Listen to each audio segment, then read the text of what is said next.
In the quiet forests of occupied Poland, where the wind moves gently through the trees and the land appears still, there are places where silence carries something far heavier than peace. Places where history did not just pass through, but was deliberately erased. Two names stand above all others when speaking of the Nazi death camps, Treblinka and Auschwitz-Birkenau. Both built with the same purpose, both responsible for unimaginable loss, yet each operating in a way that reveals something different about the machinery of destruction. Auschwitz-Birkenau was vast, industrial, a place where life and death existed side by side in a system designed not only to kill, but to exploit, to imprison, and to control. Treblinka was something else entirely, smaller, hidden, and far more immediate, a place where almost no one stayed alive long enough to be counted, where trains arrived, and within hours thousands were gone. No records, no survivors in most cases, no trace left behind by design. This is not just a comparison of two camps. It is a comparison of two methods, two systems, two visions of how genocide was carried out. One visible in its scale, the other almost invisible in its efficiency. As we move through this journey, we will look beyond the numbers, beyond the structures, and into the reality of what happened inside these places. How they were built, how they functioned, and how, even after everything, one tried to erase itself from history, while the other became a symbol the world could not ignore. This is the story of Treblinka and Auschwitz-Birkenau, two of the deadliest places in human history. And before we begin, take a moment to like this video, subscribe to In&Out Nazi Germany, and let me know in the comments where in the world you're watching from. Every story, every memory, and every place matters, and together we keep history alive. Now let's begin. Chapter 1, Segment 1, Two Camps, Two Purposes. In the early years of the Second World War, as Nazi Germany expanded its control across Europe, the machinery of persecution began to evolve into something far more systematic, far more deliberate, and far more lethal than anything that had come before. And as policies shifted from exclusion and forced displacement toward organized extermination, new types of camps were conceived, not as places of detention alone, but as instruments designed to carry out mass murder in an unprecedented scale. And, within this transformation, two names would emerge as central to his system: Auschwitz-Birkenau and Treblinka. Yet despite often being mentioned together, their origins reveal two very different intentions, two different functions, and two distinct approaches to the same horrifying goal, because Auschwitz did not begin as a death camp, not in the way Treblinka was designed from the very beginning, but instead started in 1940 as a concentration camp intended to house political prisoners, primarily Poles, as part of the Nazi effort to suppress resistance and consolidate control over occupied territories. And as time passed, this camp expanded physically and functionally, growing into a complex that included multiple sections, among them Birkenau, which would later become the primary site of mass extermination. But even then, Auschwitz remained something broader than a single-purpose killing center. It was a hybrid system, one that combined forced labor, imprisonment, medical experimentation, and systematic murder, all operating simultaneously within a structured and bureaucratic environment. And this dual nature is what made Auschwitz-Birkenau particularly chilling, because it allowed the appearance of order, of administration, of process, masking the reality that behind the fences and barracks, a continuous system of death was being carried out, day after day, in a way that was both industrial and calculated. And as trains arrived carrying deportees from across Europe, selections would be made almost immediately, dividing those who were deemed fit for labor from those who were not. And for many, this decision determined whether they would be forced into temporary survival within the camp or sent directly to the gas chambers. A process that became routine, normalized within the structure of the camp itself, creating a system where death was not hidden, but integrated into daily operations. And as this system developed, Auschwitz became not only a place of killing,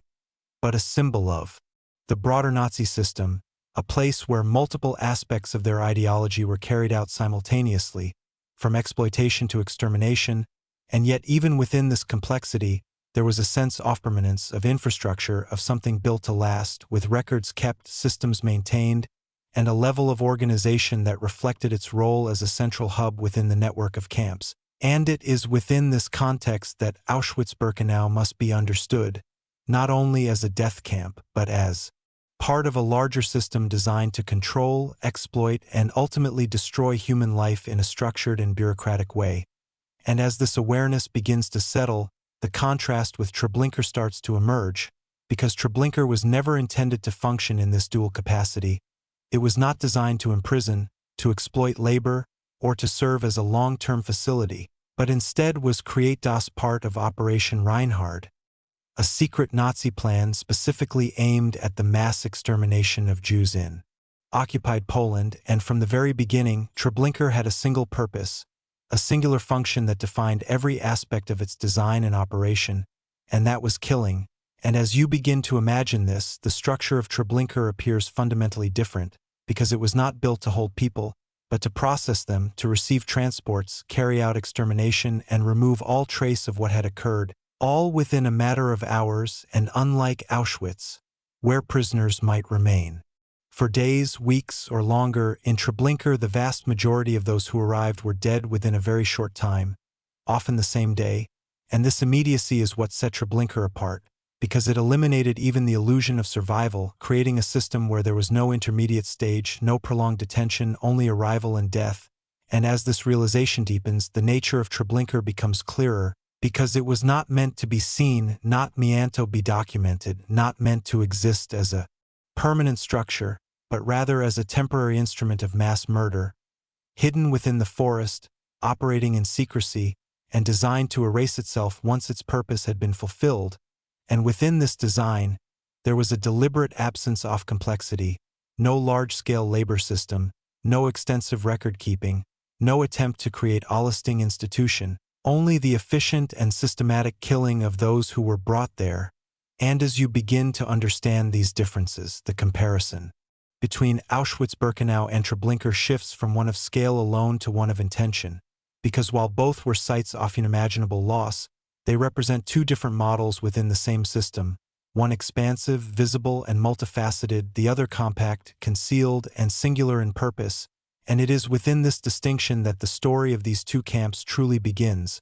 revealing not just what they were, but why they were built the way they were, and how their differences reflect the broader evolution of Nazi policies during the war. As the distinction between Auschwitz-Birkenau and Treblinka begins to take shape, not just actual locations but as two fundamentally different approaches within the same system of destruction, the perspective now shifts deeper into the intentions behind their creation, because understanding these camps requires more than examining their structures or operations. It requires looking at the decisions, the planning, and the ideology that shaped them. And as this awareness begins to settle, it becomes clear that Auschwitz-Birkenau evolved over time, adapting to the changing policies of the Nazi regime, while Treblinka was conceived with a fixed and singular objective from the outset. And this difference is not incidental but central to understanding how each camp functioned, because Auschwitz's transformation into a major extermination center was part of a broader shift toward what the Nazis referred to as the final solution, a coordinated plan to systematically murder the Jewish population of Europe. And as this policy became more formalized in 1942, Auschwitz-Birkenau expanded its facilities, including the construction of large gas chambers and crematoria capable of handling vast numbers of victims. And yet, even as this expansion took place, the camp retained its other functions, continuing to operate as a site of forced labor, where prisoners were exploited in factories, mines, and construction projects, creating a system where death and labor existed side by side,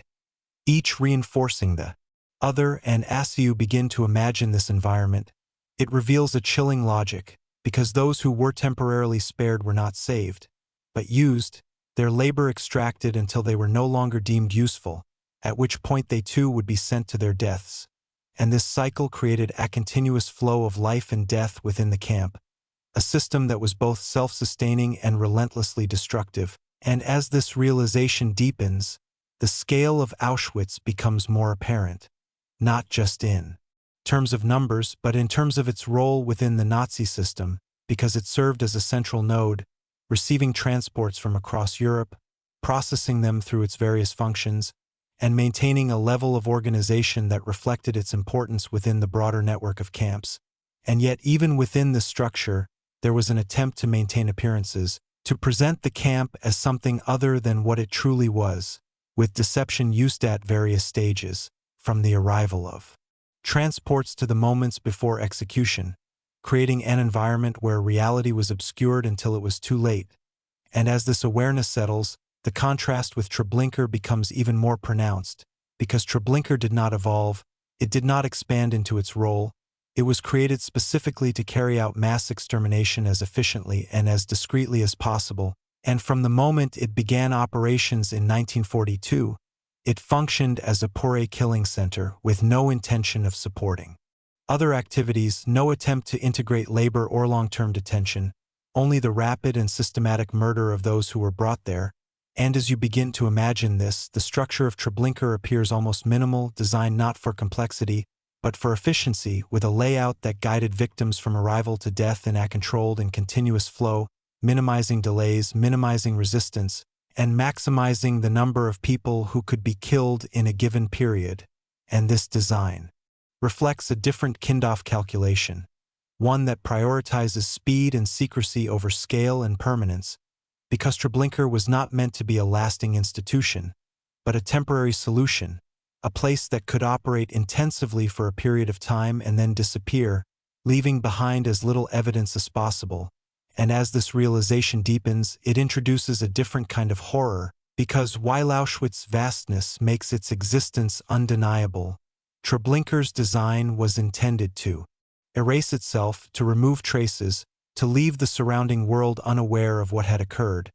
And this intent to conceal is what makes Treblinka particularly difficult to grasp, because it represents not only an act of mass murder, but an attempt to remove that act from history, to ensure that it could not be easily seen or remembered. And as you reflect on this, the comparison between the two camps becomes clearer, not as a question of which was worse, but as an understanding of how different methods were employed to achieve the same outcome, one through a visible and structured system, the other through a hidden and immediate process. And it is within this understanding that the story of Treblinka and Auschwitz-Birkenau begins to reveal its deeper meaning, not just as a historical comparison, but as a reflection of how systems can be designed in different ways to carry out the same purpose, and how those differences shape not only the experience of those who were there, but also the way these places are remembered today. Chapter 1, Segment 2, Hidden in Plain Sight. As the fundamental differences in purpose between Auschwitz-Birkenau and Treblinka begin to settle into a clearer understanding, the perspective now shifts outward, away from internal structure and toward geography, because where these camps were placed was not accidental, not incidental, but part of a deliberate strategy that shaped how they functioned, how they were perceived, and how effectively they could carry out their intended roles. And as you begin to imagine the map of occupied Europe, during the war, you see a vast territory under Nazi control, stretching across Poland and beyond, with rail networks connecting cities, towns, and remote regions. And it is within this network that both Auschwitz and Treblinka were positioned, yet in ways that reflect their different purposes, because Auschwitz-Birkenau was located near the town of Auschwitz in southern Poland, an area that was not hidden deep within isolation, but instead connected to major railway lines, making it accessible from across Europe. And this accessibility was crucial, because Auschwitz was intended to serve as a central hub within the camp system,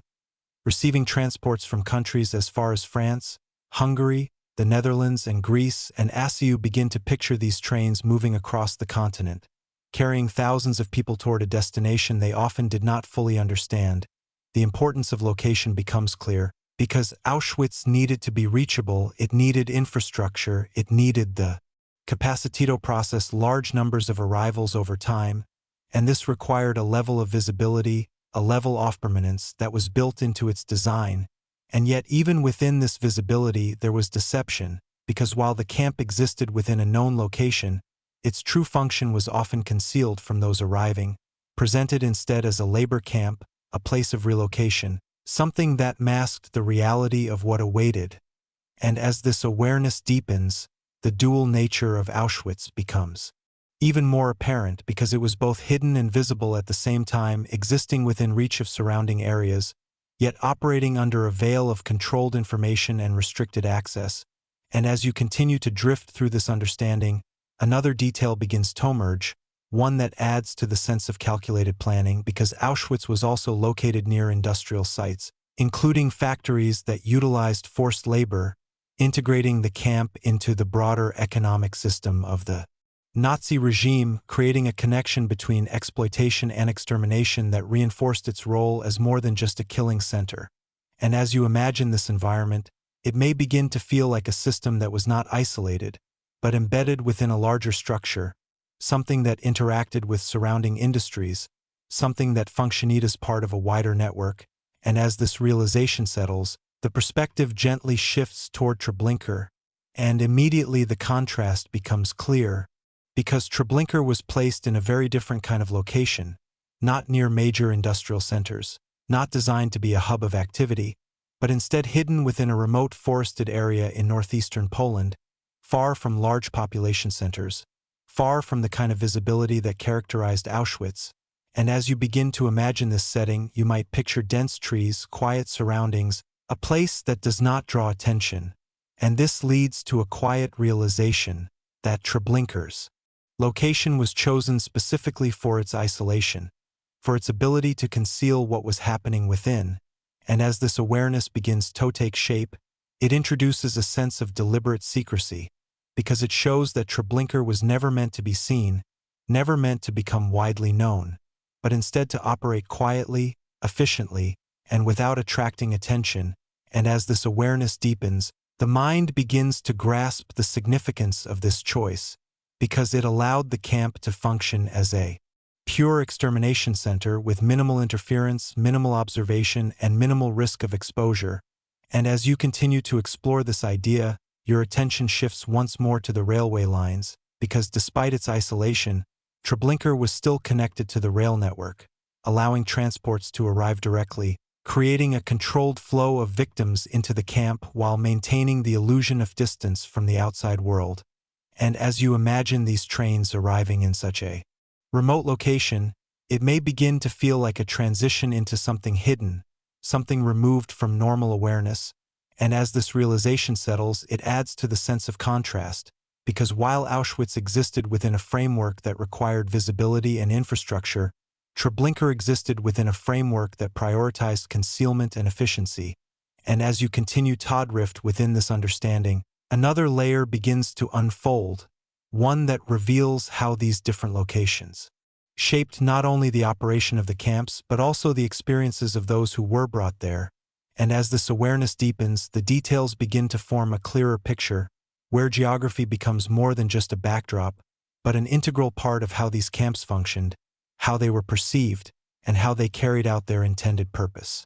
As the contrast between the locations of Auschwitz-Birkenau and Treblinka settles into a deeper understanding, the perspective now shifts toward the implications of these choices, because geography did not simply determine where these camps were placed, but influenced how they operated on a daily basis, how information flowed in and out, and how much of what occurred within them could be known to the outside world. And as you begin to imagine this, you might consider how Auschwitz, despite its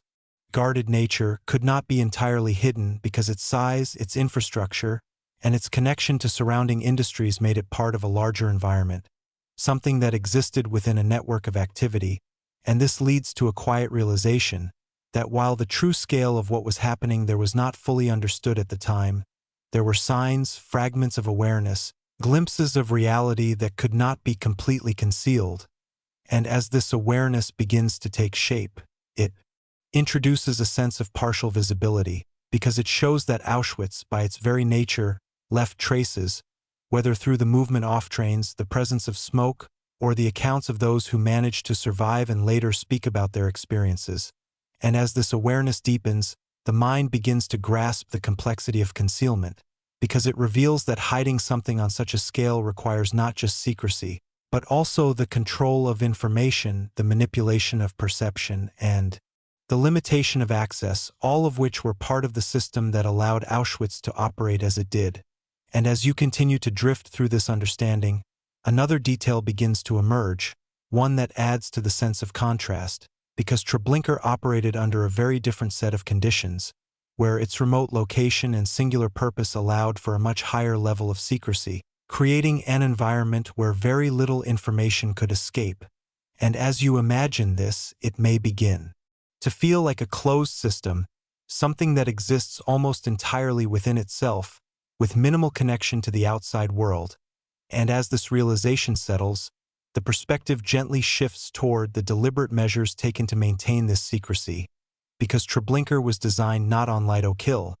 but to erase evidence of its existence, with efforts made to destroy records, dismantle structures, and disguise the site after operations ceased, creating a situation where even after the camp was no longer active, it left behind very little that could be directly observed. And as this awareness deepens, it introduces a different kind of understanding, because it shows that Treblinka represents not only an act of mass extermination, but also an attempt to remove that act from history, to prevent it from being fully seen or remembered. And as you reflect on this, the mind begins to soften into a more somber awareness, because it recognizes the implications of such an effort, the idea that something so significant could be intentionally hidden. And as you continue to explore this idea, your attention shifts once more to the experiences of those who were brought to these camps, because location influenced not only how the camps operated, but also what those individuals encountered upon arrival. And as you imagine this, it may begin to feel like two different environments, one where there was at least a brief moment of processing, of selection, of transition, and another where that transition was almost non-existent, where the movement from arrival to death was immediate and continuous. And as this realization settles, it adds to the sense of contrast, because it shows how geography, design, and purpose all work together to shape the reality of these places, creating two systems that, while sharing the same ultimate goal, functioned in fundamentally different ways. And as you continue to drift within this understanding, another layer begins to unfold, one that reveals how these differences also affect how these camps are remembered today, because Auschwitz, with its remaining structures and documented history, stands as a visible reminder, while Treblinka, with its deliberate erasure, requires reconstruction through memory, testimony, and historical research, creating two different forms of remembrance, one grounded in physical presence, the other in absence. And as you allow this awareness to settle, the details begin to form a quiet and lasting impression, where location becomes more than just a point on a map, but a key element in understanding how these camps existed, how they functioned, and how their stories continue to be told. Chapter 1, Segment 3, The Moment of Arrival. As the understanding of location, secrecy, and purpose settles into a clearer picture, the perspective now moves closer to the human experience, toward the moment when all of this planning, all of this structure, and all of this intent converged into a single point in time, the arrival, because it was here, at the edge between the outside world and the controlled environment of the camp, that everything changed, often suddenly, often without warning. And as you begin to imagine this moment, you might picture the long journey that preceded it, the crowded trains, the uncertainty, the lack of information, and the growing sense that something was not right, yet not fully understood. And this leads to a quiet realization that for many, the arrival at Auschwitz-Birkenau did not begin with immediate recognition of what the place truly was, because the system relied heavily on deception, on maintaining a controlled narrative that masked the reality for as long as possible.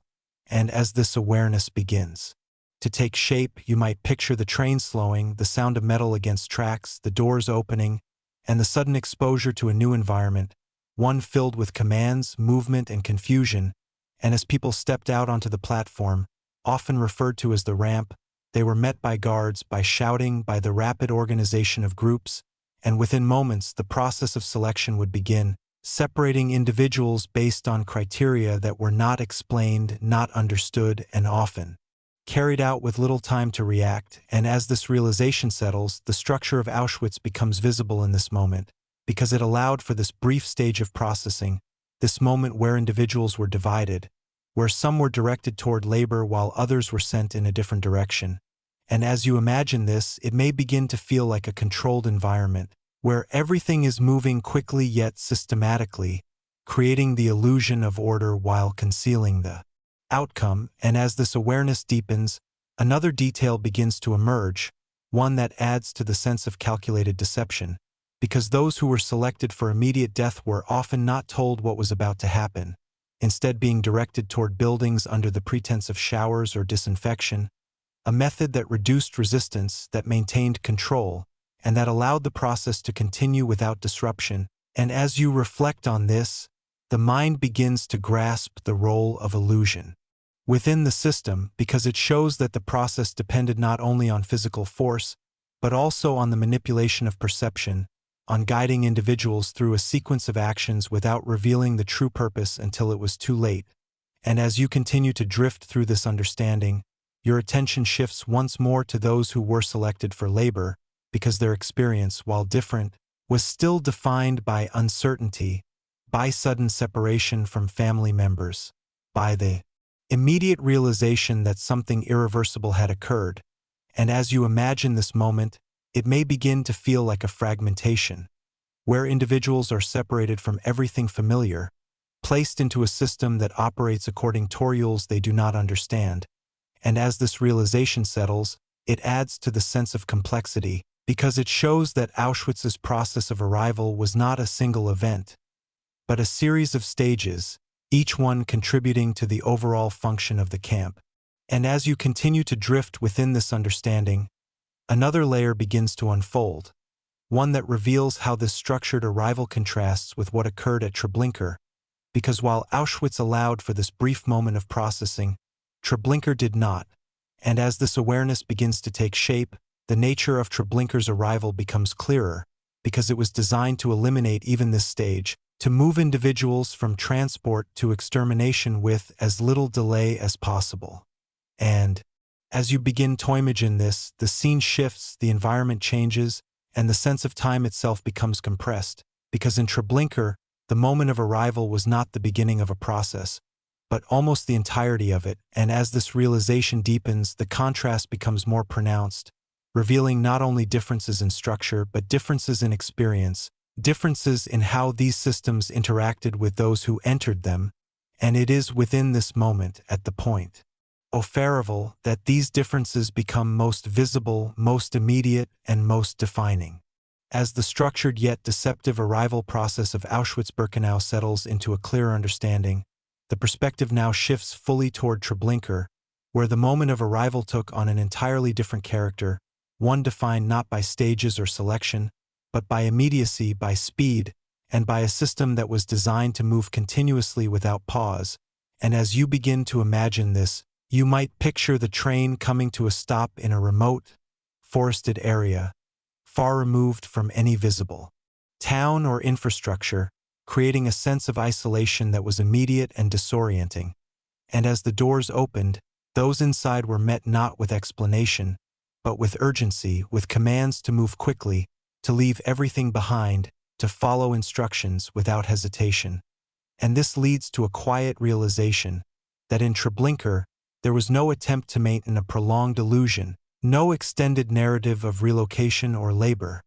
but rather a brief and controlled deception that lasted only as long as necessary to guide individuals through the initial steps. And as this awareness begins to take shape, you might picture the layout of the camp,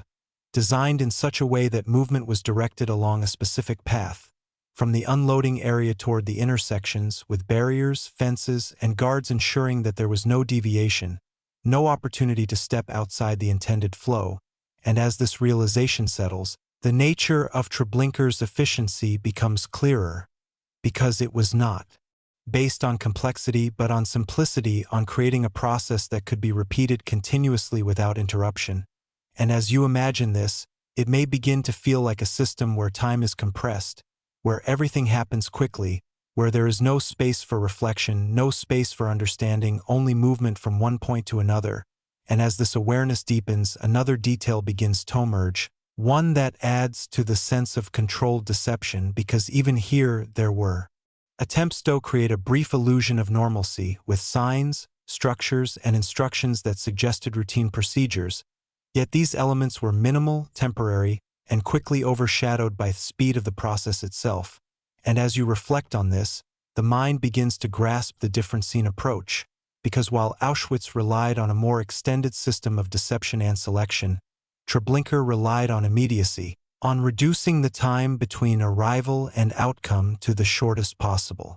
duration. And as you continue to drift through this understanding, your attention shifts once more to the experience of those arriving, because in Treblinka, there was little opportunity to process what was happening, little time to observe or understand the environment, as the system moved forward with a continuous and controlled momentum. And as you imagine this, it may begin to feel like being carried along by a force that cannot be resisted,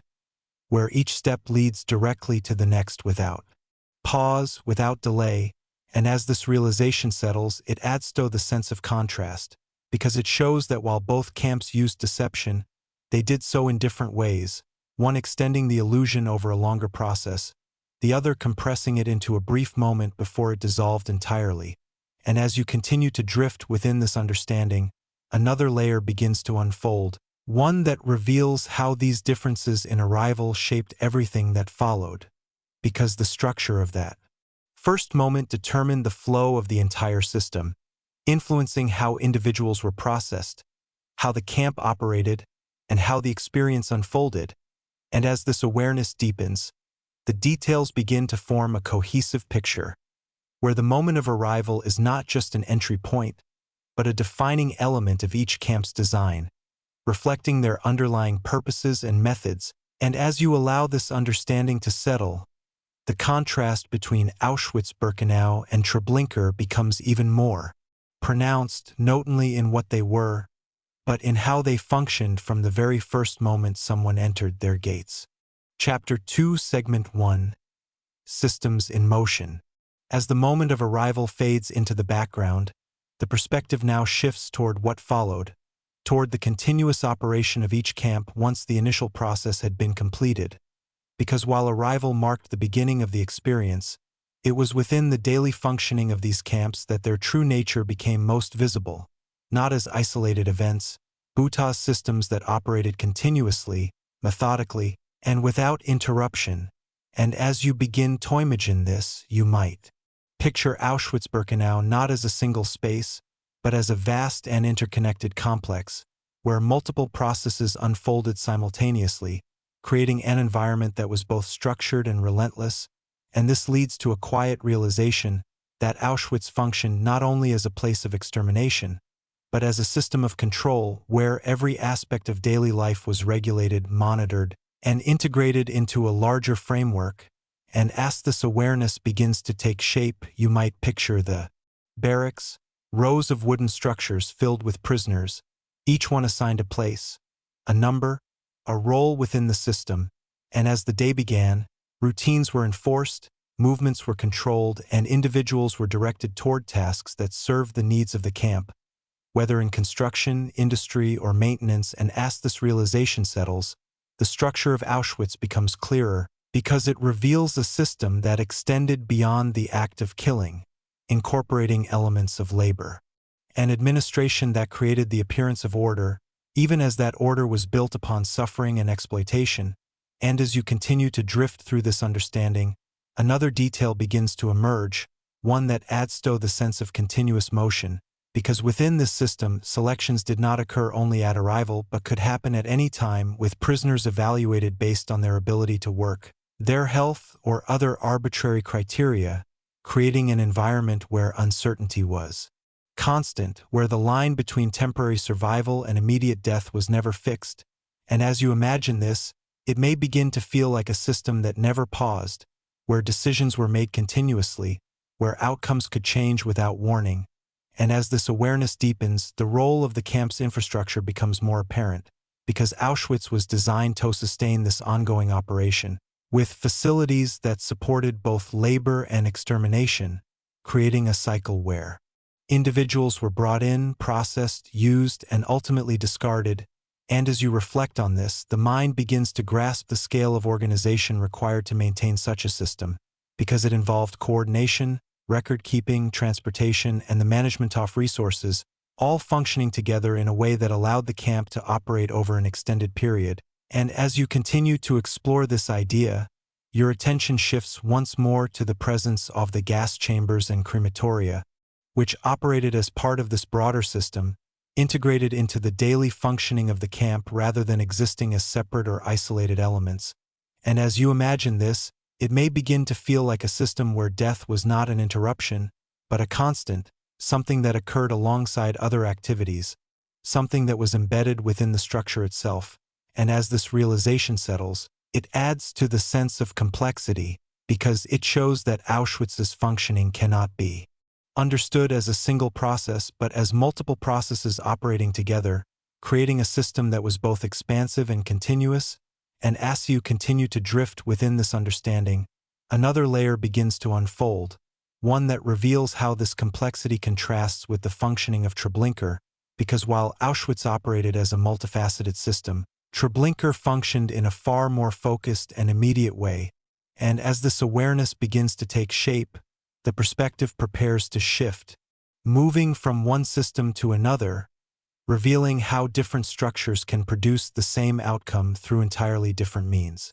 As the complexity and continuous motion of Auschwitz-Birkenau's daily functioning settles into a clearer understanding, the perspective now shifts fully toward Treblinka, where the nature of operation was fundamentally different, not extended, not multifaceted, but concentrated into a single, uninterrupted process that defined the entire existence of the camp. And as you begin to imagine this, you might picture Treblinka not as a network of activities, but as a streamlined system where every element was designed to support one purpose. And this leads to a quiet realization that Treblinka did not operate on the same concept of daily routine, because for most who arrived, there was no extended period within the camp, no ongoing existence to structure, only a brief and controlled movement through a sequence that ended almost immediately. And as this awareness begins to take shape, you might picture the flow of transports arriving, one after another, each carrying thousands of people, and within hours, the camp returning to a state of readiness for the next arrival, creating a cycle that repeated continuously. And as this realization settles, the nature of Treblinka's operation becomes clearer, because it reveals a system that was defined by repetition rather than variation, by a process that did not change from day to day, but continued in the same pattern over and over again. And as you continue to drift through this understanding, another detail begins to emerge, one that adds to the sense of efficiency, because within Treblinka, there was no need for extensive infrastructure to support long-term detention or labor, only the facilities required to carry out extermination and to remove the evidence of what had occurred.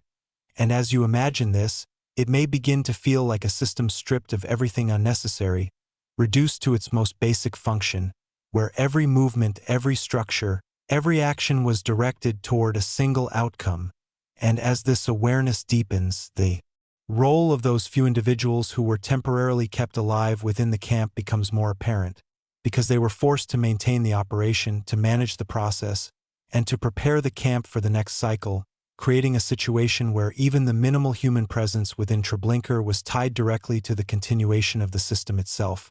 And as you reflect on this, the mind begins to grasp the difference in scale, not in terms of impact, but in terms of structure, because while Auschwitz required a complex and sustained operation, Treblinka required only continuity of process,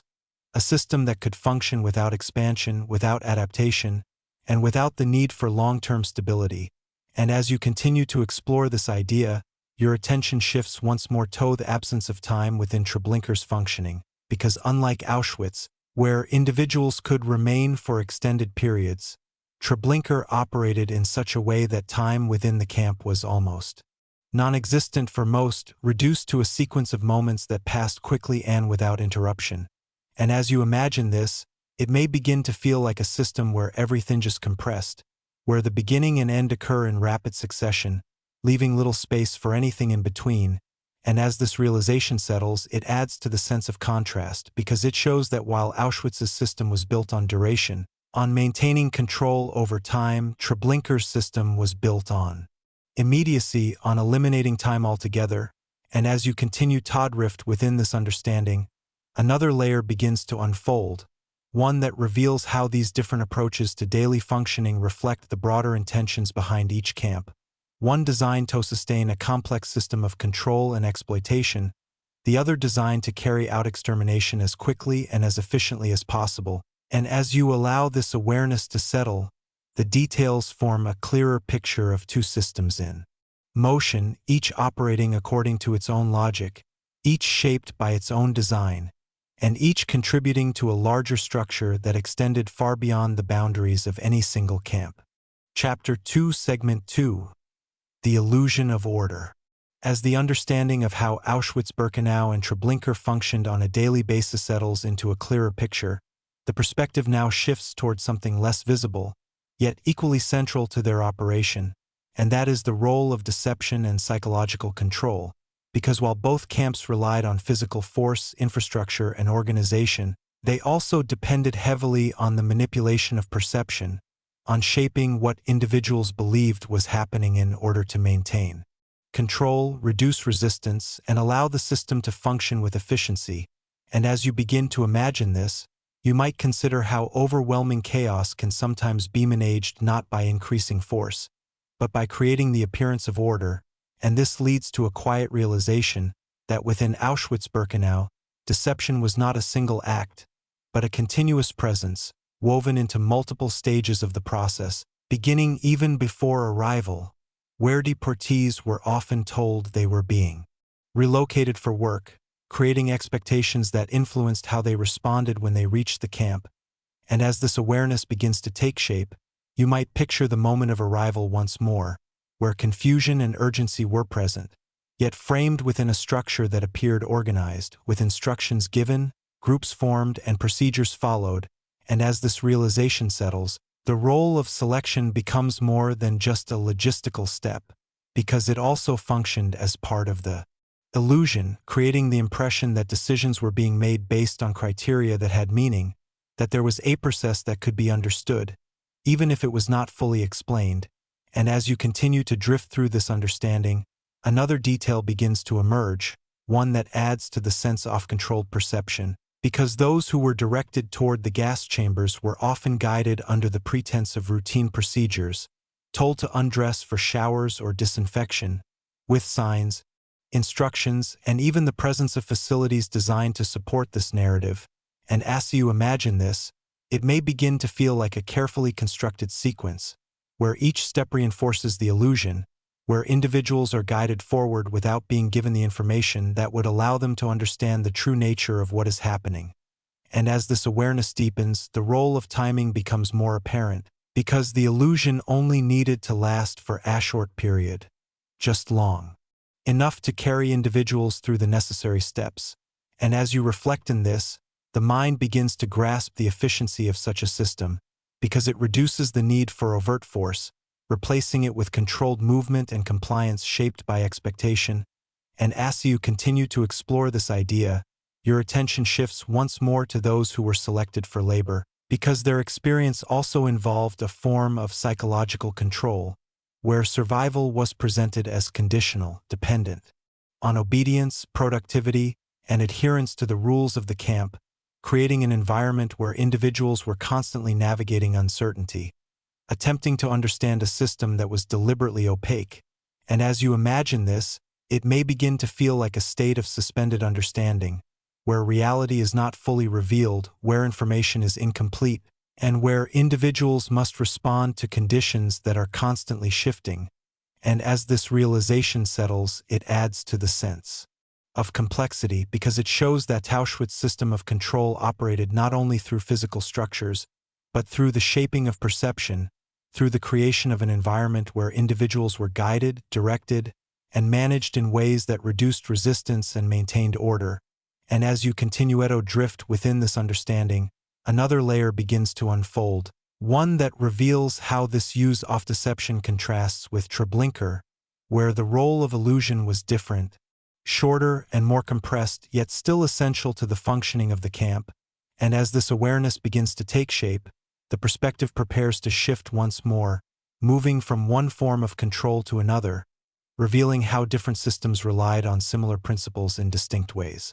As the layered and sustained use of deception within Auschwitz-Birkenau settles into a clearer understanding, the perspective now shifts toward Treblinka, where psychological control operated under a different set of conditions, shaped by the camp's design, its purpose, and the immediacy of its process. And as you begin to imagine this, you might picture the moment of arrival once more, but now within the isolated and tightly controlled environment of Treblinka, where the absence of extended stages meant that any illusion had to be brief, direct, and effective within a very short period of time. And this leads to a quiet realization that while Treblinka did employ deception, it did so in a way that was compressed, creating just enough structure to guide individuals through the initial steps before the process moved beyond the point where illusion could be maintained.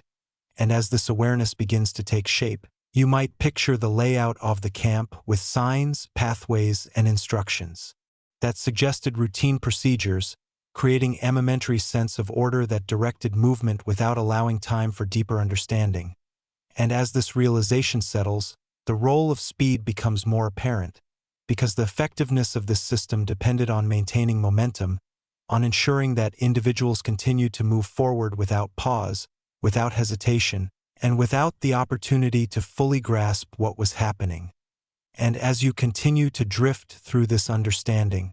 another detail begins to emerge, one that adds to the sense of controlled environment, because the isolation of Treblinka limited external reference points, removing the context that might have allowed individuals to question or interpret their surroundings, creating a situation where the immediate environment became the only source of information. And as you imagine this, it may begin to feel like a narrowing of perception, where awareness is confined to what is directly in front of you, where movement is guided step by step without the broader context that would allow for understanding. And as this awareness deepens, the role of those within the camp who were forced to assist in maintaining this system becomes more apparent, because they were part of the process that guided new arrivals, reinforcing the sequence, ensuring that movement continued, and contributing to the overall functioning of the camp. And as you reflect on this, the mind begins to grasp the difference in approach. Because while Auschwitz relied on a sustained and layered system of deception, Treblinka relied on immediacy, on creating just enough structure to maintain control for the brief period required. And as you continue to explore this idea, your attention shifts once more to the absence of prolonged interaction within Treblinka, because unlike Auschwitz, where individuals might spend time within the camp, experiencing its systems over days or weeks, Treblinka's process did not allow for this, reducing the role of psychological control to a short and concentrated moment. And as you imagine this, it may begin to feel like a system where everything is condensed, where perception is shaped quickly and then becomes irrelevant as the process continues. And as this realization settles, it adds to the sense of contrast, because it shows that while both camps relied on deception, they did so in ways that reflected their underlying design, one extending the illusion over time, the other compressing it into a brief and controlled sequence. And as you continue to drift within this understanding, another layer begins to unfold, one that reveals how these different approaches to psychological control contributed to the overall functioning of each camp, shaping not only how they operated, but how they were experienced by those who were brought there. And as you allow this awareness to settle, the details form a clearer picture of two systems that, while different in structure, both relied on the manipulation of perception as a central element of their operation, demonstrating how control can be maintained not only through force, but through the shaping of what is seen, what is believed, and what is understood in the moment. Chapter 2, Segment 3,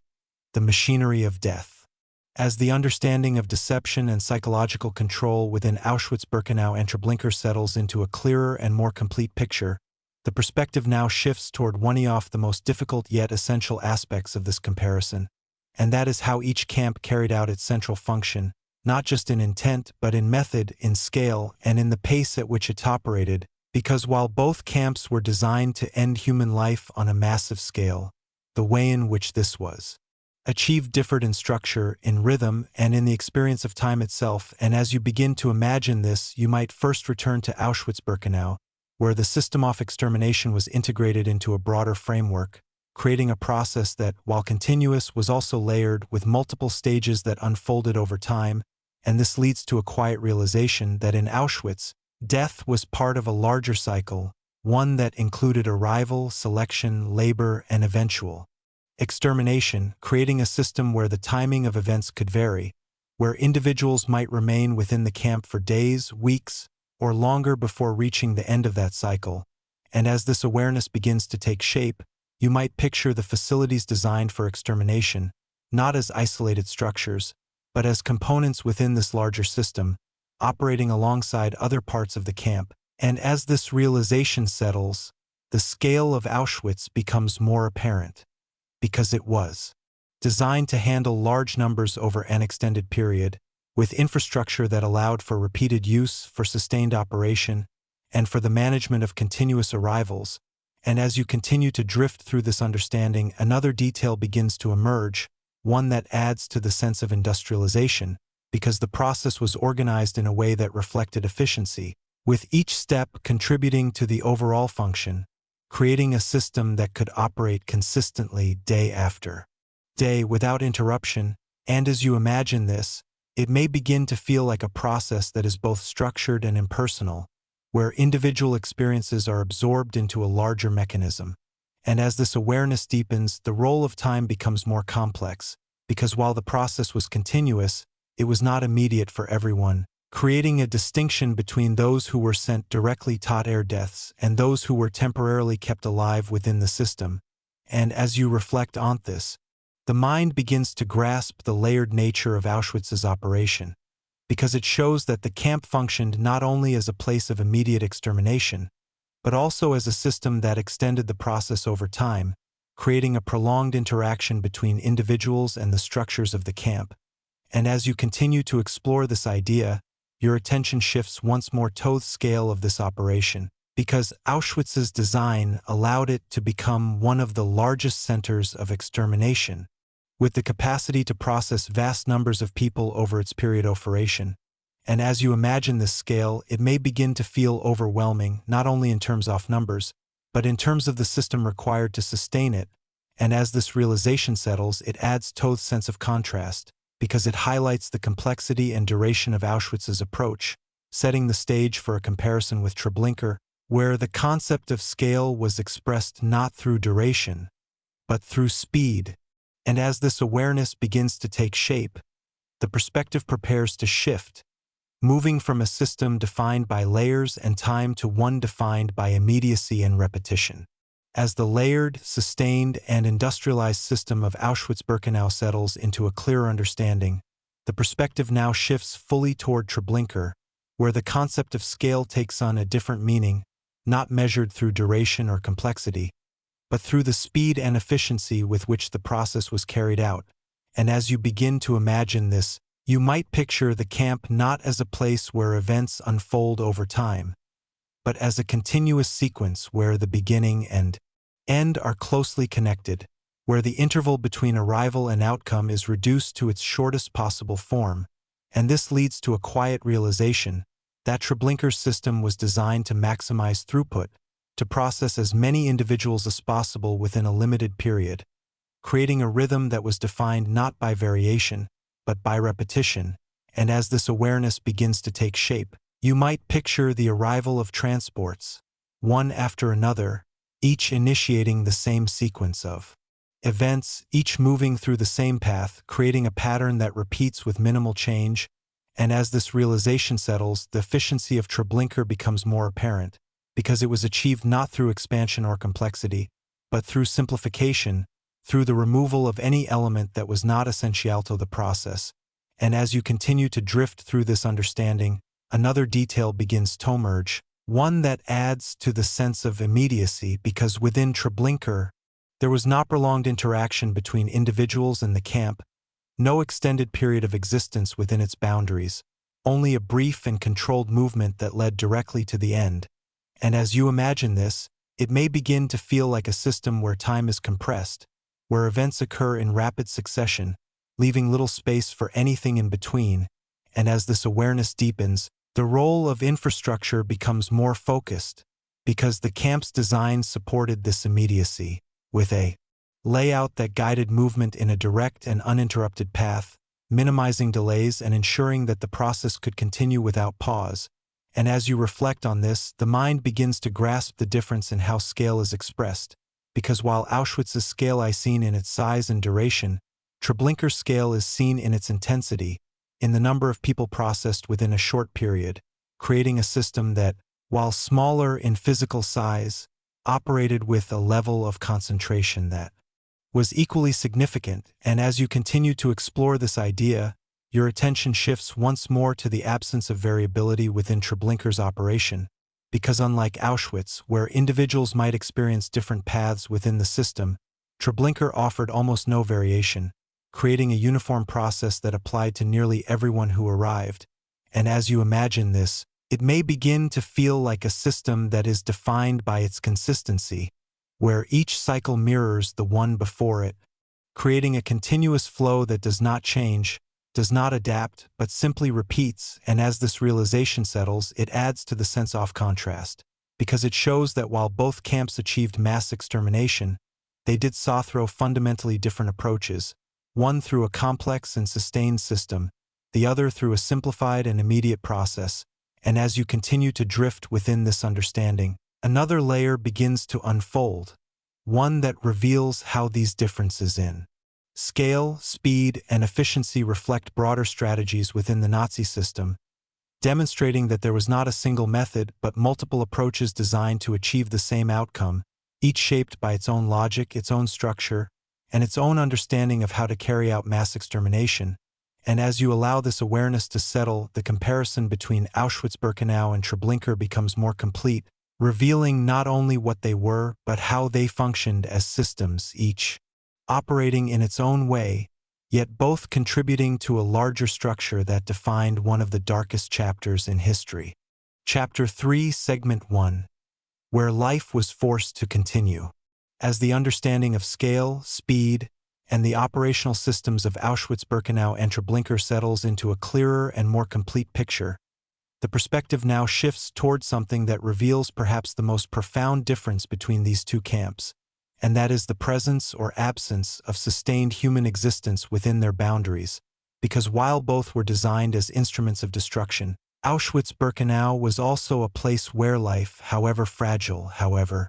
controlled, was forced to continue, while Treblinka was a place where such continuity was almost entirely absent. And as you begin to imagine this contrast, you might picture Auschwitz not only as a site of extermination,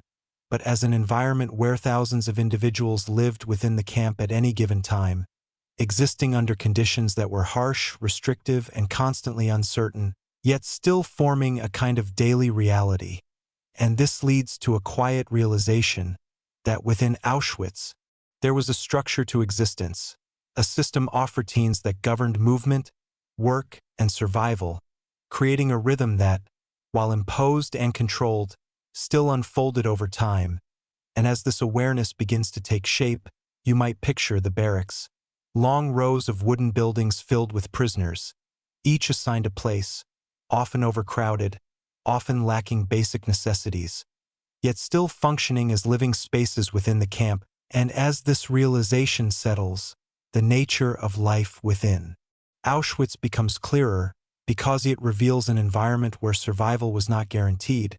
but was possible, at least temporarily, creating a dynamic where individuals navigated the system in an attempt to extend their time, to endure within conditions that were constantly shifting. And as you continue to drift through this understanding, another detail begins to emerge, one that adds to the sense of controlled existence, because daily routines were enforced with precision, with roll calls,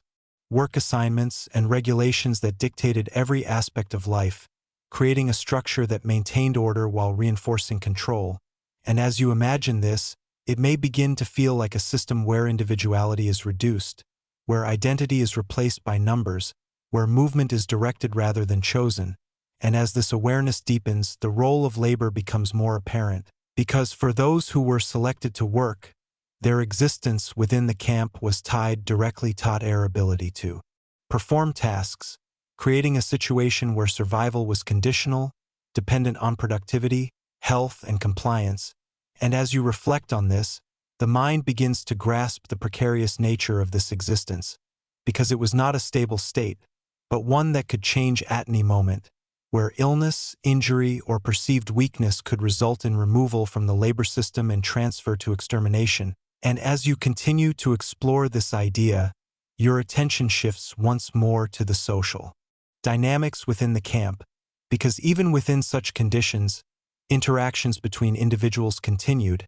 creating a complex environment where cooperation, conflict, and adaptation all played a role in daily life. And as you imagine this, it may begin to feel like a space where humanity persists in small and often fragile ways, where individuals form connections, share information, and attempt to navigate the system together. And as this realization settles, it adds to the sense of contrast, because it shows that Auschwitz, despite its function as a death camp, also contained elements of ongoing existence, creating a dual reality where life and death coexisted within the same space. And as you continue to drift within this understanding, another layer begins to unfold,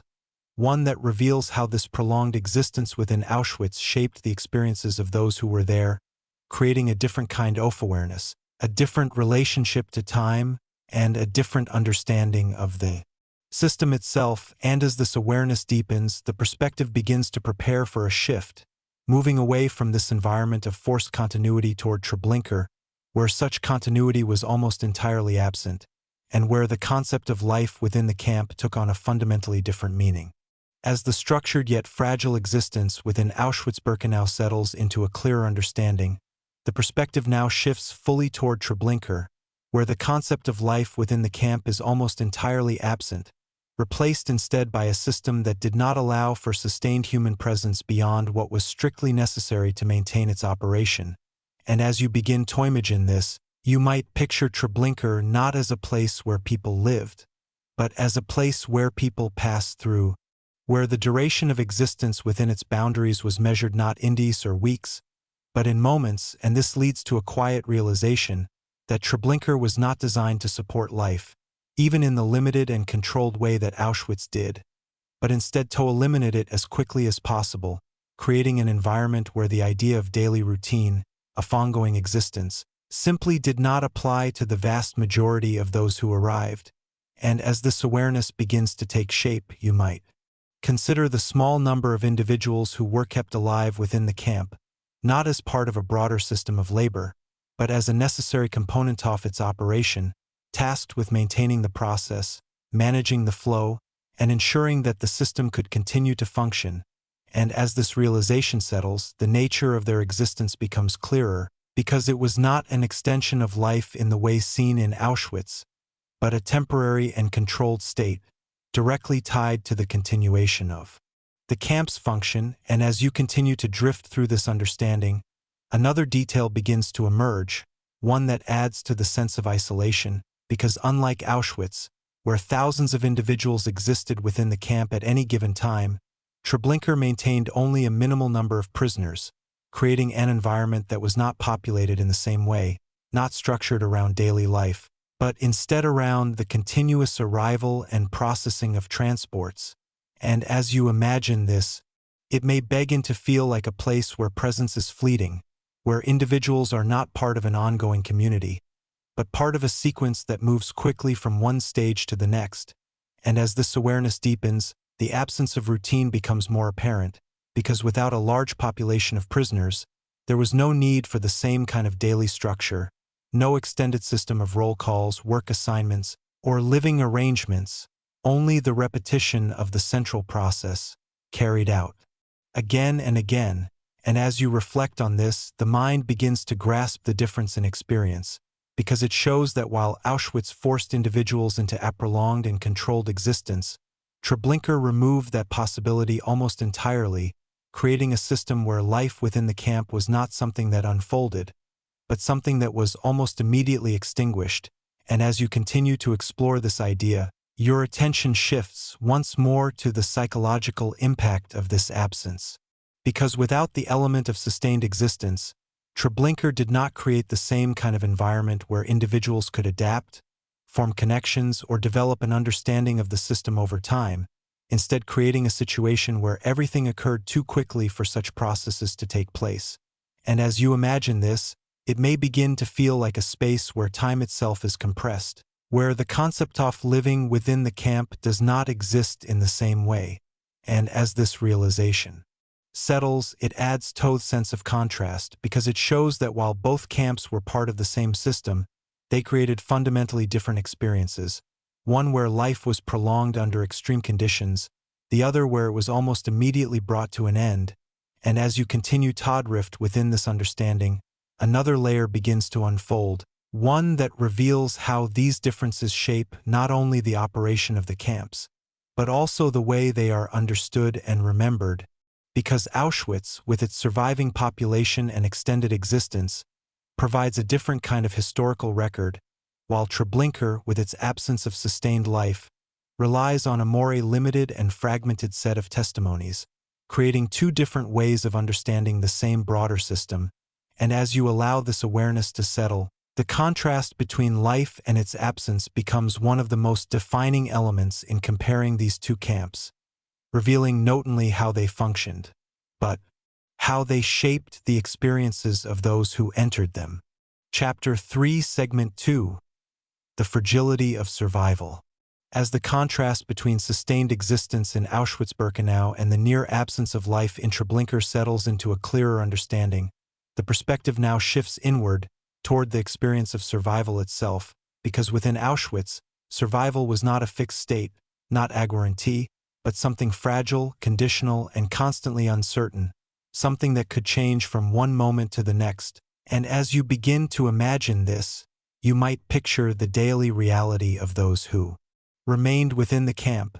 navigating a system where every decision, every condition, and every circumstance carried weight. And this leads to a quiet realization that survival in Auschwitz was not simply about enduring physical conditions, but about existing within a system that continuously evaluated, categorized, and redefined who was allowed to remain alive. And as this awareness begins to take shape, you might consider how uncertainty became a constant presence. Because even after passing the initial selection, even after being assigned to labor, there was no sense of permanence, no assurance that the next day would follow the same pattern. And as this realization settles, the role of unpredictability becomes more apparent, because it created an environment where individuals were always aware that their status could change, that illness, exhaustion, or even arbitrary decisions could alter their path. And as you continue to drift through this understanding, another detail begins to emerge, one that adds to the sense of psychological strain, because within this system, individuals were not only managing physical survival, but also attempting to interpret and adapt to a structure that was deliberately opaque, where rules existed but were not always consistent, where outcomes could not be fully anticipated. And as you imagine this, it may begin to feel like a state of constant adjustment, where awareness is focused on immediate conditions, where decisions are made based on limited information, and where the future remains uncertain. And as this awareness deepens, the roll-off time becomes more complex, because survival in Auschwitz was tied to duration, to the ability to endure from one day to the next, creating a relationship with time that was both extended and fragile, where each passing moment carried both the possibility of continuation and the risk of sudden change. And as you reflect on this, the mind begins to grasp the tension between these two aspects, because it shows that survival was not a stable condition, but a shifting one, influenced by factors both within and beyond individual control. And as you continue to explore this idea, your attention shifts once more to the interactions between individuals within the camp, because even within such conditions, there were moments of cooperation, of shared understanding, of attempts to navigate the system collectively, creating a social dimension that influenced the experience of survival. And as you imagine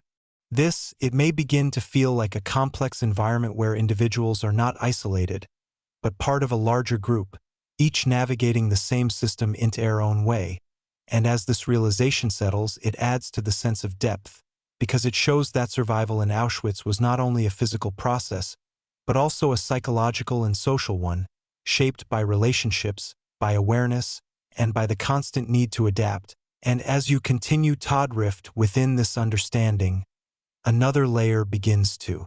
unfold, one that reveals how this prolonged and uncertain existence created a different kind of experience compared to Treblinka, where survival was not something that unfolded over time, but something that was almost entirely absent. And as this awareness begins to take shape, the perspective prepares to shift once more, moving from a system where survival was fragile yet possible to one where it was nearly impossible from the outset.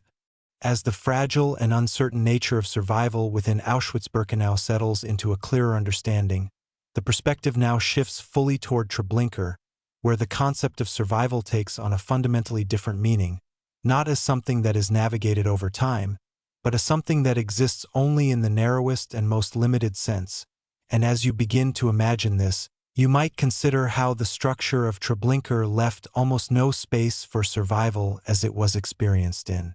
Auschwitz, because the immediacy of the process meant that the vast majority of those who arrived did not enter into a prolonged existence within the camp, but instead moved directly through it in a matter of hours. And this leads to a quiet realization that survival in Treblinka was not a condition that could be pursued or maintained in the same way, but rather an exception, something that applied only to a very small number of individuals who were temporarily kept alive to sustain the operation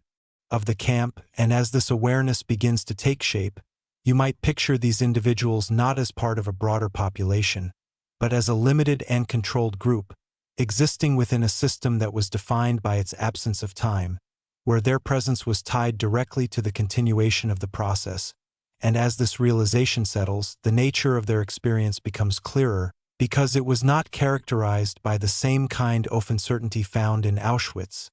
but by a different form of awareness, one that was shaped by the immediacy of what surrounded them, by the constant repetition of the process, and by the knowledge that their own existence within the camp was temporary and conditional. And as you continue to drift through this understanding, another detail begins to emerge, one that adds to the sense of isolation, because without a large and sustained population, there was less opportunity for the kinds of social interactions that existed in Auschwitz, creating an environment where individuals were more directly connected to the operation of the camp itself, rather than to a broader community. And as you imagine this, it may begin to feel like a space where the focus is narrowed, where awareness is concentrated on immediate tasks and immediate surroundings, without the extended context that comes from prolonged existence. And as this awareness deepens, the role of time becomes almost absent, because without a sustained presence, there is little sense of progression, little opportunity for the development of routines or patterns, only the continuous repetition of the central process. And as you reflect on this, the mind begins to grasp the difference in psychological experience, because it shows that while Auschwitz created a prolonged and uncertain environment where survival was possible but fragile, Treblinka created a system where survival was almost entirely removed, replaced by a process that moved too quickly to allow for adaptation or navigation. And as you continue to explore this idea, your attention shifts once more to the implications of this absence, because it reveals how the design of Treblinka eliminated not only life, but also the conditions that would allow for the experience of survival itself, creating a situation where the concept becomes almost abstract, something that exists only in rare and limited cases. And as you imagine this, it may begin to feel like a system where everything is reduced to its most immediate form, where the distinction between arrival and outcome is minimal, and where the possibility of survival is not something that unfolds, but something that is almost entirely absent. And as this realization settles, it adds to the sense of contrast, because it shows that while both camps were part of the same system, they created fundamentally different experiences of survival, one defined by fragility and uncertainty, the other by absence and immediacy. And as you continue to drift within this understanding, another layer begins to unfold, one that reveals how these differences shape not only the experiences of those who were there, but also the way these camps are understood, remembered, and studied, because the presence or absence of survival influences the types of accounts that exist, the perspectives that are available, and the ways in which history can be reconstructed. And as you allow this awareness to settle, the contrast between these two forms of experience becomes one of the most defining elements in understanding the difference between Auschwitz-Birkenau and Treblinka. Chapter 3, Segment 3, Resistance in the Shadows. As the fragile nature of survival within Auschwitz-Birkenau and the near absence of it in Treblinka settles into a deeper and more complete understanding, the perspective now shifts towards something that existed within both camps, despite the overwhelming systems of control, and that is resistance, because even within environments designed to suppress individuality, tolerate awareness, and to eliminate any possibility of opposition, moments of defiance still emerged, often small, often hidden, yet deeply significant. And as you begin to imagine this, you might first return to Auschwitz, where the presence of a large and sustained prisoner population created conditions in which resistance, while extremely dangerous, could take on multiple forms, both individual and collective, and this leads to a quiet realization that resistance in Auschwitz was not always visible, not always dramatic, but often existed in subtle acts, in the sharing of information, in the preservation of identity, in the refusal to fully submit to the system. And as this awareness begins to take shape, you might picture individuals communicating quietly, passing along knowledge about the camp, about its processes, about ways to navigate the system, creating a network of awareness that, while limited, provided a sense of connection and understanding. And as this realization settles, the role of knowledge becomes more apparent, because in a system built on deception and uncertainty, even small pieces of information could alter perception, could influence decisions, could create moments of clarity within an otherwise controlled environment. And as you continue to drift through this understanding, another detail begins to emerge, one that adds to the sense of quiet defiance, because within the daily routines of the camp, there were opportunities, however limited, for individuals to assert a sense of self, to maintain personal identity in the face of a system designed to erase it. And as you imagine this, it may begin to feel like a form of resistance that does not confront the system directly, but exists alongside it, refusing to be entirely absorbed. And as this awareness deepens, the role of organized resistance becomes more visible, because within Auschwitz, there were instances where groups of prisoners attempted to coordinate actions, to gather information, and in some cases to plan acts of sabotage or escape, creating a different dimension of resistance that extended beyond individual actions. And as you reflect on this, the mind begins to grasp the complexity of such efforts, because they required trust, coordination, and a level of awareness that was difficult to achieve within a system designed to prevent exactly those conditions. And as you continue to explore this idea, your attention shifts once more to the risks involved, because resistance in Auschwitz was not only dangerous, but often met with severe consequences, creating an environment where every act of defiance carried weight, where decisions had to be made carefully, and where the line between survival and resistance was not always clear. And as you imagine this, it may begin to feel like a constant balancing act, where individuals navigated not only the physical conditions of the camp, but also the moral and psychological dimensions of their choices. And as this realization settles, it adds to the sense of depth, because it shows that resistance was not a single action, but a range of responses, each shaped by circumstance, by opportunity, and by individual perspective. And as you continue to drift within this understanding, another layer begins to unfold, one that reveals how the presence of sustained life within Auschwitz made such resistance possible, creating conditions where awareness could develop over time, where connections could form, and where actions, however limited, could be attempted. And as this awareness deepens, the perspective begins to prepare for a shift, moving from this environment of constrained, yet present resistance toward Treblinka, where the conditions for resistance were far more limited, yet where moments of defiance still emerged in ways that were both rare and profound. As the layered and varied forms of resistance within Auschwitz-Birkenau settle into a clearer understanding, the perspective now shifts fully toward Treblinka, where the conditions for resistance were fundamentally different, shaped by the camp's immediacy, its lack of sustained population, and its singular focus, creating an environment where opportunities for defiance were extremely limited, yet not entirely absent. And as you begin to imagine this, you might consider how the structure of Treblinka, with its rapid processing and minimal retention of prisoners, left little room for the development of awareness over time, for the formation of networks, or for the planning of actions, and this leads to a quiet realization that resistance in Treblinka had to emerge under conditions where time itself was scarce, where individuals had limited opportunity to understand the system before being caught within it. And as this awareness begins to take shape, you might picture the small group of prisoners who were kept alive to maintain the operation of the camp, because it was within this group that the possibility of resistance existed, however limited. And as this realization settles, the nature of their experience becomes clearer, because their prolonged presence within the camp, though still temporary and controlled, allowed for a degree of awareness that was not available to those who passed through more quickly, creating the conditions under which resistance could be considered. And,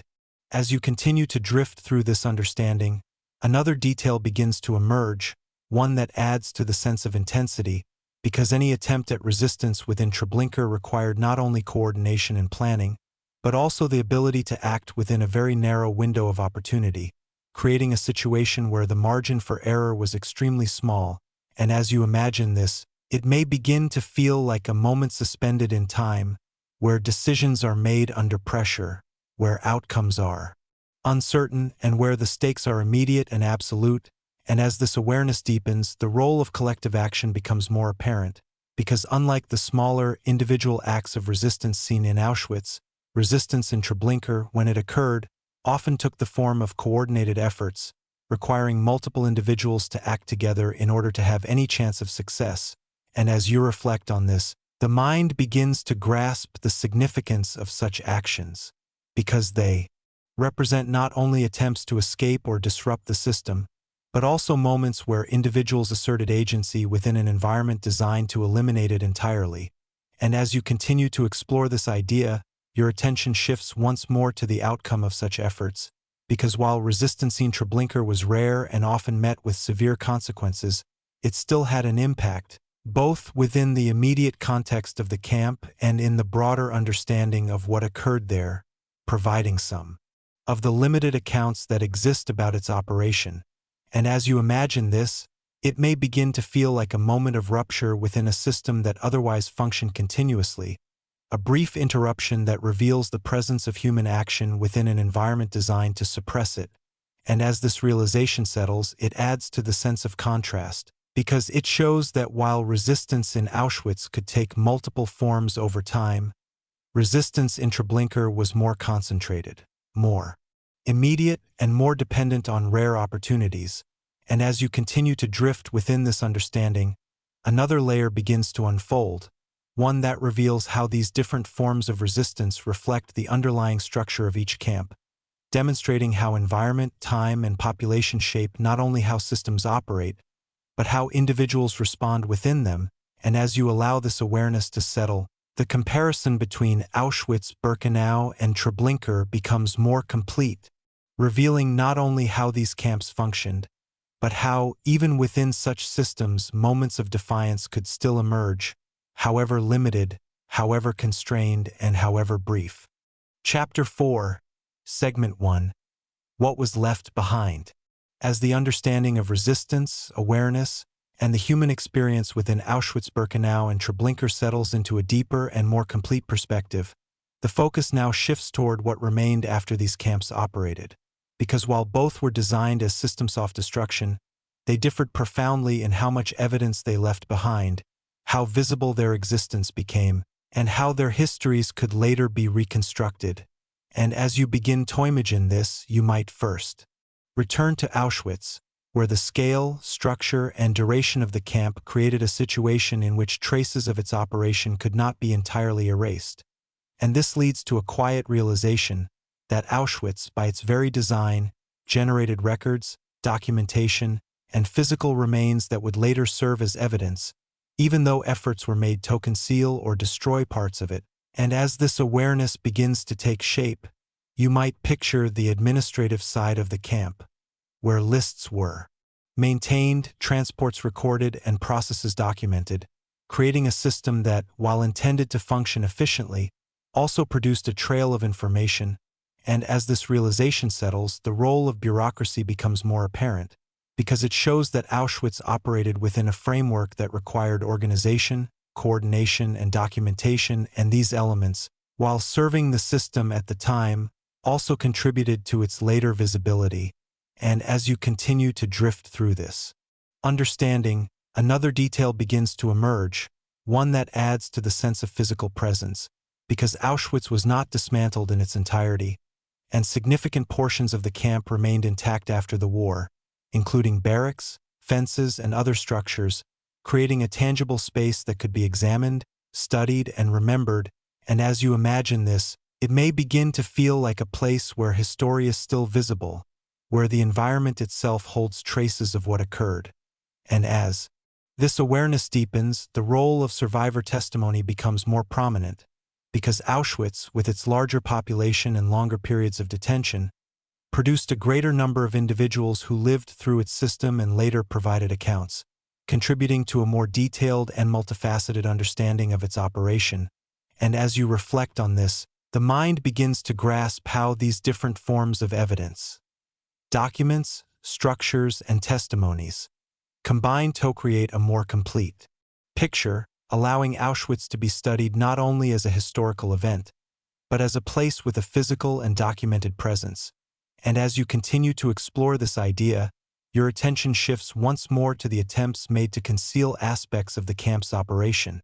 Because even within Auschwitz, there were efforts to destroy evidence, particularly toward the end of the war, when structures were damaged or dismantled, and records were altered or removed, creating gaps in the historical record. And as you imagine this, it may begin to feel like a tension between visibility and concealment, where some elements remain while others are lost. And as this realization settles, it adds to the sense of complexity, because it shows that Auschwitz history is both present and incomplete, shaped by what was preserved and what was destroyed. And as you continue to drift within this understanding, another layer begins to unfold, one that reveals how this relative abundance of evidence contrasts sharply with Treblinka, where the intention from the beginning was not only to carry out extermination, but also to leave behind as little trace as possible. And as this awareness begins to take shape, the perspective prepares to shift once more, moving from a place where history remains visible to one where it was deliberately obscured. As the visible, documented, and partially preserved reality of Auschwitz-Birkenau settles into a clearer understanding, the perspective now shifts toward Treblinka, where the relationship between the camp and its evidence is fundamentally different, shaped not only by its design and operation, but by a deliberate effort to erase its existence from the physical and historical landscape. And as you begin to imagine this, you might picture the camp not as a place that remained after the war, but as one that was systematically dismantled, its structures removed, its grounds altered, and its traces minimized, creating a situation where the physical evidence of what occurred there became far more limited. And this leads to a quiet realization that Treblinka was not only a site of extermination, but also a site of intentional erasure, where the goal extended beyond the operation of the camp itself to include the removal of its presence from history. And as this awareness begins to take shape, you might consider how this absence of physical structures affects the way the camp is understood. Because without the same level of visible remains, the reconstruction of Treblinka's history relies more heavily on indirect forms of evidence, such as testimonies, scattered documents, and later investigations.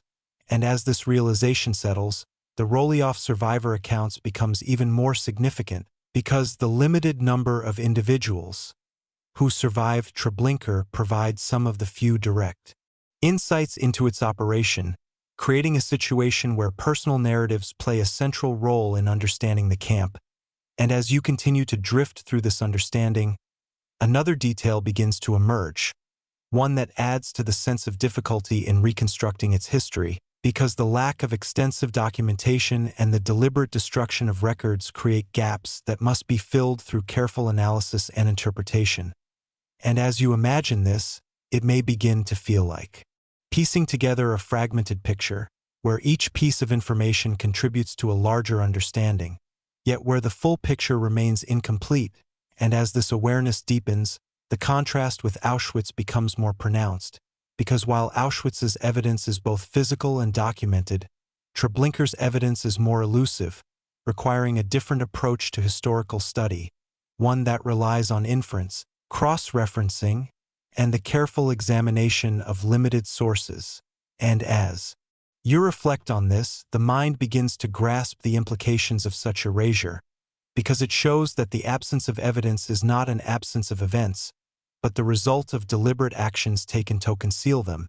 And as you continue to explore this idea, your attention shifts once more to the landscape itself, because the site of Treblinka, while no longer containing the original structures, still exists as a place marked by memory,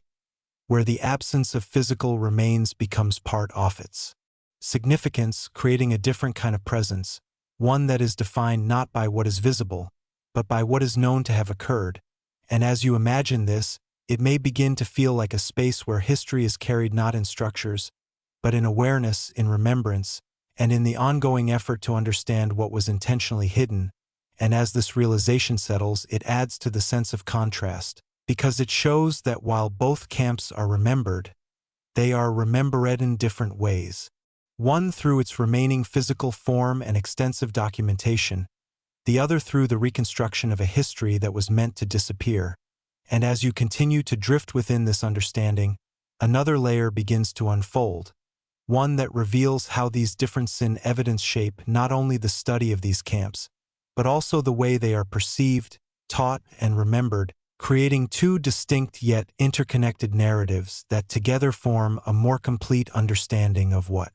occurred. And as you allow this awareness to settle, the contrast between what was left behind and what was taken away becomes one of the most defining aspects of this comparison,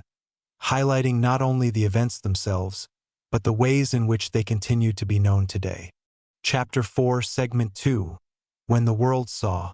As the understanding of what was left behind at Auschwitz-Birkenau and what was deliberately erased at Treblinka settles into a clearer and more complete perspective, the focus now shifts toward the moment when these places entered wider awareness, when they were no longer operating in secrecy or isolation, but were encountered by those who had not been part of their system, because it was in these moments of discovery that the reality of what had occurred began to emerge beyond the boundaries of the camps themselves. And as you begin to imagine this, you might first return to Auschwitz, where the end of the camp's operation did not occur through dismantling alone, but through the arrival of outside forces, bringing with them a different perspective, one that had not been shaped by the internal logic of the camp. And this leads to a quiet realization that when Auschwitz was reached, it was not an empty space, but a place where evidence remained, where structures still stood, and where individuals were still present, creating a situation in which the reality of the camp could be observed directly. And as this awareness begins to take shape, you might picture the environment as it was found, with rows of barracks, fences, and remnants of the camp's infrastructure still visible. And as this realization settles, the significance of this physical presence becomes more apparent, because it allowed those who arrived to see not only that the camp existed, but also to begin to understand how it functioned, to connect the structures with the processes that had taken place within them. And as you continue to drift through this understanding, another detail begins to emerge, one that adds to the sense of immediate impact, because alongside the physical environment, there were individuals who had survived, who could provide accounts, who could describe what had occurred, creating a combination of evidence that was both visible and personal. And as you imagine this, it may begin to feel like a moment where multiple forms of understanding converge, where what is seen and what is described begin to align,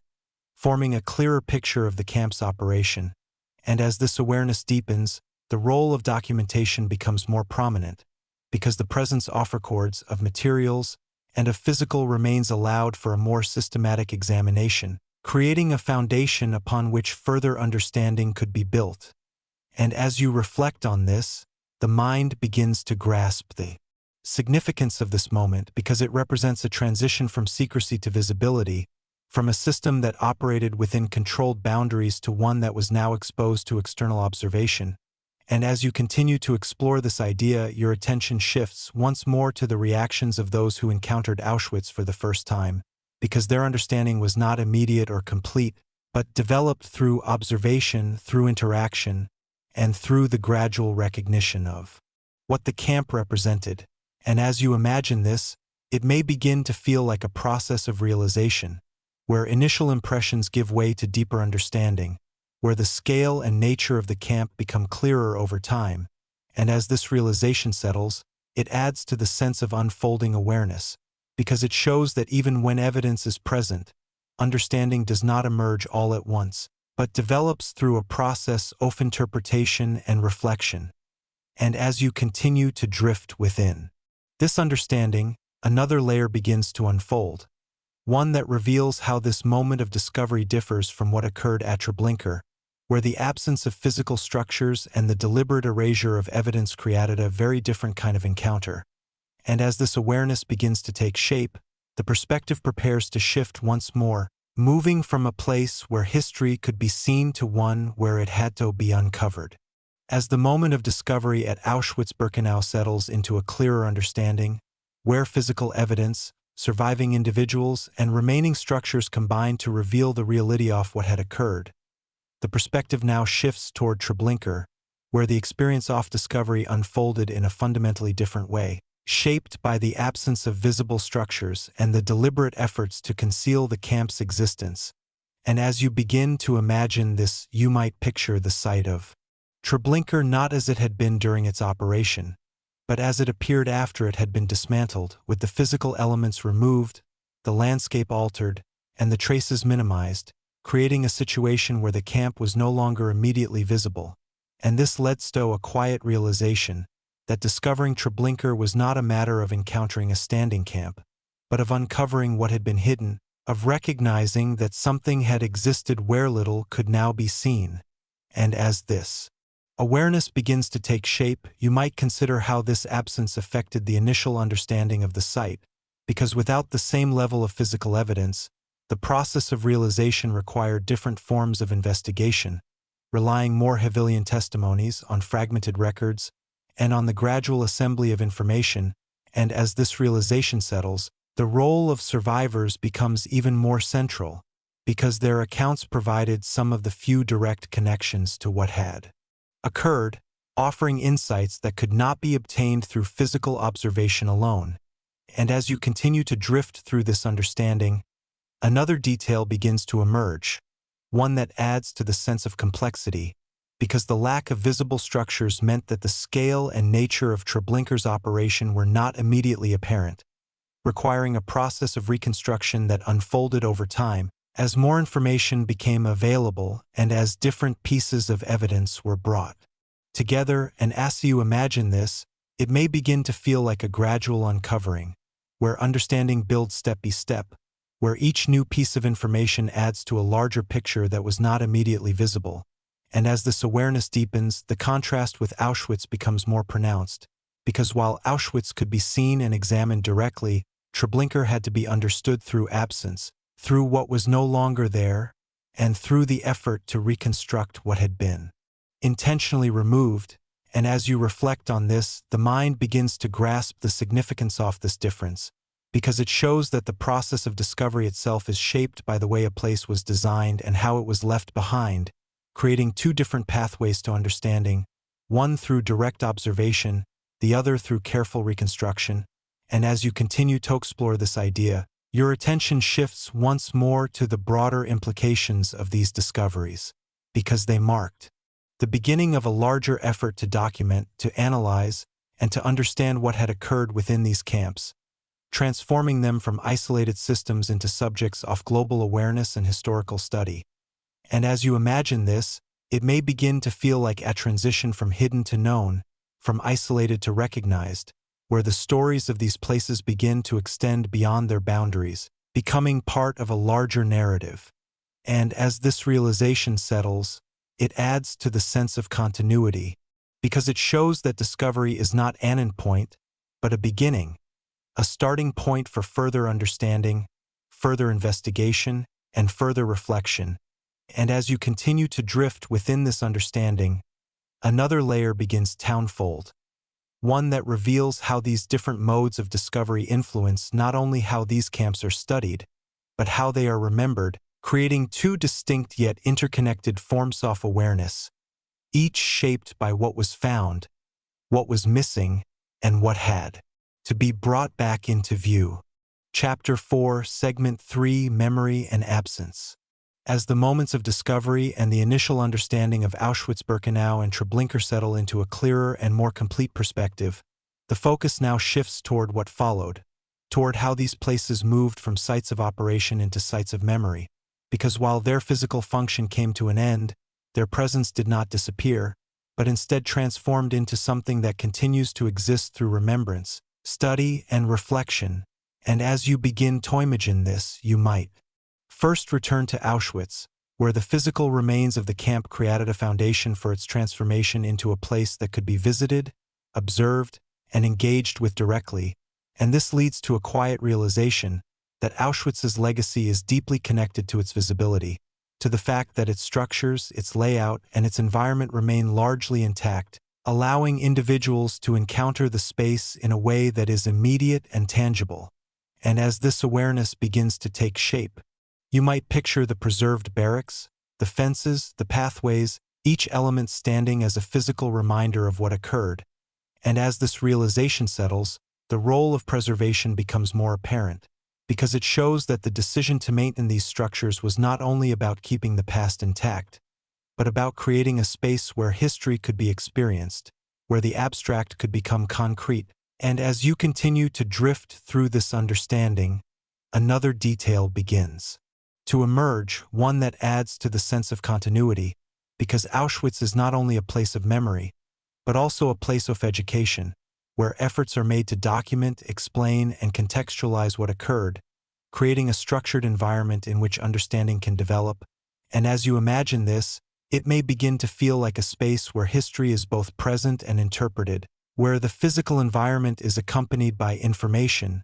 by narratives, and by efforts to convey meaning. And as this awareness deepens, the role of testimony becomes even more significant, because the accounts of those who survived continue to shape how Auschwitz is understood, adding layers of personal experience to the physical space, creating a multidimensional form of memory that combines what is seen with what is told.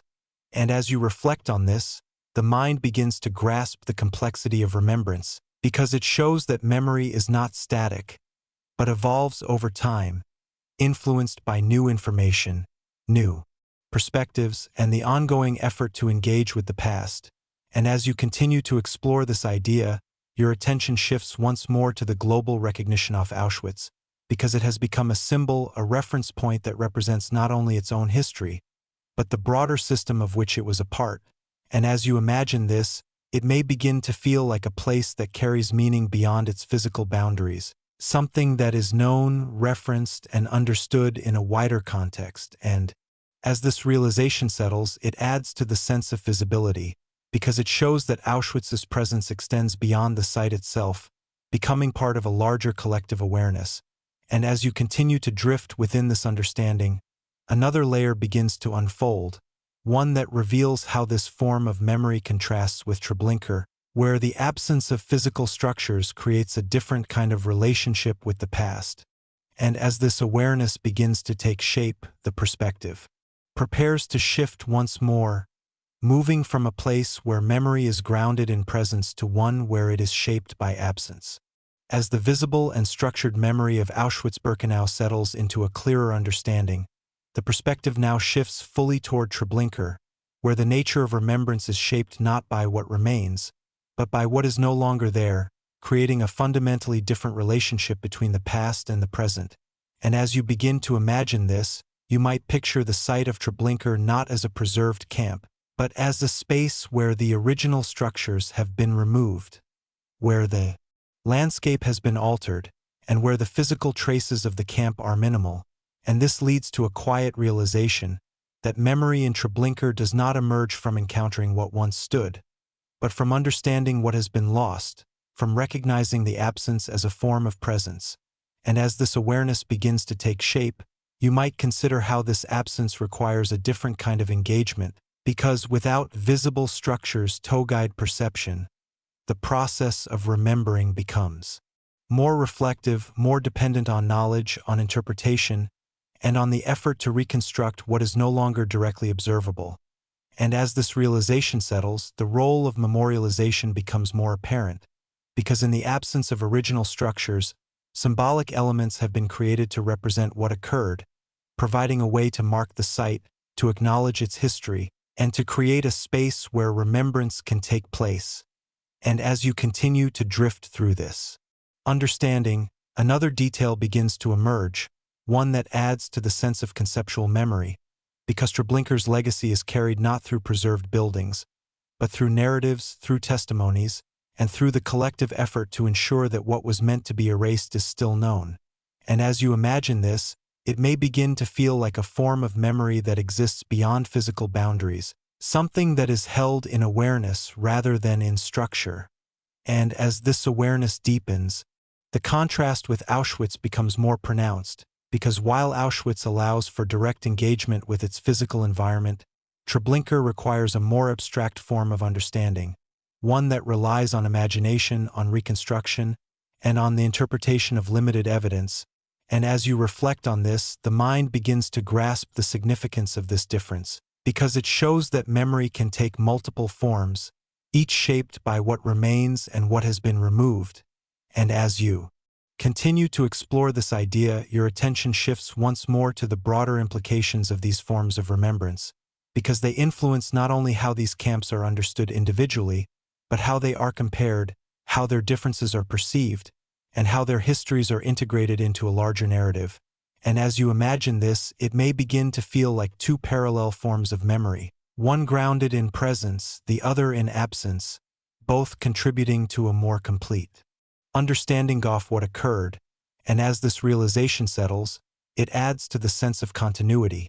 because it shows that even when physical evidence is removed, memory can persist, can be reconstructed, and can continue to exist through the efforts of those who seek to understand and remember.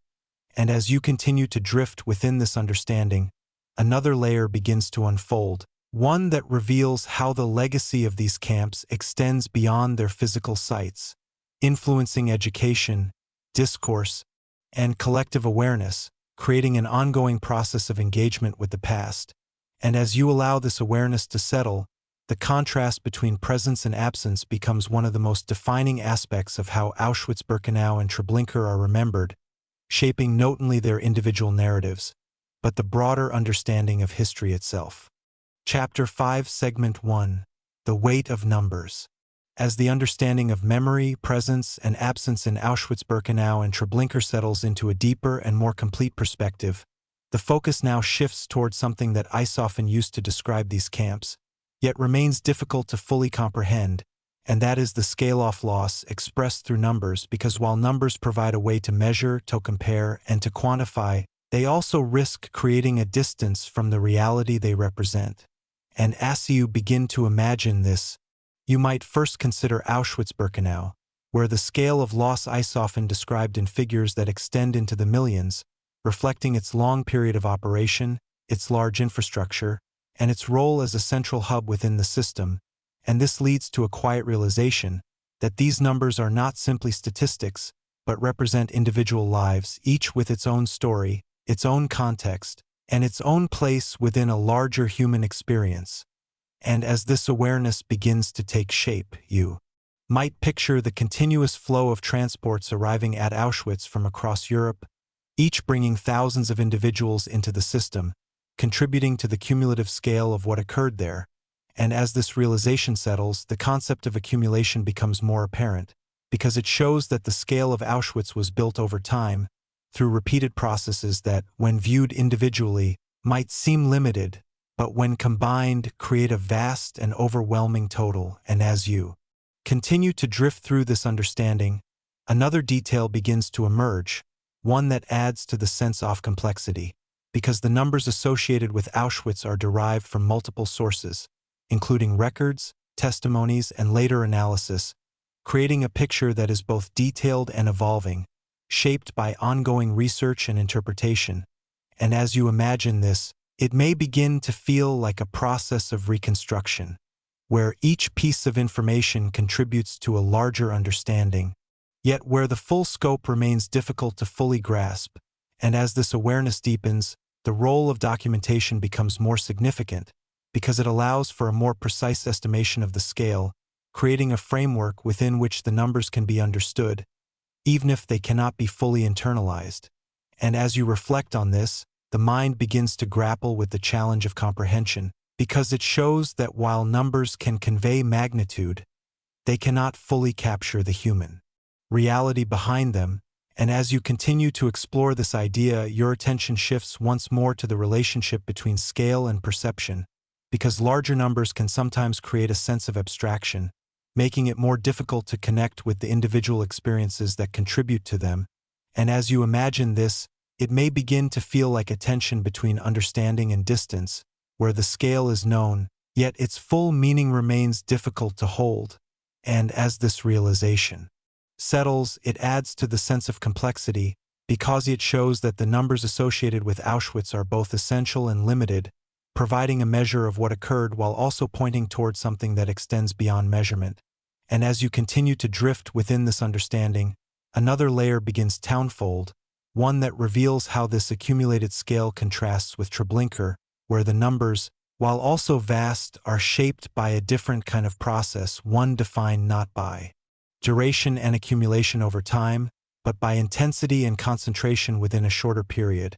And as this awareness begins to take shape, the perspective prepares to shift once more, moving from a system where scale is built gradually to one where it is expressed through immediacy. As the accumulated and documented scale of Auschwitz-Birkenau settles into a clearer understanding, the perspective now shifts fully toward Treblinka, where the numbers, while also immense, are shaped by a fundamentally different structure, one that reflects the camp's design, its purpose, and the speed at which it operated. And as you begin to imagine this, you might consider how Treblinka, despite its smaller physical size and shorter period of operation, accounts for a number of losses that is comparable in magnitude, and this leads to a quiet realization that scale is not only a function of size or duration, but also of intensity, of how quickly and efficiently a system operates. And as this awareness begins to take shape, you might picture the continuous arrival of transports at Treblinka during its period of operation, each contributing to a rapid accumulation of loss that occurred over a relatively short time. And as this realization settles, the concept of concentration becomes more apparent, because it shows that Treblinka's scale is defined not by a prolonged process, but by a condensed one, where large numbers are reached through a system that operates with minimal delay and maximum efficiency. And as you continue to drift through this understanding,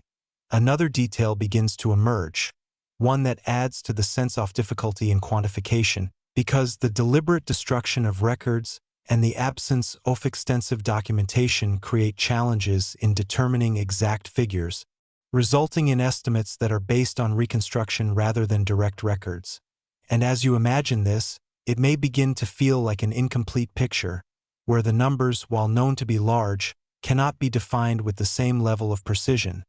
And as this awareness deepens, the role of inference becomes more significant, because it shows that understanding the scale of Treblinka requires piecing together information from multiple sources, including transport records, survivor accounts, and later investigations, creating a composite understanding that, while less precise, still conveys the magnitude of what occurred. And as you reflect on this, the mind begins to grasp the implications of such uncertainty, because it shows that the absence of exact numbers does not diminish the scale, but rather highlights the difficulty of measuring something that was deliberately obscured. And as you continue to explore this idea, your attention shifts once more to the comparison between the two camps, because while Auschwitz's numbers are often associated with its duration and complexity, Treblinka's numbers are associated with its speed and concentration, creating two different ways of understanding scale. And as you imagine this, it may begin to feel like two different dimensions of magnitude, one extending over time, the other compressed within it, and as this realization settles, it adds to the sense of contrast because it shows that while both camps represent immense loss, they do so through different structures, different processes, and different relationships with time. And as you continue to drift within this understanding, another layer begins to unfold, one that reveals how these numbers, regardless of their differences, ultimately point toward the same underlying reality, that each figure represents not an abstract quantity, but a collection of individual lives, each with its own story, its own context, and its own place within history. And as you allow this awareness to settle, the numbers begin to take on a different meaning, not as endpoints, but as entry points into a deeper understanding of what occurred, highlighting both the scale and the humanity that lies within it, and shaping the way these camps are remembered, studied, and understood today. Chapter 5, Segment 2, Two Methods, One System. As the weight of numbers and the immense scale of loss associated with Auschwitz-Birkenau and Treblinka settles into a deeper and more reflective understanding, the perspective now shifts toward a fundamental question that lies beneath the comparison. And that is why these two camps, operating within the same broader system, were designed so differently, because while both served the same overarching goal, their structures, methods, and operations reveal distinct approaches that evolved over time. And as you begin to imagine this, you might first consider Auschwitz not as a fixed design from the beginning, but as a place that changed, adapted, and expanded in response to shifting policies and objectives. And this leads to a quiet realization that Auschwitz's complexity is the result of evolution, of a system that began with one purpose and gradually incorporated others, creating a layered structure that reflects multiple stages of development. And as this awareness begins to take shape, you might picture the early phase of Auschwitz as a concentration camp, focused on detention and control, and then gradually expanding to include forced labor, industrial integration, and eventually large-scale extermination, forming a system that combined these elements into a single, interconnected environment. And as this realization settles, the role of adaptation becomes more apparent, because it shows that Auschwitz was not built all at once, but grew in response to changing demands, creating a structure that is both complex and dynamic. And as you continue to drift through this understanding, another detail begins to emerge, one that adds to the sense of integration because Auschwitz's location, infrastructure, and connection to industrial activities made it suitable for a multifaceted role, allowing it to function not only as a site of extermination, but also as a center for labor and production, creating a system where different functions could coexist and support one another. And as you imagine this, it may begin to feel like a network, where each part contributes to the whole, where processes are interconnected, and where the camp operates as part of a larger system rather than as an isolated unit. And as this awareness deepens, the role of organization becomes more significant, because it shows that managing such a complex system required coordination, planning, and a level of administrative structure that influenced how the camp was designed and how it operated. And as you reflect on this, the mind begins to grasp how Auschwitz's method reflects this complexity, because it combines duration, variation, and multiple functions into a single framework, creating a system that is expansive and sustained. And as you continue to explore this idea, your attention shifts once more to the broader context in which Auschwitz existed, because it was part of a network of camps, each with its own role, yet connected through transportation, administration, and shared objectives, creating a system that extended beyond any single location. And as you imagine this, it may begin to feel like a coordinated structure, where different sites contribute in different ways, and where Auschwitz's role is defined by its ability to integrate multiple functions. And as this realization settles, it adds to the sense of contrast, because it shows that Auschwitz represents one approach within this system, one that is built on complexity, adaptation, and integration. And as you continue to drift within this understanding, another layer begins to unfold, one that reveals how Treblinka represents a different approach entirely, one that does not evolve in the same way, but is instead defined by a singular and focused design from the outset. And as this awareness begins to take shape, the perspective prepares to shift once more, moving from a system that grew over time to one that was conceived with a fixed and immediate purpose. As the evolving, integrated, and multifaceted structure of Auschwitz-Birkenau settles into a clearer understanding, the perspective now shifts fully toward Treblinka, where the method reflects a fundamentally different approach, one that is not the result of gradual development but of direct intention, because Treblinka was conceived as part of a specific operation with a clearly defined goal, and this leads to a quiet realization that its design was not meant to accommodate multiple functions, but to focus entirely on one, creating a system that is streamlined, concentrated, and immediate. And as this awareness begins to take shape, you might picture Treblinka not as a place that changed over time, but as one that was built to perform a specific role from the very beginning, with its layout, its processes, and its operation all aligned toward that single purpose. And as this realization settles, the role of simplicity becomes more apparent, because it shows that Treblinka's method was based on reducing the system to its essential components, removing anything that was not necessary, and creating a process that could operate with maximum efficiency. And as you continue to drift through this understanding, another detail begins to emerge, one that adds to the sense of focus, because Treblinka's lack of integration with industrial activities or long-term detention systems allowed it to function independently, without the need to balance multiple objectives, creating a structure that is both limited in scope and highly concentrated in function. And as you imagine this, it may begin to feel like a system that is defined by its clarity of purpose, where every element serves the same goal, and where there is no deviation from that focus. And as this awareness deepens, the role of timing becomes more significant, because Treblinka's operation was not intended to be sustained indefinitely, but to achieve its objective within a relatively short period, creating a system that is intense, rapid, and finite. And as you reflect on this, the mind begins to grasp how this method differs from that of Auschwitz, because it shows that Treblinka represents a model that prioritizes immediacy over duration, concentration over expansion, and singular purpose over integration. And as you continue to explore this idea, your attention shifts once more to the broader system in which Treblinka existed, because it was part of a coordinated effort that included other similar sites, each designed with the same focused approach, creating a network of camps that operated in parallel, each contributing to the overall objective through its own concentrated function. And as you imagine this, it may begin to feel like a different kind of system, one that is not centralized in the same way as Auschwitz, but distributed with multiple sites performing the same role simultaneously. And as this realization settles, it adds to the sense of contrast, because it shows that while Auschwitz represents a centralized and multifaceted approach, Treblinka represents a decentralized and singular one.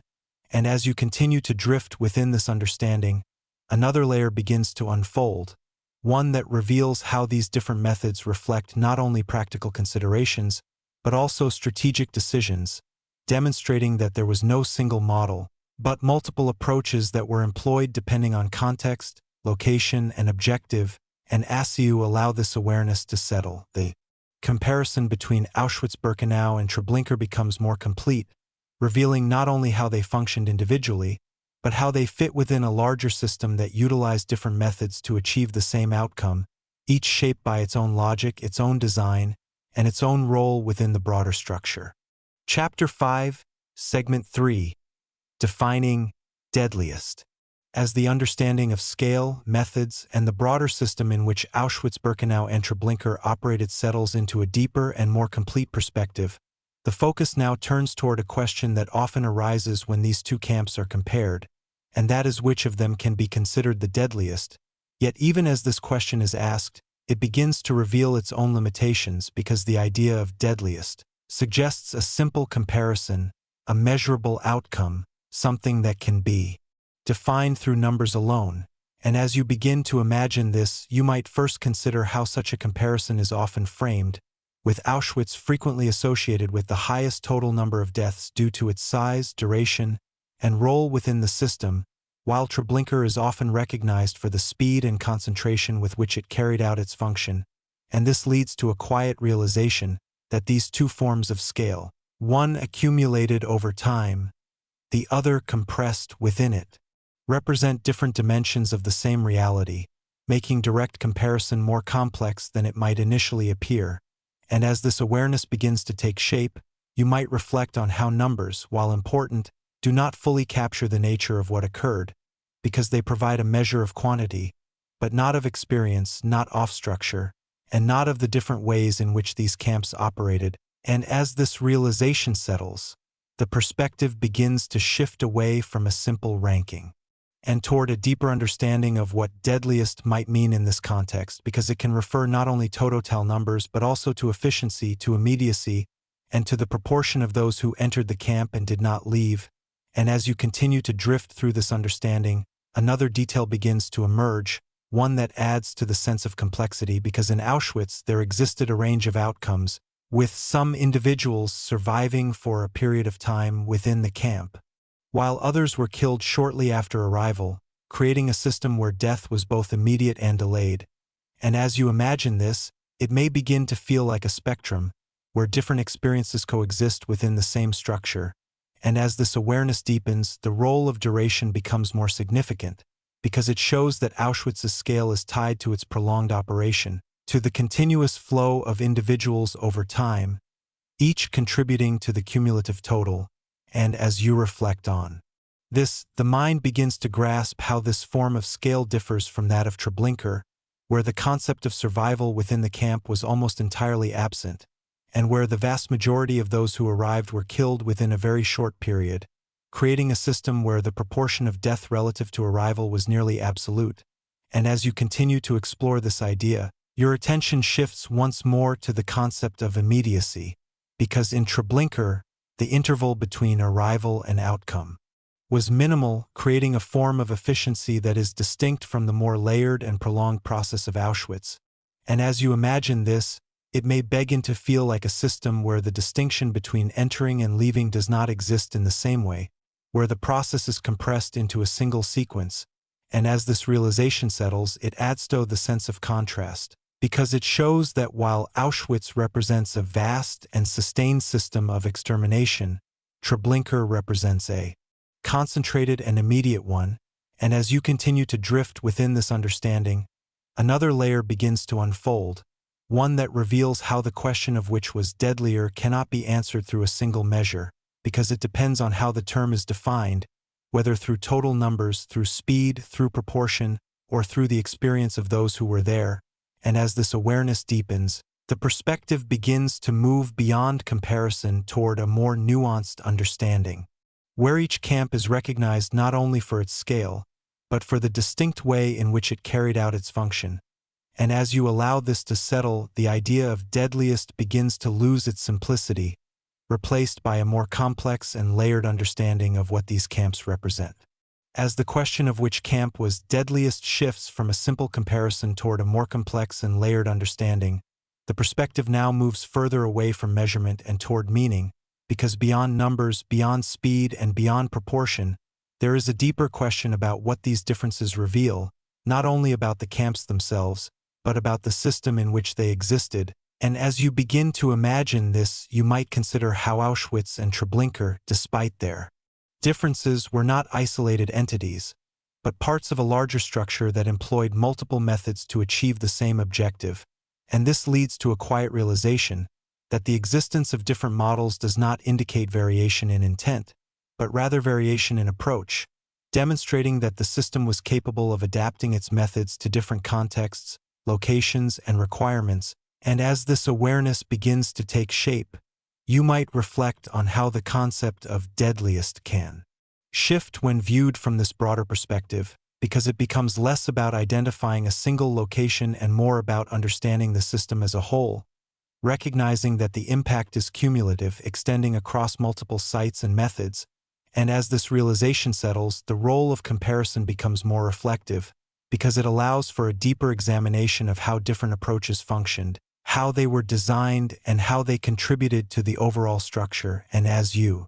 continue to drift through this understanding, another detail begins to emerge, one that adds to the sense of interconnectedness, because it shows that Auschwitz and Treblinka, while different in design, were linked through shared policies, shared objectives, and shared processes, creating a network in which each camp played a role. And as you imagine this, it may begin to feel like a system that operates on multiple levels, where different components contribute in different ways, yet all are part of the same structure. And as this awareness deepens, the concept of deadliest begins to transform, because it no longer refers to a single place, but to the collective impact of the system itself. And as you reflect on this, the mind begins to grasp how focusing on one camp alone can obscure the broader reality,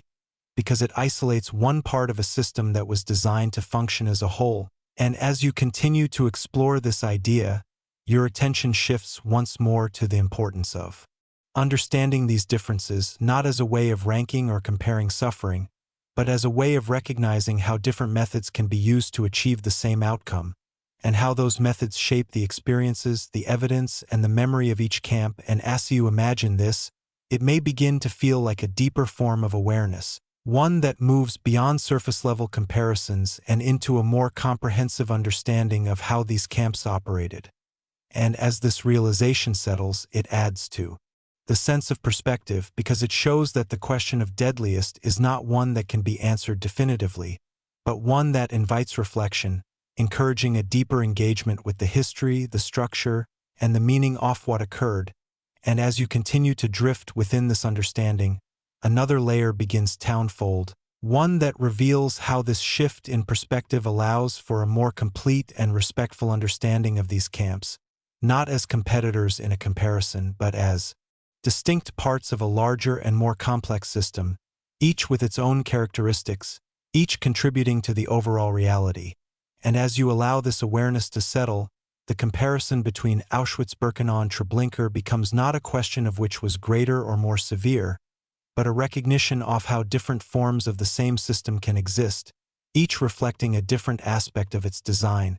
and each requiring its own form of understanding. Chapter 6, Segment 1: The System and Those Who Ran It. As the question of scale, methods, and what it means to define something as deadliest settles into a deeper and more reflective understanding, the perspective now shifts toward another essential layer of this comparison, one that moves away from structures and processes and toward the individuals who operated within them, because while Auschwitz-Birkenau and Treblinka were systems, they did not function on their own, but were carried out, maintained, and enforced by people, each occupying roles within a hierarchy that allowed the system to operate continuously. And as you begin to imagine this, you might first consider Auschwitz, where the complexity of the camp required a wide range of roles, from administration and logistics to supervision and enforcement, creating a structured environment in which responsibilities were distributed across multiple levels. And this leads to a quiet realization that the functioning of Auschwitz depended not only on its design,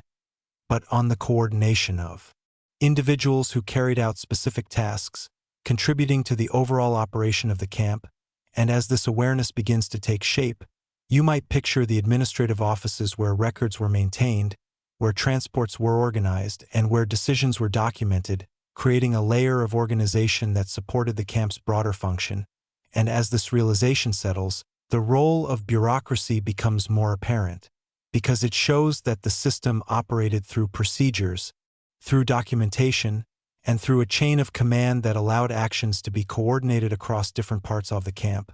And as you continue to drift through this understanding, another detail begins to emerge, one that adds to the sense of structure, because beyond administration, there were individuals responsible for overseeing daily activities, for enforcing rules, and for maintaining control over the prisoner population, creating a system where authority was present at multiple levels.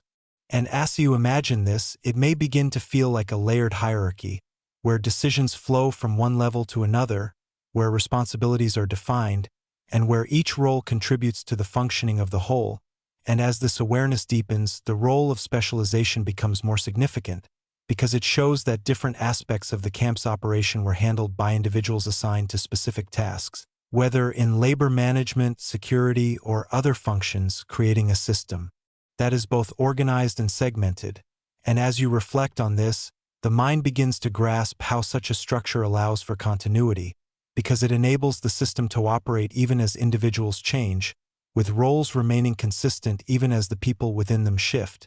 And as you continue to explore this idea, your attention shifts once more to the concept of responsibility, because within such a system, actions are distributed across multiple levels, creating a situation where no single individual is solely responsible for the entire operation, yet where each contributes to its functioning. And as you imagine this, it may begin to feel like a diffusion of responsibility, where actions are carried out within a framework that normalizes them, that integrates them into routine, and that reduces the sense of individual agency within the broader context. And as this realization settles, it adds to the sense of complexity, because it shows that understanding Auschwitz requires not only examining its structures but also the roles and decisions of those who operated within it. And as you continue to drift within this understanding, another layer begins to unfold, one that reveals how this complex and hierarchical system contrasts with Treblinka, where the structure was smaller, more concentrated, and organized in a different way, yet still required individuals to carry out its function. And as this awareness begins to take shape, the perspective prepares to shift once more, moving from a large and layered system to one that is more compact, yet equally dependent on human roles. As the layered hierarchy and structured organization of Auschwitz-Birkenau settles into a clearer understanding, the perspective now shifts fully toward Treblinka, where the system, while smaller in scale and less complex in its structure, still depended on individuals to carry out its operation, yet in a way that reflects its more concentrated and singular design. And as you begin to imagine this, you might consider how Treblinka, lacking the multifaceted functions of Auschwitz, required fewer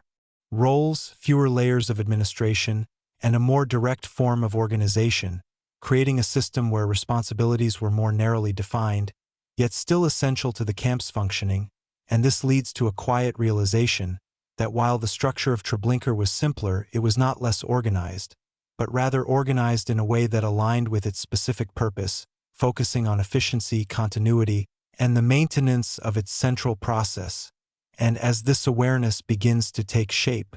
you might picture the limited number of individuals responsible for overseeing the camp, coordinating its operation, and ensuring that the sequence of events continued without interruption. And as this realization settles, the role of direct control becomes more apparent, because it shows that Treblinka's system relied less on extensive bureaucracy and more on immediate oversight, creating a structure where actions were carried out in a more direct and concentrated manner. And as you continue to drift through this understanding, another detail begins to emerge, one that adds to the sense of immediacy, because within Treblinka, the absence of prolonged detention and labor systems meant that there were fewer intermediary roles, fewer stages of management, and a more streamlined chain of command, creating a system that is both simpler and more focused. And as you imagine this, it may begin to feel like a system where each role is closely tied to the central function, where there is little separation between different aspects of the operation, and where the overall structure is defined by its singular purpose. And as this awareness deepens, the role of those who were forced to assist within the camp becomes more significant, because they formed an essential part of the system, carrying out tasks that supported its operation, creating a dynamic where the functioning of the camp depended not only on its overseers, but also on those within it who were compelled to participate in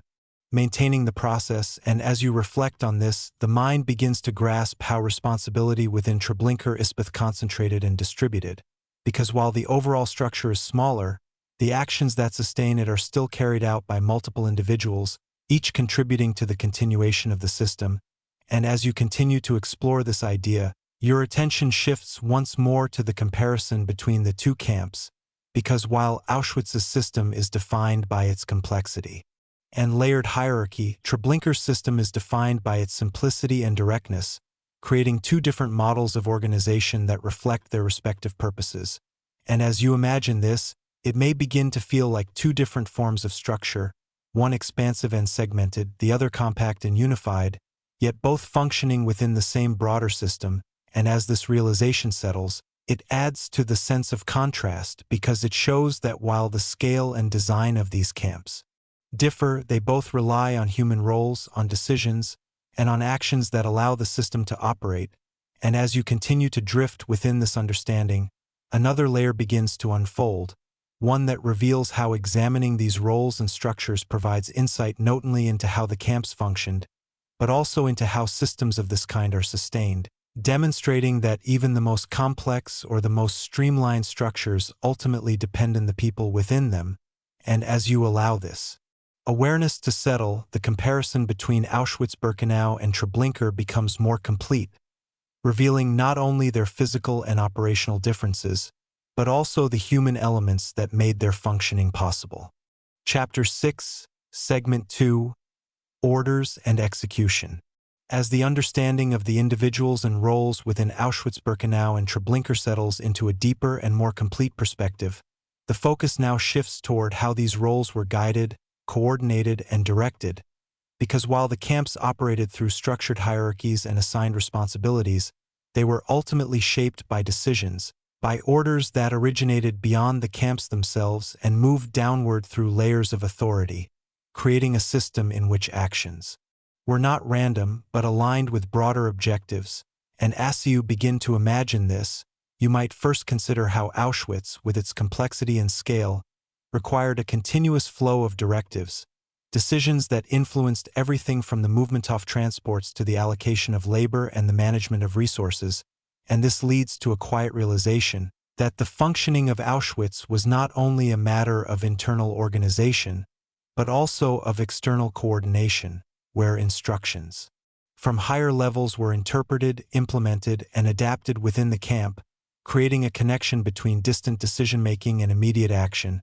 And as this awareness begins to take shape, you might picture the chain of communication that linked different levels of authority, where orders were transmitted, received, and carried out, creating a structure in which each level played a role in translating broader policies into specific actions. And as this realization settles, the role of interpretation becomes more apparent, because it shows that while orders provided direction, their implementation required decisions at multiple levels, creating a system where individuals not only followed instructions, but also applied them within specific contexts, shaping how the system operated on a daily basis. And as you continue to drift through this understanding, another detail begins to emerge, one that adds to the sense of continuity, because the ongoing operation of Auschwitz required a steady and consistent application of these directives, creating a rhythm in which decisions were not isolated events, but part of a continuous process that guided the camp's functioning over time. And as you imagine this, it may begin to feel like a system that is constantly being adjusted, where actions are aligned with evolving objectives, and where the structure of the camp reflects not only its original design, but also the accumulation of decisions made over its period of operation. And as this awareness deepens, the role of documentation becomes more significant, because the presence of records, reports, and communications provides insight into how decisions were made and implemented, revealing a system that operated through both formal and informal channels. And as you reflect on this, the mind begins to grasp how decision-making within Auschwitz was both centralized and distributed, with overarching policies guiding the system while local decisions shaped its daily operation. And as you continue to explore this idea, your attention shifts once more to the relationship between orders and actions, because it shows that the system depended not only on the existence of directives, but on their execution, on the translation of instruction into practice. And as you imagine this, it may begin to feel like a continuous flow, where decisions move downward and actions move outward, creating a dynamic that sustains the system. And as this realization settles, it adds to the sense of complexity, because it shows that understanding Auschwitz requires examining not only what was done, but how decisions were made, how they were communicated, and how they were carried out. And as you continue to drift within this understanding, another layer begins to unfold, one that reveals how the structured and layered process of decision-making contrasts with Treblinka, where the system, while still directed by orders, operated in a more concentrated and immediate way, reflecting its different design and purpose. And as this awareness begins to take shape, the perspective prepares to shift once more, moving from a complex and evolving system of directives to one that is more focused and direct. As the layered, evolving, and interconnected process of decision-making within Auschwitz-Birkenau settles into a clearer understanding. The perspective now shifts fully toward Treblinka, where the structure of orders and their execution reflects the camp's more focused and immediate design, creating a system that, while still guided by broader directives, operated with a different rhythm, a different level of complexity, and a more direct relationship between instruction and action. And as you begin to imagine this, you might consider how Treblinka, as part of a specific and coordinated operation, was established with a clearly defined objective from the outset, reducing the need for ongoing adaptation and complex decision-making within the camp itself. And this leads to a quiet realization that while Auschwitz evolved over time through a series of decisions, Treblinka operated within a more fixed framework, where the primary challenge was not adapting to changing conditions, but maintaining the efficiency and continuity of a system that had already been defined. And as this awareness begins to take shape, you might picture the flow of orders within Treblinka as more direct, with fewer layers of interpretation, creating a situation where instructions were implemented with minimal variation, aligning closely with the camp's singular purpose. And as this realization settles, the role of consistency becomes more apparent, because it shows that Treblinka's operation depended on repeating the same sequence of actions with precision, requiring a form of decision-making that prioritized stability over change. And as you continue to drift through this understanding, another detail begins to emerge, one that adds to the sense of immediacy, because within Treblinka, the absence of multiple functions and extended processes meant that decisions were often tied directly to the central operation, creating a system where the impact of each directive was immediate and observable within the ongoing flow of the camp. And as you imagine this, it may begin to feel like a system where there is little separation between planning and execution, where decisions translate quickly into action, and where the structure of the camp reflects a close alignment between intention and outcome. And as this awareness deepens, the role of external coordination remains significant, because Treblinka, like Auschwitz, was part of a larger network, receiving transports and operating within a broader framework. Yet the internal decision-making required to sustain its function was less complex, focused primarily on maintaining the continuity of its central process. And as you reflect on this, the mind begins to grasp how the difference in structure influences the nature of decision-making, because it shows that while Auschwitz required ongoing adaptation and layered interpretation, Treblinka required consistency and direct implementation, creating two distinct approaches to how orders were carried out. And as you continue to explore this idea, your attention shifts once more to the relationship between these two models, because together they reveal how a system can operate through both complexity and simplicity, through both adaptation and repetition, depending on its design and purpose. And as you imagine this, it may begin to feel like two different forms of direction, one dynamic and evolving, the other fixed and immediate, yet both functioning within the same broader structure. And as this realization settles, it adds to the sense of contrast, because it shows that while the origins of orders may be similar, their implementation can vary significantly depending on the system in which they are applied. And as you continue to drift within this understanding, another layer begins to unfold, one that reveals how examining decision-making and execution provides deeper insight into how these camps functioned, not only as physical spaces, but as systems shaped by directives, by actions, and by the continuous interaction between the two. And as you allow this awareness to settle, the comparison between Auschwitz-Birkenau and Treblinka becomes more complete, revealing not only their structural and operational differences, but also the ways in which decisions were translated into reality within each camp.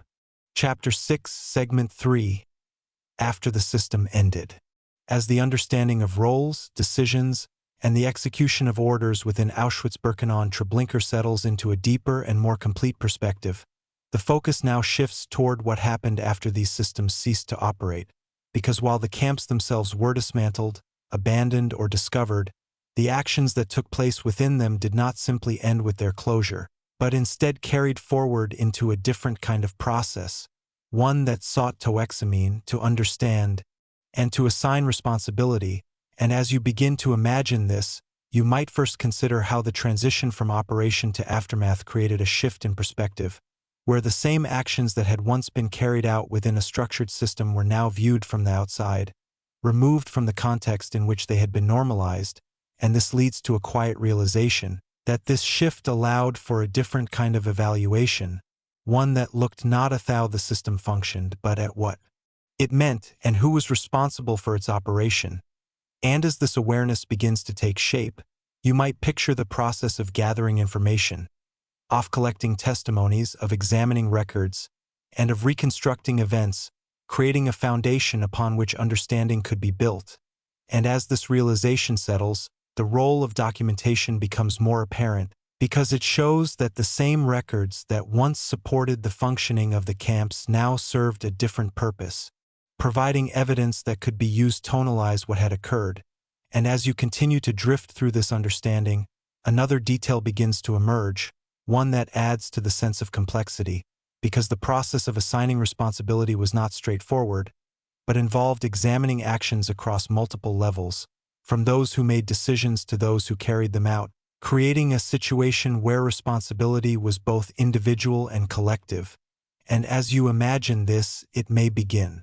to feel like a layered evaluation, where different roles are considered, where actions are examined within their context, and where the relationship between orders and execution becomes central to understanding accountability. And as this awareness deepens, the role of testimony becomes even more significant, because the accounts of those who experienced the camps provided insights that could not be obtained through documents alone,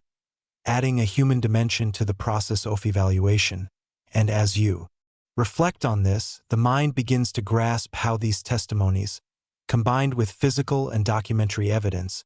contributed to a broader understanding of what had occurred, creating a more complete picture that could be examined from multiple perspectives. And as you continue to explore this idea, your attention shifts once more to the concept of judgment, because the process of evaluating these events involved not only understanding them, but also determining how they should be interpreted, how responsibility should be assigned, and how actions should be addressed, creating a situation where historical analysis intersects with moral and legal considerations. And as you imagine this, it may begin to feel like a process that extends beyond simple description, moving into a deeper examination of meaning and consequence. And as this realization settles, it adds to the sense of transition, because it shows that the end of the camps did not mark the end of their impact, but the beginning of a new phase, one in which their existence would be examined, understood, and remembered in different ways. And as you continue to drift within this understanding,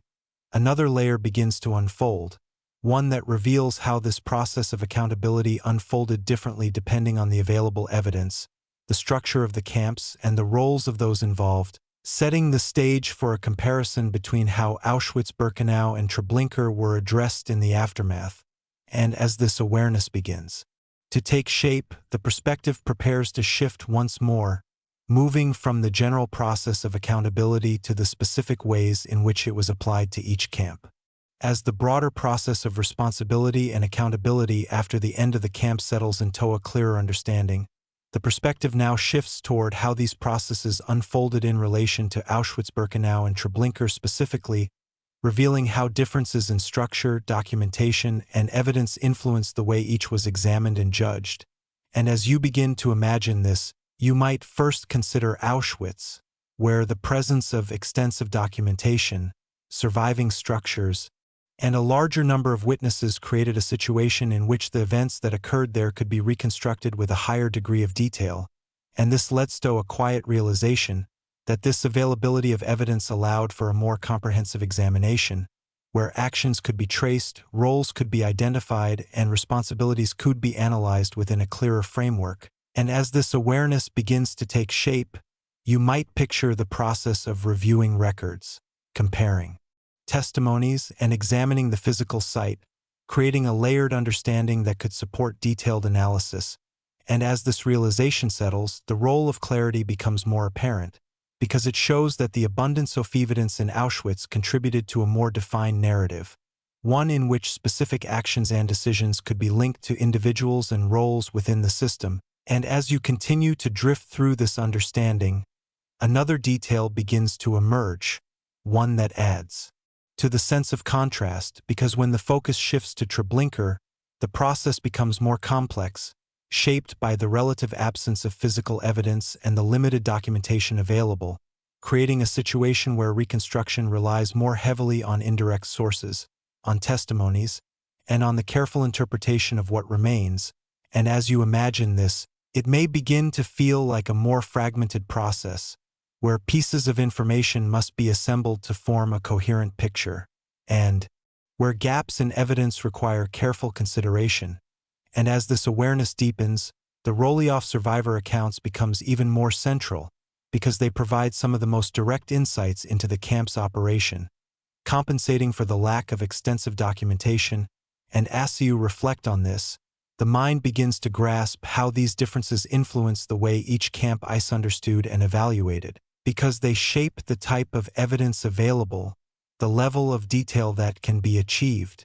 and the methods used to reconstruct events. And as you continue to explore this idea, your attention shifts once more to the broader implications of these differences, because they show that accountability is not only a matter of examining actions, but also of working within the constraints of available evidence, adapting methods of analysis to the nature of the information that exists. And as you imagine this, it may begin to feel like two parallel processes, one supported by extensive documentation and physical remains, the other requiring reconstruction through more limited sources, yet both contributing to a larger understanding of what occurred. And as this realization settles, it adds to the sense of continuity, because it shows that despite these differences, both camps are subject to the same overarching process of examination and remembrance, each contributing to a broader effort to understand and acknowledge what took place. And as you continue to drift within this understanding, another layer begins to unfold, one that reveals how these processes of accountability extend beyond the immediate aftermath, continuing to evolve over time as new information emerges, as perspectives shift, and as the effort to understand these events continues, shaping not only historical analysis, but also the way these camps are remembered and interpreted in the present. And as you allow this awareness to settle, the comparison between Auschwitz-Birkenau and Treblinka becomes more complete, revealing not only how they functioned during their operation, but how they have been examined, understood, and judged in the years that followed. Chapter 7, Segment 1. Silence as a System.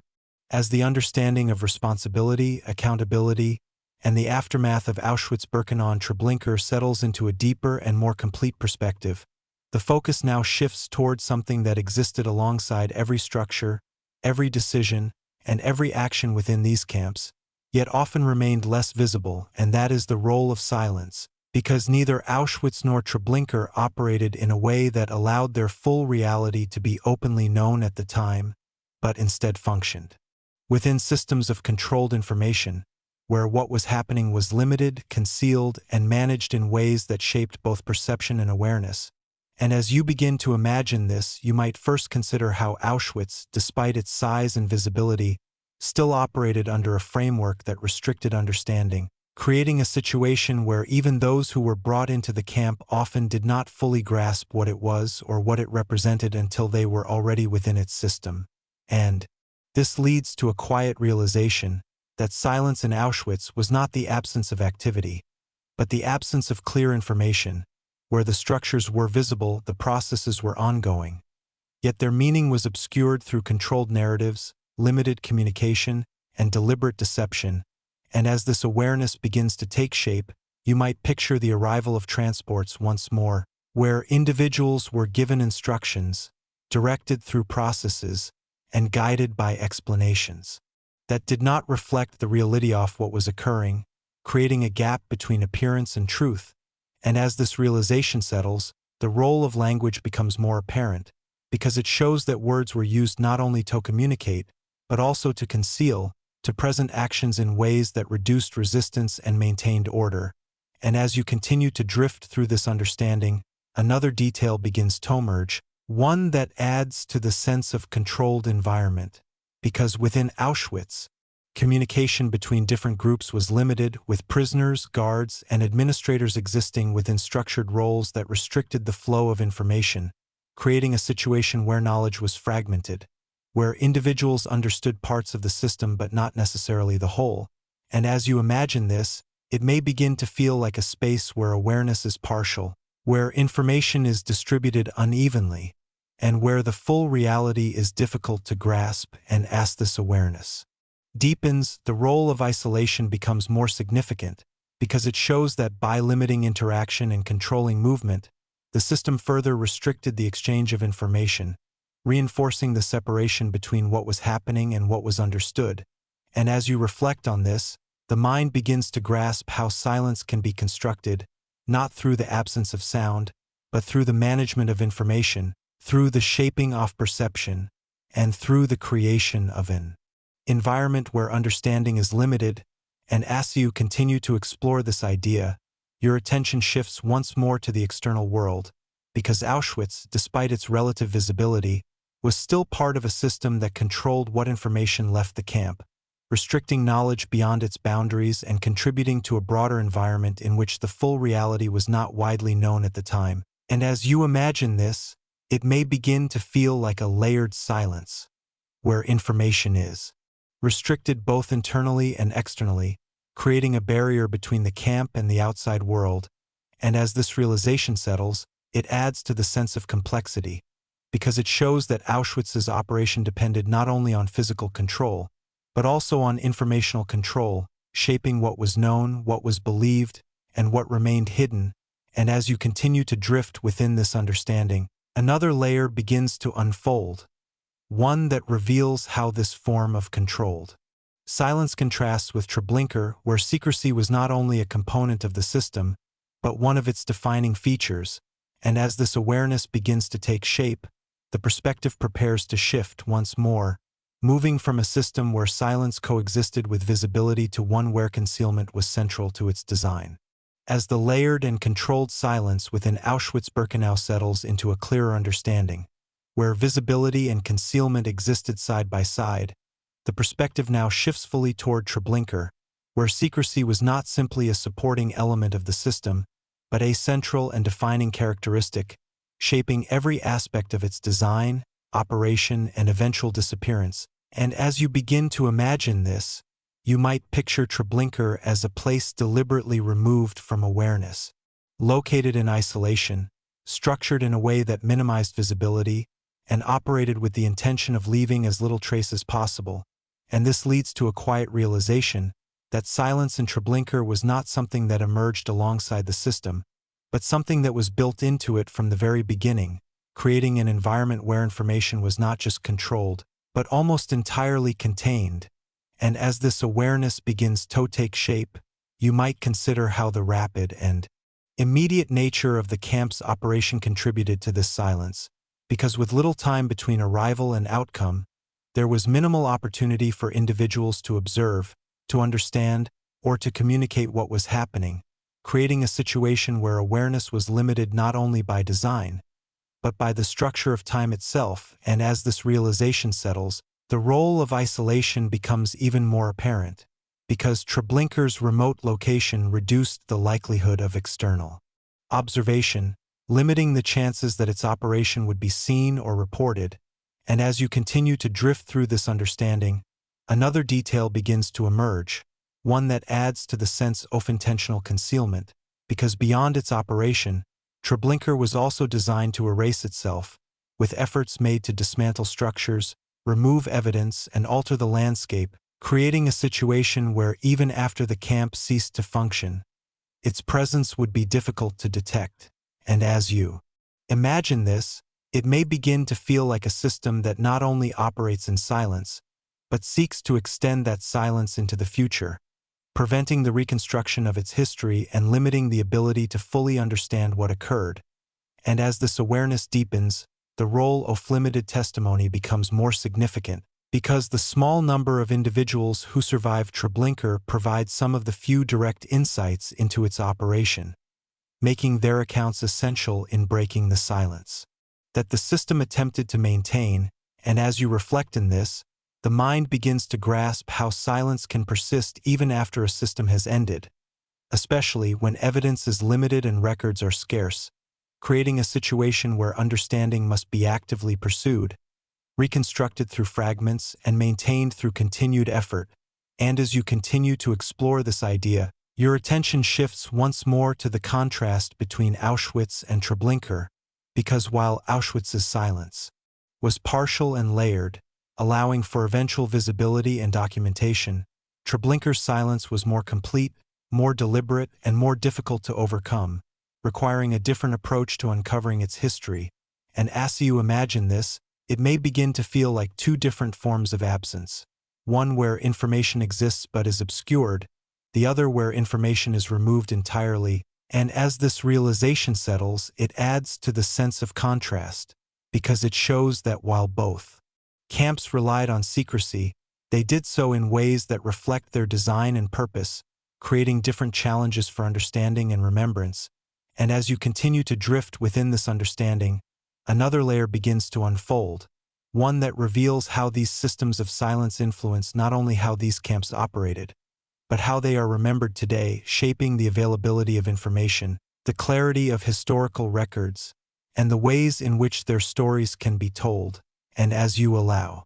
this awareness to settle, the comparison between Auschwitz-Birkenau and Treblinka becomes more complete, revealing not only what was done,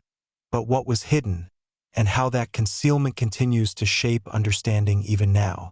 Chapter 7, Segment 2, Time Within the System. As the understanding of silence, secrecy, and the control of information within Auschwitz-Birkenau and Treblinka settles into a deeper and more complete perspective, the focus now shifts toward another dimension that shaped how these camps functioned and how they are understood, and that is time, because beyond structures, beyond processes, and beyond numbers, each camp existed within its own relationship to time, defined not only by how long it operated, but by how time was experienced within it. And as you begin to imagine this, you might first consider Auschwitz, where the duration of the camp's operation extended over several years, creating a system that evolved, adapted, and sustained itself over a prolonged period. And this leads to a quiet realization that Auschwitz's relationship with time is one of extension of continuity, where the camp was not a temporary or short-lived structure, but a persistent one, functioning day after day, year after year. And as this awareness begins to take shape, you might picture the passage of time within the camp not as a series of isolated events, but as an ongoing process where routines were established, maintained, and repeated, creating a rhythm that defined daily life. And as this realization settles, the role of repetition becomes more apparent, because it shows that time in Auschwitz was structured, divided into days, into cycles of activity, into sequences that repeated with consistency, creating a sense of ongoing existence. Even within a system defined by uncertainty and control, and as you continue to drift through this understanding, another detail begins to emerge, one that adds to the sense of layered time, because within Auschwitz, individuals experienced time differently depending on their position within the system, with those who were selected for labor experiencing extended periods within the camp, while others encountered a much shorter and more immediate progression, creating a situation where time was not uniform, but varied across different experiences. And as you imagine this, it may begin to feel like a spectrum, where time stretches for some and contracts for others, all within the same environment. And as this awareness deepens, the role of duration becomes more significant, because it shows that Auschwitz's prolonged operation allowed for changes to occur, for structures to expand, for processes to be refined, creating a system that was not static but evolving, shaped by the passage of time and the accumulation of decisions. And as you reflect on this, the mind begins to grasp how this extended duration influences understanding, because it provides more opportunities for documentation, for testimony, and for observation, creating a richer and more detailed historical record. And as you continue to explore this idea, your attention shifts once more to the psychological experience of time within Auschwitz, because for those who remained within the camp, time could feel both prolonged and uncertain, marked by routine yet overshadowed by unpredictability. creating a complex relationship where each day carried both continuity and risk. And as you imagine this, it may begin to feel like a tension between repetition and change, where time moves forward yet remains uncertain. And as this realization settles, it adds to the sense of depth, because it shows that Auschwitz's relationship with time is not only about how long it existed, but about how time was structured, experienced, and recorded within it. And as you continue to drift within this understanding, another layer begins to unfold, one that reveals how this extended and layered relationship with time contrasts with Treblinka, where time operated in a fundamentally different way, shaped not by duration and continuity, but by immediacy and compression. And as this awareness begins to take shape, the perspective preparesto shift once more, moving from a system defined by extended time to one defined by its rapid and concentrated nature. As the extended, layered, and evolving relationship with time in Auschwitz-Birkenau settles into a clearer understanding, the perspective now shifts fully toward Treblinka, where time takes on a fundamentally different form, not as something that stretches, develops, or evolves over long periods, but as something that is compressed, concentrated, and immediate, shaping both the operation of the camp and the experience of those who entered it. And as you begin to imagine this, you might consider how Treblinka, unlike Auschwitz, operated for a shorter period and with a singular focus, creating a system where the relationship with time is defined not by duration, but by intensity. And this leads to a quiet realization that in Treblinka, time was not something that unfolded gradually, but something that moved quickly, where the interval between arrival and outcome was reduced to its shortest possible form. And as this awareness begins to take shape, you might picture the continuous sequence of transports arriving, being processed, and the camp returning to readiness for the next arrival, creating a cycle that repeats without variation, without expansion, and without the extended continuity seen in Auschwitz. And as this realization settles, the role of repetition becomes more concentrated, because it shows that while Auschwitz repeated its processes over years, Treblinka repeated its processes within a much shorter time frame, creating a sense of rapid succession, where events follow one another closely and where the passage of time is experienced differently. And as you continue to drift through this understanding, another detail begins to emerge, one that adds to the sense of compression, because within Treblinka, the absence of prolonged detention means that most individuals did not experience time within the camp in the same way, with their presence limited to a brief sequence of moments, creating a situation where time is not extended, but almost eliminated. And as you imagine this, it may begin to feel like a narrowing of time, where the beginning and end are closely connected, leaving little space in between. And as this awareness deepens, the role of immediacy becomes more significant, because it shows that Treblinka's operation depended on maintaining this compressed relationship with time, ensuring that the process moved forward continuously, without delay, and without interruption. And as you reflect on this, the mind begins to grasp how this difference in time shapes the overall structure of the camp, because it influences everything from its design to its operation, creating a system that is focused on rapid execution rather than sustained existence. And as you continue to explore this idea, your attention shifts once more toward historical implications of this compressed time, because the shorter duration of Treblinka's operation, combined with its deliberate erasure, results in a different kind of historical record, one that is less extensive, more fragmented, and more dependent on reconstruction. And as you imagine this, it may begin to feel like a fleeting presence, where the camp existed intensely for a period and then disappeared, leaving behind limited traces. And as this realization settles, it adds to the sense of contrast, because it shows that while Auschwitz's extended duration allows for a more detailed and continuous record, Treblinka's compressed time creates a more concentrated and elusive history. And as you continue to drift within this understanding, another layer begins to unfold, one that reveals how these different relationships with time influence not only how these camps operated,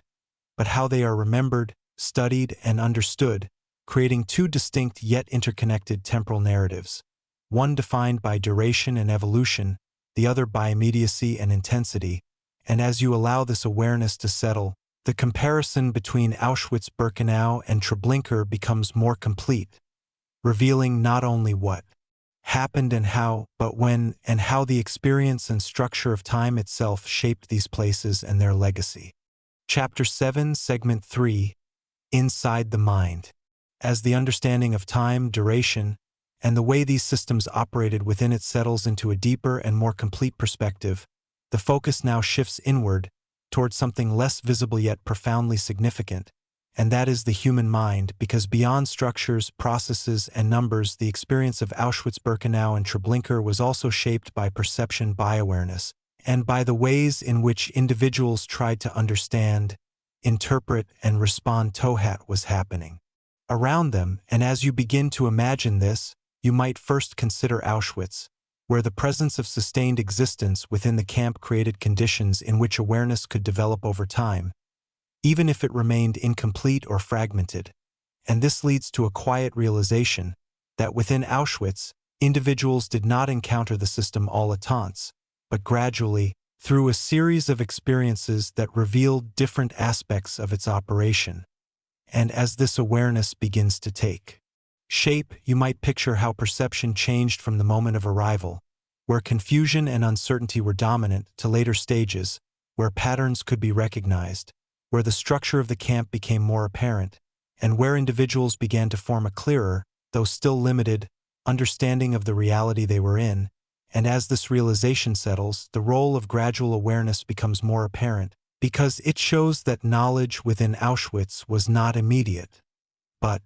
developed over time, shaped by observation, by communication with others, and by direct experience, creating a process in which the mind adapted to its environment, attempting to make sense of it even when full understanding was not possible. And as you continue to drift through this understanding, another detail begins to emerge, one that adds to the sense of psychological complexity. Because within this environment, individuals were not only processing information, but also managing their responses to it, balancing awareness with the need to continue functioning within the system, creating a situation where perception and survival were closely connected. And as you imagine this, it may begin to feel like a constant adjustment, where the mind navigates between understanding and endurance, where awareness is both necessary and difficult, and where each new realization influences how individuals respond to their circumstances. And as this awareness deepens, the role of uncertainty remains significant, because even as individuals gained insight into the system, there were still elements that remained unpredictable, creating a state where knowledge did not eliminate uncertainty, but coexisted with it, shaping a complex psychological environment. And as you reflect on this, the mind begins to grasp how the prolonged nature of Auschwitz allowed for this layered perception, creating a situation where awareness could grow, where understanding could deepen, and where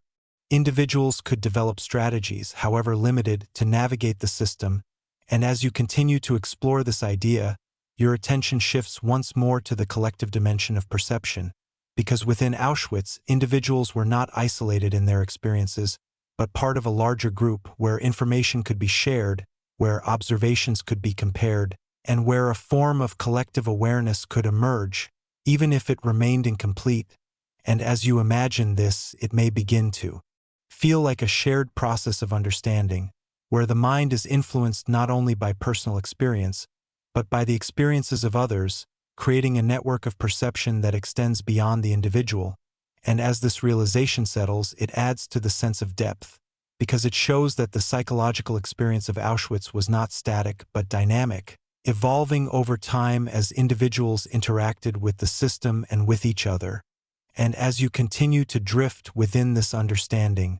another layer begins to unfold, one that reveals how this gradual and layered perception contrasts with Treblinka, where the conditions for awareness were fundamentally different, shaped by the immediacy of the process and the absence of sustained time within the camp. And as this awareness begins to take shape, the perspective prepares to shift once more, moving from a system where perception developed over time to one where it was constrained by the rapid progression of events. As the gradual, layered, and evolving perception within Auschwitz-Birkenau settles into a clearer understanding, the perspective now shifts fully toward Treblinka, where the experience of awareness and perception was shaped by a fundamentally different set of conditions, defined by immediacy, by compression, and by the absence of extended time within which understanding could develop. And as you begin to imagine this, you might consider how the structure of Treblinka limited the opportunity for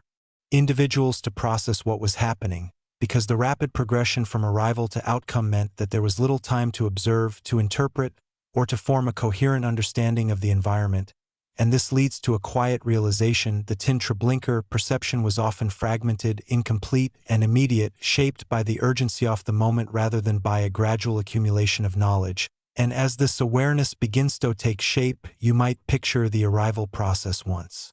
more, where individuals were directed quickly through a sequence of steps,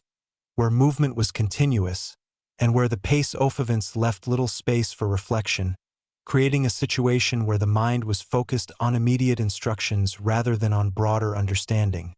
And as this realization settles, the role of limited awareness becomes more apparent, because it shows that the system's efficiency depended not only on physical design, but also on restricting the time available for individuals to comprehend what was happening, reducing the likelihood of resistance and maintaining the flow of the process. And as you continue to drift through this understanding, another detail begins to emerge, one that adds to the sense of contrast, because while Auschwitz allowed for the gradual development of perception, Treblinka constrained it, creating an environment where awareness, when it did occur, had to emerge quickly, often in brief and intense moments, rather than over an extended period. And as you imagine this, it may begin to feel like a sudden realization, where understanding appears abruptly without the gradual build-up seen in Auschwitz, and where the mind must respond immediately to what it perceives. And as this awareness deepens, the role of those who were kept alive within the camp becomes more significant, because their extended presence, though still limited, allowed for a different kind of awareness, one that could develop over time, providing some of the insights that exist about Treblinka's operation. And as you reflect in this, the mind begins to grasp how perception within Treblinka varied depending on position, with most experiencing only a brief and fragmented awareness, while a small number developed a deeper understanding through prolonged exposure. And as you continue to explore this idea, your attention shifts once more to the psychological impact of this compressed awareness, because it created a different kind of experience, one where the mind was confronted with rapid and often overwhelming information, without the time to process or integrate it fully. And as you imagine this, it may begin to feel like a moment of intensity, where perception is immediate and powerful, yet fleeting, and as this realization settles, it adds to the sense of contrast, because it shows that while Auschwitz's psychological experience was shaped by duration, adaptation, and evolving awareness, Treblinka's was shaped by immediacy, fragmentation, and the rapid progression of events. And as you continue to drift within this understanding, another layer begins to unfold, one that reveals how these different experiences of perception influence not only how individuals experience these camps, but how their histories are remembered, because the availability of detailed accounts, the clarity of understanding, and the nature of testimony are all shaped by the conditions under which perception occurred. And as you allow this awareness to settle, the comparison between Auschwitz-Birkenau and Treblinka becomes more complete, revealing not only how these camps functioned externally, but how they were experienced internally, within the minds of those who encountered them. Chapter 8, Segment 1, The Space Itself. As the understanding of perception, awareness, and the psychological experience within Auschwitz-Birkenau and Treblinka settles into a deeper and more complete perspective, the focus now shifts outward once again, toward the physical environment itself, because beyond systems, decisions, and human responses, the design of these camps, their layout, their structure, and their spatial organization, played a fundamental role in shaping how they functioned and how they were experienced. And as you begin to imagine this, you might first consider Auschwitz, not as a single, contained space, but as a vast and interconnected complex, composed of multiple sections that together formed a network of areas, each with its own function. And this leads to a quiet realization that Auschwitz's physical environment reflects its complexity, its layered purpose, and its extended duration, creating a space that is expansive, structured, and segmented. And as this awareness begins to take shape, you might picture the different sections of the camp, from the main camp to Birkenau and beyond, each connected yet distinct, forming a layout that allowed for multiple processes to occur simultaneously. And as this realization settles, the role of separation becomes more apparent, because it shows that the physical design of Auschwitz was organized in a way that divided functions, separating living areas from work areas, and both from the sites of extermination, creating a spatial structure that mirrors the layered operation of the camp. And as you continue to drift through this understanding, another detail begins to emerge, one that adds to the sense of scale, because the size of Auschwitz meant that movement within the camp required time, creating distances between different areas that influenced how individuals experienced the space. And as you imagine this, it may begin to feel like a place that extends outward, where different parts of the camp are connected through pathways, fences, and controlled routes, creating a sense of containment within a large and complex environment. And as this awareness deepens, the role of visibility becomes more significant, because within Auschwitz, different areas were visible to varying degrees, with some spaces open and observable while others were restricted or concealed, creating a layered visual experience where individuals could see parts of the system but not necessarily the whole. And as you reflect on this, the mind begins to grasp how the design of the camp influenced perception, because it shaped what could be seen, what could be understood, and how individuals moved through the space. And as you continue to explore this idea, your attention shifts once more to the organization of the barracks, the rows of structures that formed living areas within the camp, because their arrangement reflects a system of order, of uniformity, creating a visual and physical environment that reinforces control and structure. And as you imagine this, it may begin to feel like a grid, where space is organized systematically, where movement is directed, and where the environment itself contributes to the regulation of daily life. And as this realization settles, it adds to the sense of integration, because it shows that Auschwitz's physical design was not separate from its function, but an essential part of it, shaping how the system operated and how it was experienced. And as you continue to drift within this understanding, another layer begins to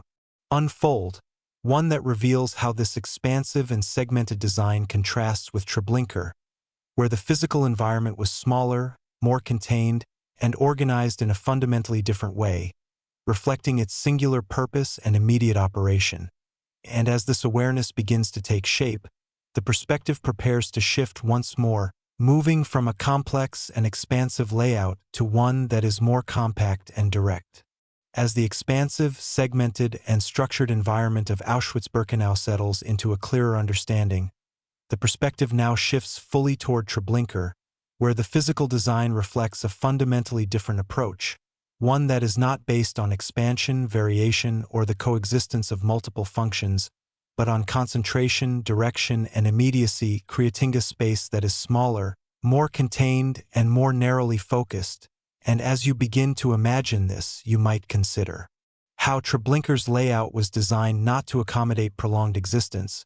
but to guide movement through a specific sequence, creating a spatial environment that directs individuals from one point to another with minimal deviation. And this leads to a quiet realization that the design of Treblinka is not about creating a place where people live or remain, but about creating a pathway, a controlled route through which individuals move quickly and continuously. And as this awareness begins to take shape, you might picture the separation between different areas within the camp, not as distinct zones of varied function, but as stages within a single process, each connected in a way that maintains the flow. And as this realization settles, the role of direction becomes more apparent, because it shows that the layout of Treblinka was designed to eliminate uncertainty in movement, to guide individuals along a predetermined path, reducing the opportunity for deviation or resistance. And as you continue to drift through this understanding, another detail begins to emerge, one that adds to the sense of containment, because the smaller size of Treblinka created a more enclosed environment, where distances between areas were limited, and where movement from one stage to the next occurred quickly, reinforcing the immediacy of the process. And as you imagine this, it may begin to feel like a compressed space, where everything is close, where the beginning and end are not separated by distance, but connected through a continuous sequence. And as this awareness deepens, the role of visibility takes on a different form, because while Auschwitz's size created varying levels of visibility, Treblinka's design focused on controlling what could be seen at each stage, using barriers, pathways, and layout to limit awareness of the overall structure, creating a situation where individuals experienced only the part of the system they were currently moving through. And as you reflect on this, the mind begins to grasp how the design of Treblinka shaped perception, not by dividing space into separate functions, but by controlling the sequence in which space was experienced, creating a guided progression that influenced how individuals understood their surroundings. And as you continue to explore this idea, your attention shifts once more to the absence of living areas in the same sense as Auschwitz, because Treblinka was not designed to house large numbers of people for extended periods, creating a space that lacks the features associated with prolonged existence. And as you imagine this, it may begin to feel like a place defined not by habitation, but by transition, where the environment is structured around movement rather than residence. And as this realization settles, it adds to the sense of contrast, because it shows that while Auschwitz's design supports a complex and sustained system, Treblinka's design supports a singular and immediate one. And as you continue to drift within this understanding, another layer begins to unfold, one that reveals how these different spatial designs reflect the underlying purposes of each camp, demonstrating how physical environment, function, and experience are closely connected. And as you allow this awareness to settle, the comparison between Auschwitz-Birkenau and Treblinka becomes more complete, revealing not only how they operated, but how the very spaces in which they existed shaped everything that occurred within them. Chapter 8, Segment 2. The Path You Could Not Leave. As the understanding of physical space and layout within Auschwitz-Birkenau and Treblinka settles into a deeper and more complete perspective, the focus now shifts toward movement within those spaces, because while structure defines the environment, it is movement that brings that structure to life, shaping how individuals pass through it,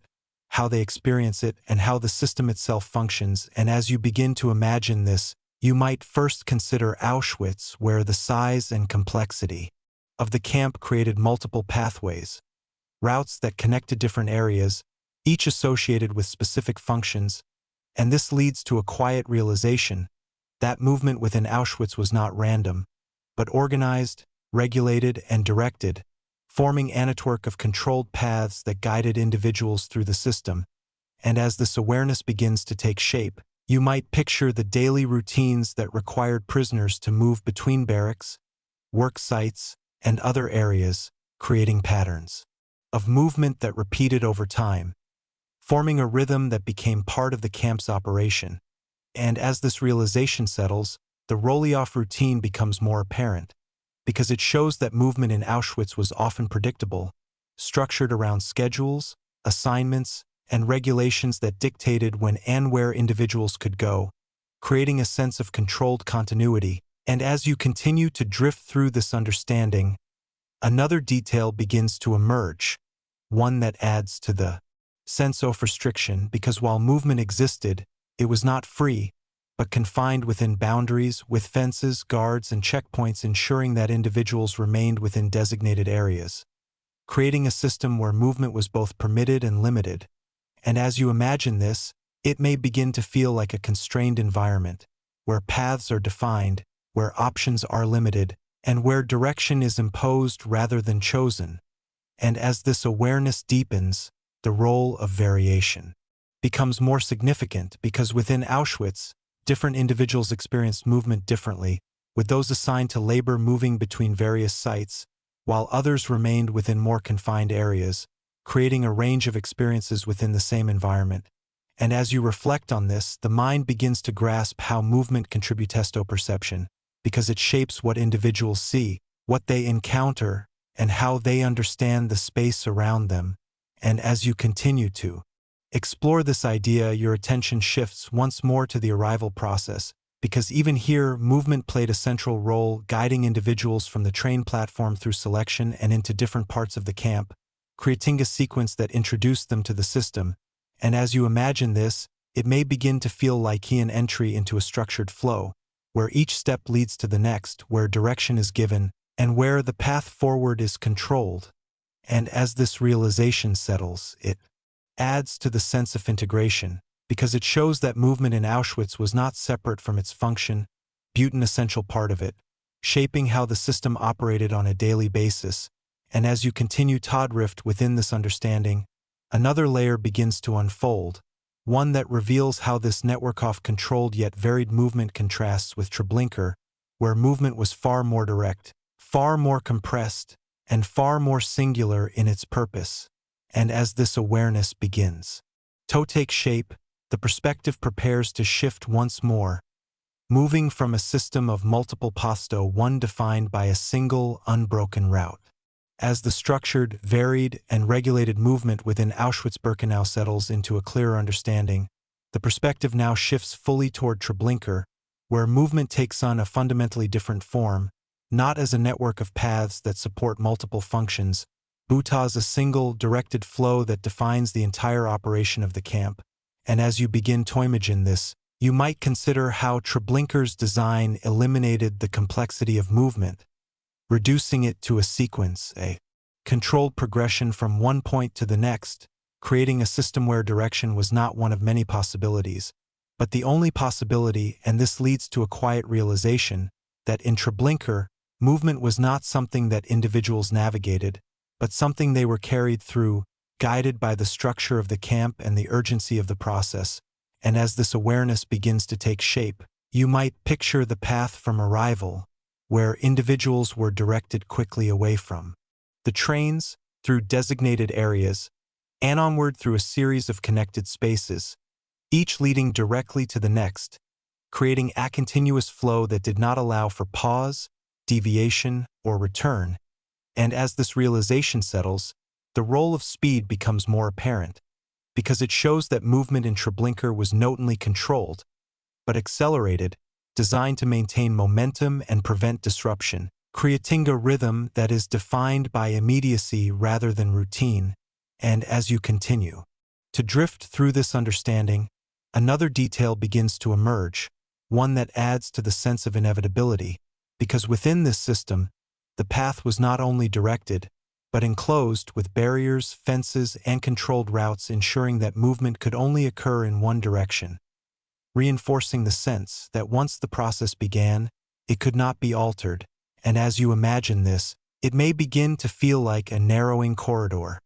where options disappear, where the path becomes singular, and where the concept of choice is removed. And as this awareness deepens, the role of visibility becomes more significant, because the design of Treblinka's pathways limited what could be seen beyond the immediate route,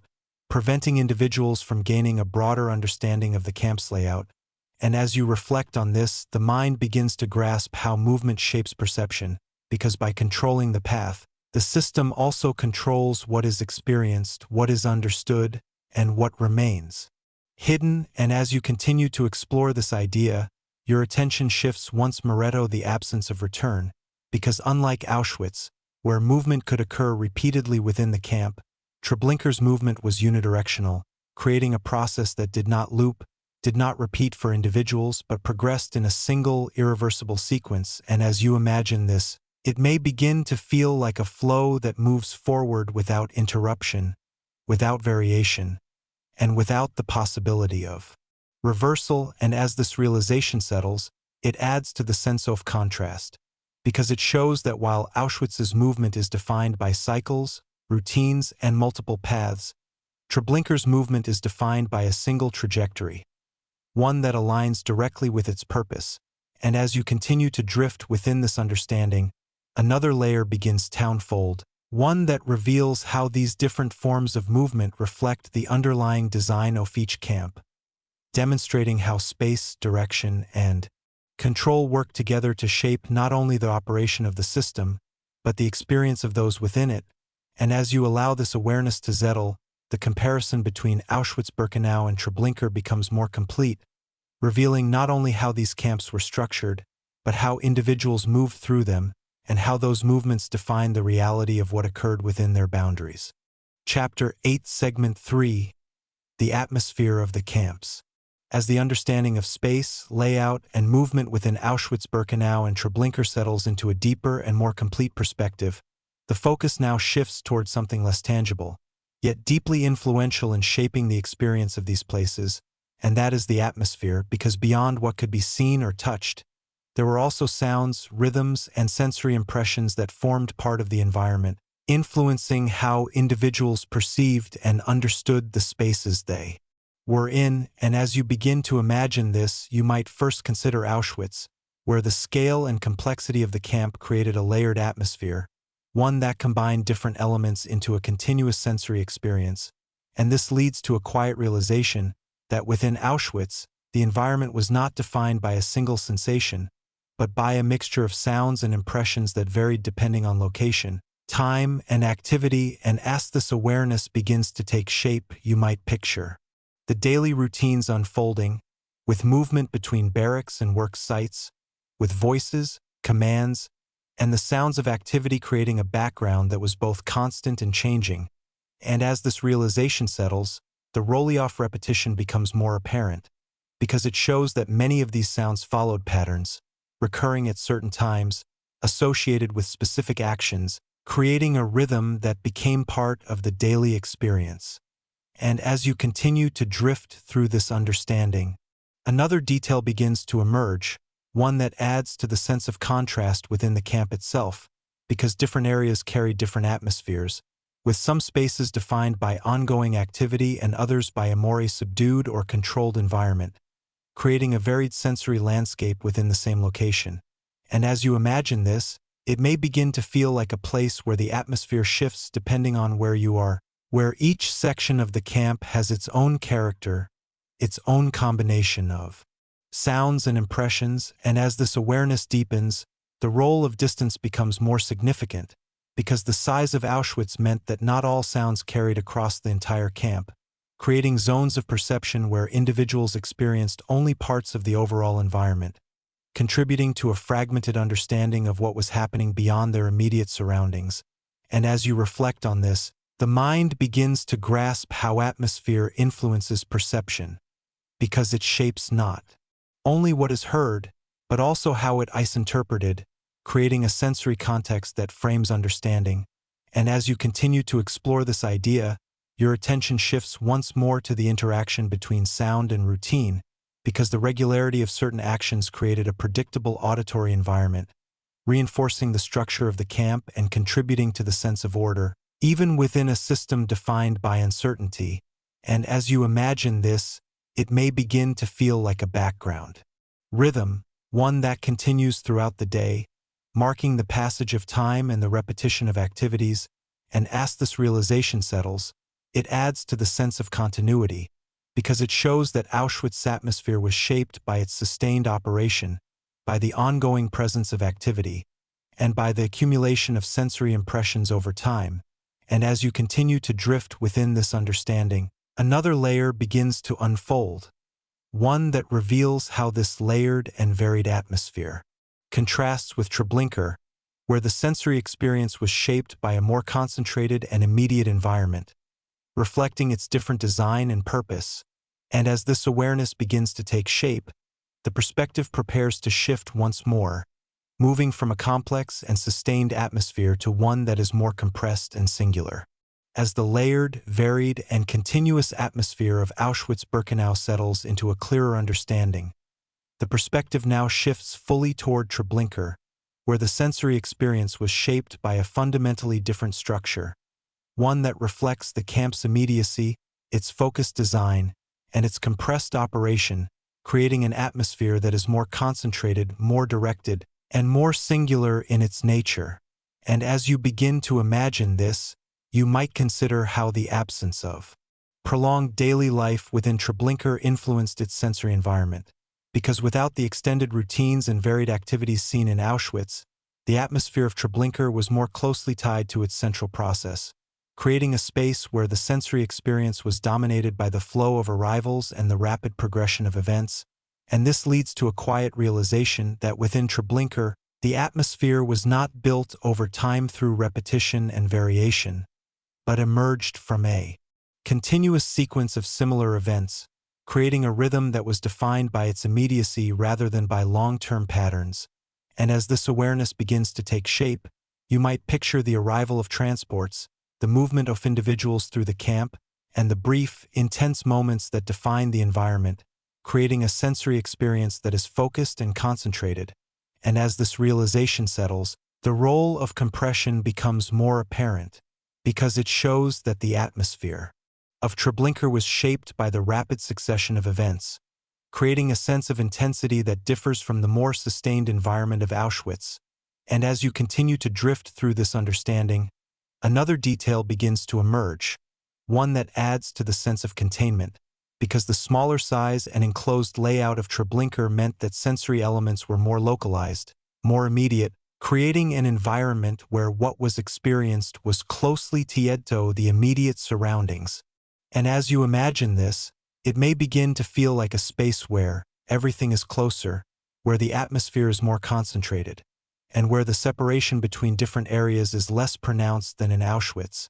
And as this awareness deepens, the role of limited duration becomes more significant, because without prolonged presence, the sensory experience for most individuals was brief, defined by a short sequence of impressions, rather than by an extended accumulation over time. And as you reflect on this, the mind begins to grasp how this difference in duration influences the nature of atmosphere, because it shows that while Auschwitz's sensory environment is layered and evolving, Treblinka's is immediate and concentrated, shaped by the rapid progression of events. And as you continue to explore this idea, your attention shifts once more to the contrast between the two camps, because it reveals how atmosphere is not only a product of physical space,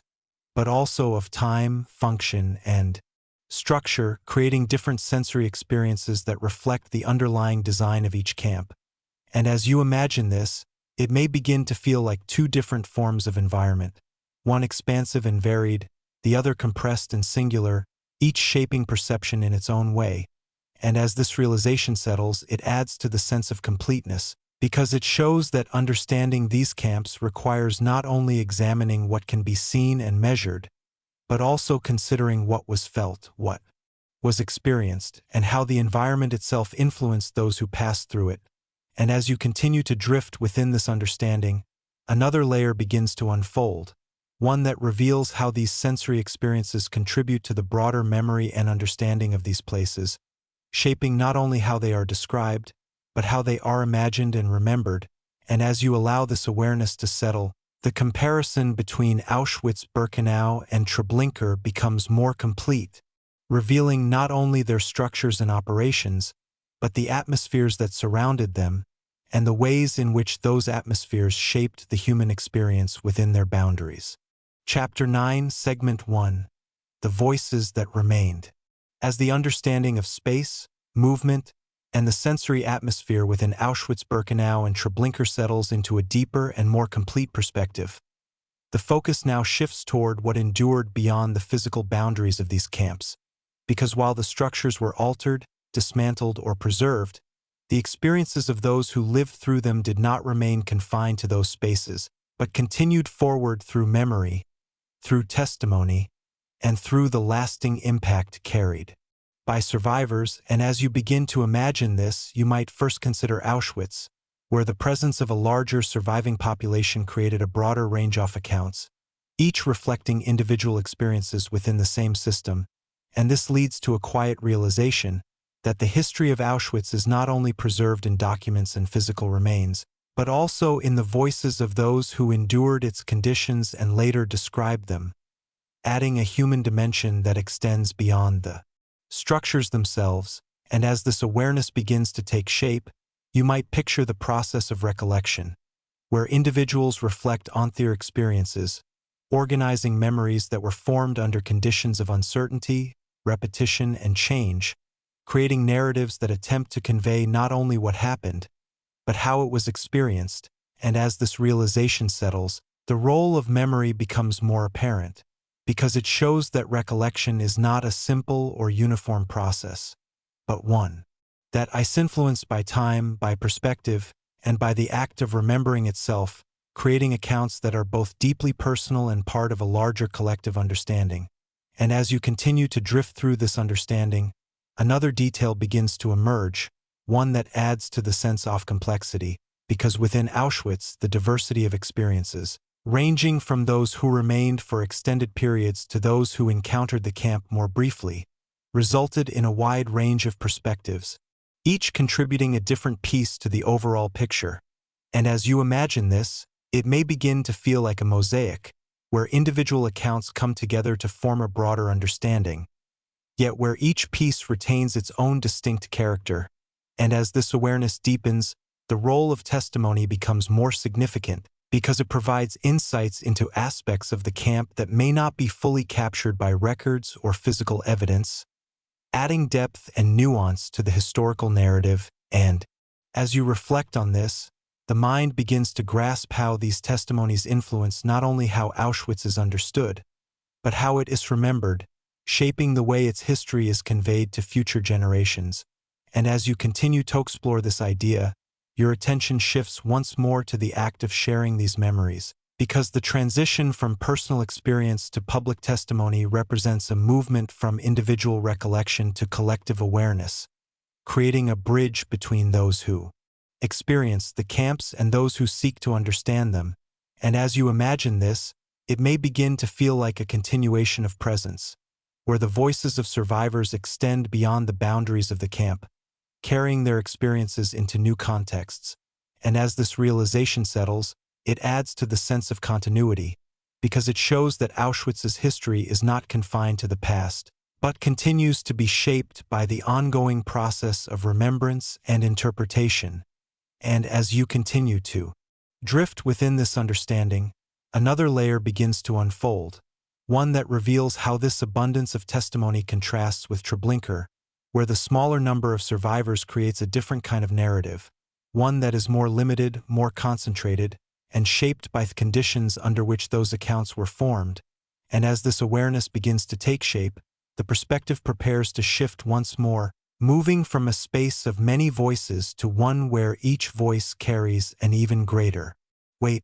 As the layered, diverse, and extensive testimonies associated with Auschwitz-Birkenau settle into a clearer understanding, the perspective now shifts fully toward Treblinka, where the nature of survivor accounts is shaped by the camp's immediacy, its limited population, and the small number of individuals who lived through its operation, creating a situation where each testimony carries a significant weight in reconstructing what occurred.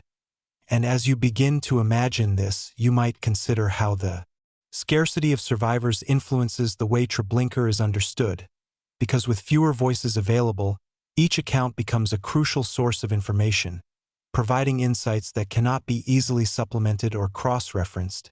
And this leads to a quiet realization that the history of Treblinka relies heavily on these limited testimonies, creating a narrative that is both powerful and fragile, shaped by the depth of individual experience and the absence of extensive corroboration. And as this awareness begins to take shape, you might picture the process of recollection in this context,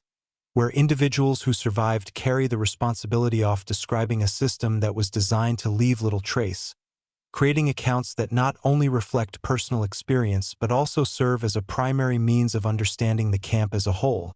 And as this realization settles, the role of detail becomes more apparent, because each piece of information within these testimonies contributes to a larger reconstruction, helping to fill gaps left by the absence of physical evidence and documentation.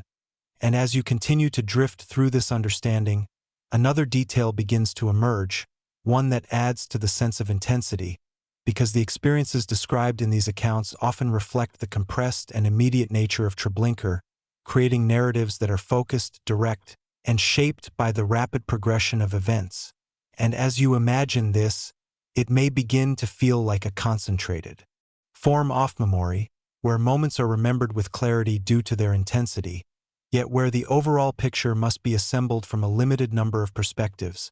And as this awareness deepens, the role of preservation becomes more significant, because ensuring that these testimonies are recorded, shared, and studied becomes essential in maintaining the historical understanding of Treblinka, preventing the silence that the system attempted to create from continuing into the future.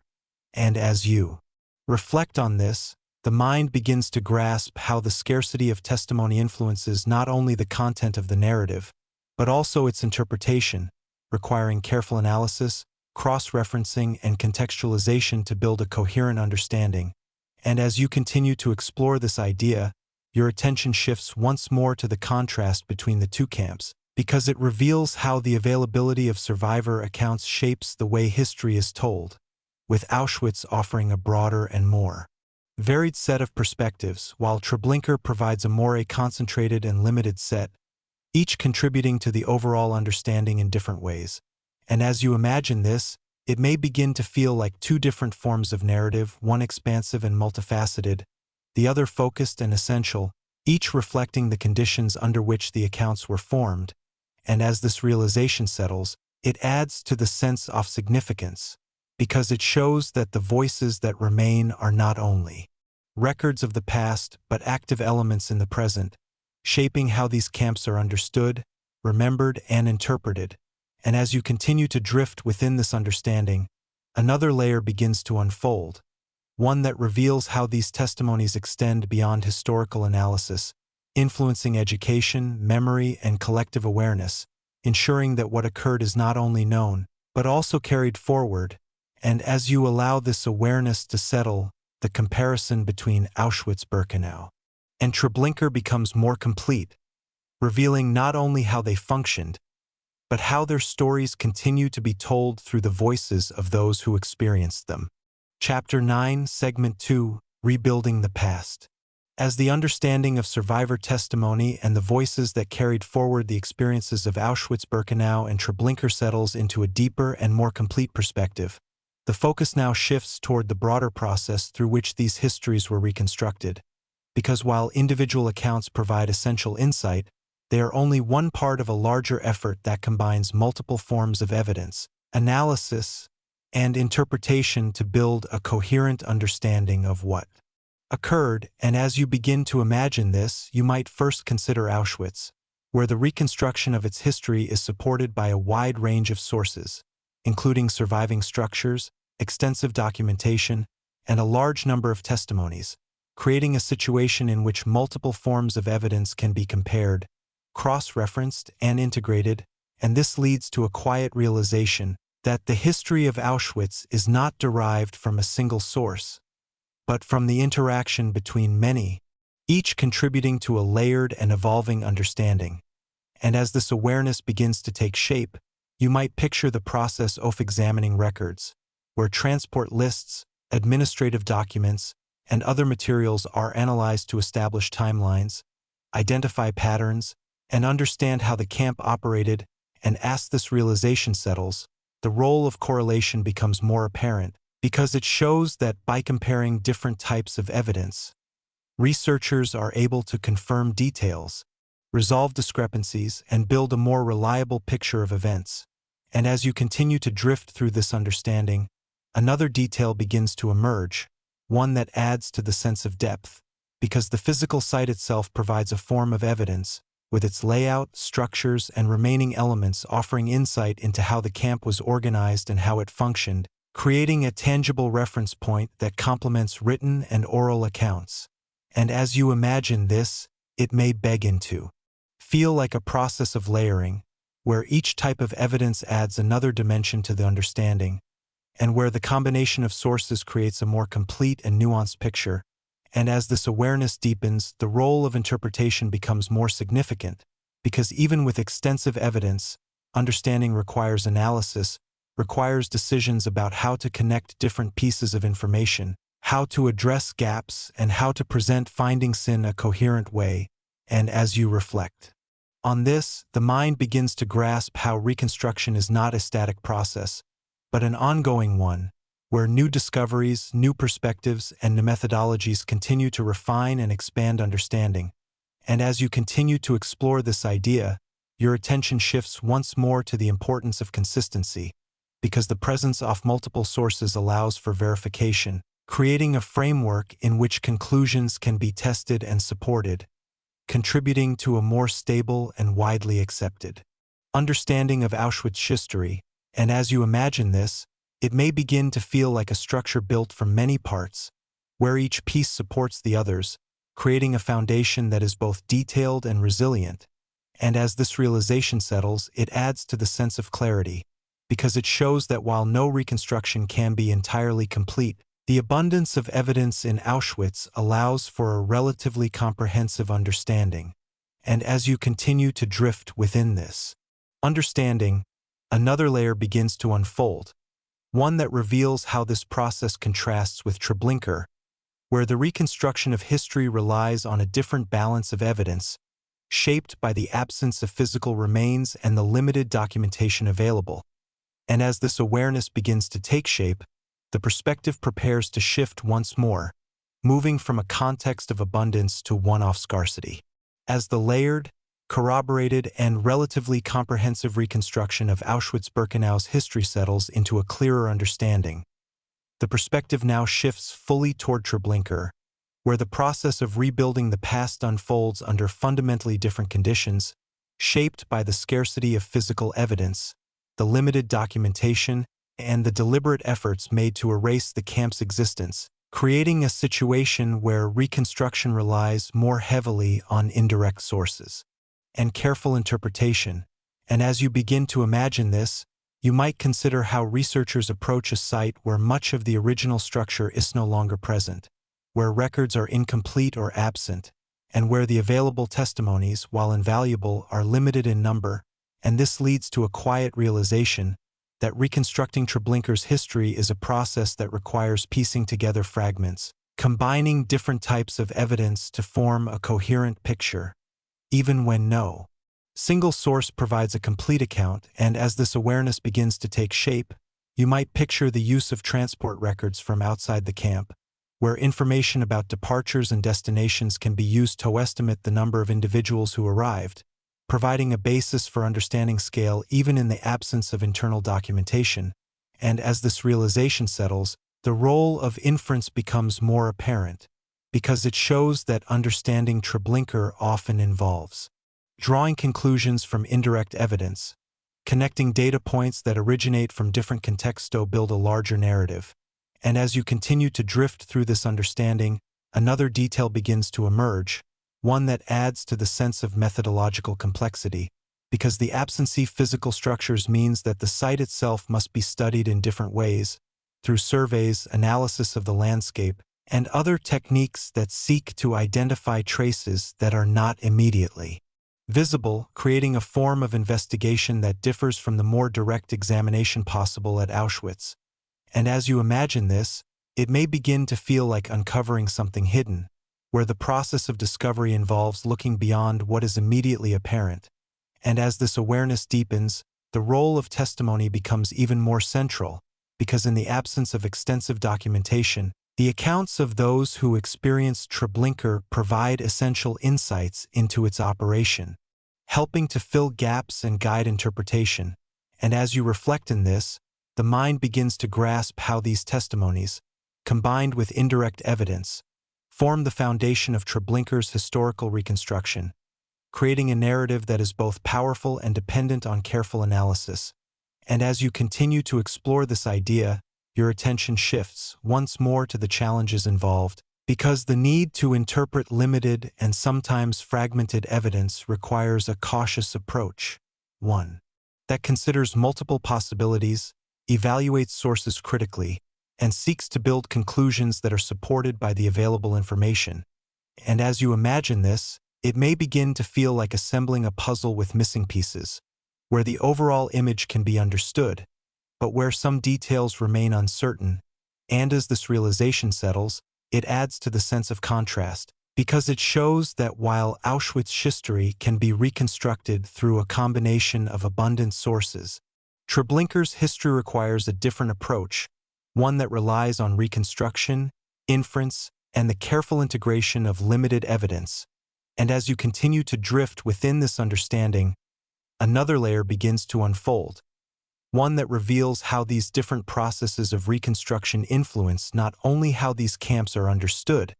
but how their histories are communicated, taught, and remembered, creating two distinct yet interconnected narratives that together contribute to a broader understanding of the past. And as you allow this awareness to settle, the comparison between Auschwitz-Birkenau and Treblinka becomes more complete, revealing not only what occurred, but how that understanding has been built over time through effort, analysis, and the ongoing pursuit of clarity. Chapter 9, Segment 3, Understanding the Difference. As the reconstruction of history, the role of testimony, and the process of uncovering what occurred within Auschwitz-Birkenau and Treblinka settle into a deeper and more complete perspective, the focus now shifts toward a broader and more reflective question. And that is why comparing these two camps matters, because beyond the details of structure, operation, and scale, the act of comparison itself reveals something about how we understand history, how we interpret complex systems, and how we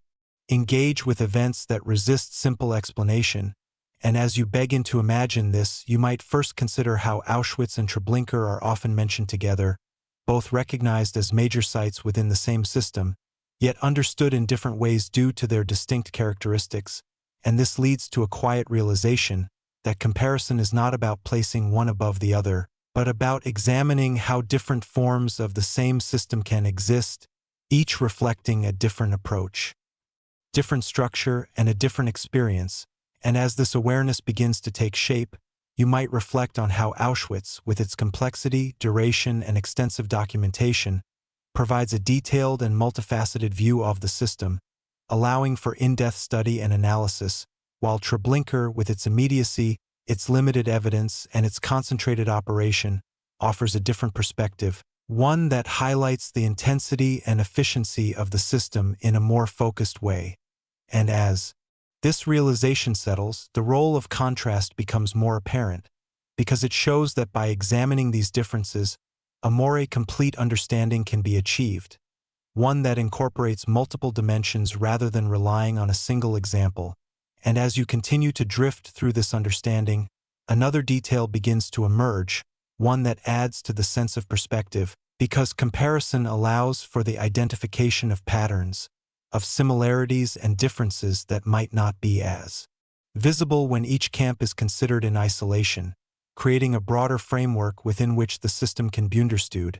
And as you imagine this, it may begin to feel like viewing something from multiple angles, where each perspective reveals a different aspect of the whole, and where the combination of views creates a more complete picture. And as this awareness deepens, the role of nuance becomes more significant, because it shows that understanding these camps requires moving beyond simple labels or generalizations, recognizing that each had its own structure, its own function, and its own impact. And as you reflect on this, the mind begins to grasp how comparison can deepen understanding, not by simplifying, but by adding layers, by revealing complexity, and by encouraging a more careful and detailed examination of what occurred. And as you continue to explore this idea, your attention shifts once more to the importance of context, because comparing Auschwitz and Treblinka also highlights the broader system in which they existed, showing how different methods were used within the same framework, and how those methods were shaped by factors such as location, purpose, and timing. And as you imagine this, it may begin to feel like a network, where each part contributes to the whole, and where understanding one part enhances the understanding of others. And as this realization settles, it adds to the sense of connection, because it shows that these camps are not isolated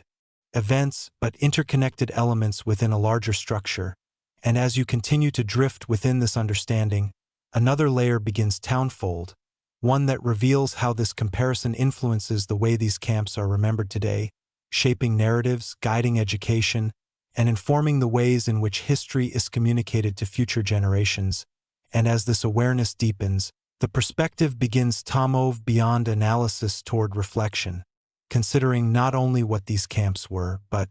what their comparison reveals about how we engage with the past. And as you allow this awareness to settle, the importance of understanding the difference becomes not just an academic exercise, but a meaningful part of how history is approached, interpreted, and remembered. As the broader meaning of comparing Auschwitz-Birkenau and Treblinka settles into a clearer understanding, where contrast reveals complexity and perspective deepens awareness, the focus now moves further into reflection, toward what this comparison represents in the present, because beyond historical reconstruction, beyond analysis and interpretation, there is also the question of how these histories are engaged with today, how they are understood by those who did not experience them directly, and how the differences between these camps shape that understanding. And as you begin to imagine this, you might consider how the visibility of Auschwitz, with its preserved structures and extensive documentation, creates a form of engagement that is immediate and tangible, allowing individuals to encounter the site and to connect with its history through direct observation, while Treblinka, with its absence of original structures and its really ancient reconstructed narratives, requires a different kind of engagement, one that is more reflective, more dependent on knowledge and imagination, and this leads to a quiet realization that these two forms of engagement complement each other, offering different ways of understanding the same broader system. And as this awareness begins to take shape, you might reflect on how the presence or absence of physical evidence influences perception, because it shapes what can be seen, what can be experienced, and how individuals relate to the past, creating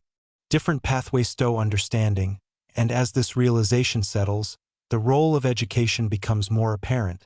because it shows that the way these camps are taught, described, and presented is influenced by their differences, with Auschwitz often serving as a central reference point, while Treblinka requires additional context and explanation to convey its significance. And as you continue to drift through this understanding, another detail begins to emerge, one that adds to the sense of responsibility, because engaging with these histories involves not only understanding what occurred, but also recognizing the limitations of that understanding, acknowledging the gaps, the uncertainties, and the differences in available evidence. And as you imagine this, it may begin to feel like a process of careful consideration, where interpretation is balanced with awareness of what is known and what is not. And as this awareness deepens, the role of memory becomes more significant, because it shows that the way these camps are remembered is shaped by both their similarities and their differences, creating a narrative that is both unified and diverse, reflecting multiple aspects of the same history. And as you reflect on this, the mind begins to grasp how comparison contributes to this process, because it encourages a more nuanced and comprehensive approach, one that avoids oversimplification and instead embraces the complexity of the past. And as you continue to explore this idea, your attention shifts once more to the broader implications, because understanding these differences is not only about the past, but also about how history is approached in general, how systems are analyzed, and how complex events are interpreted. And as you imagine this, it may begin to feel like a lens, through which not only these camps, but other aspects of history can be examined, highlighting the importance of context, detail, and careful analysis. And as this realization settles, it adds to the sense of continuity, because it shows that the comparison between Auschwitz-Birkenau and Treblinka is not an endpoint, but part of an ongoing process of understanding,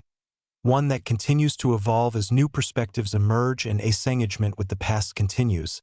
And as you allow this awareness to settle, the comparison becomes more than a study of two camps, becoming instead a reflection on how history is understood, how it is remembered, and how its lessons are carried forward into the present and the future. Chapter 10, Segment 1, Two Camps, One Reality. As the layered understanding of Auschwitz-Birkenau and Treblinka settles into a broader and more complete perspective,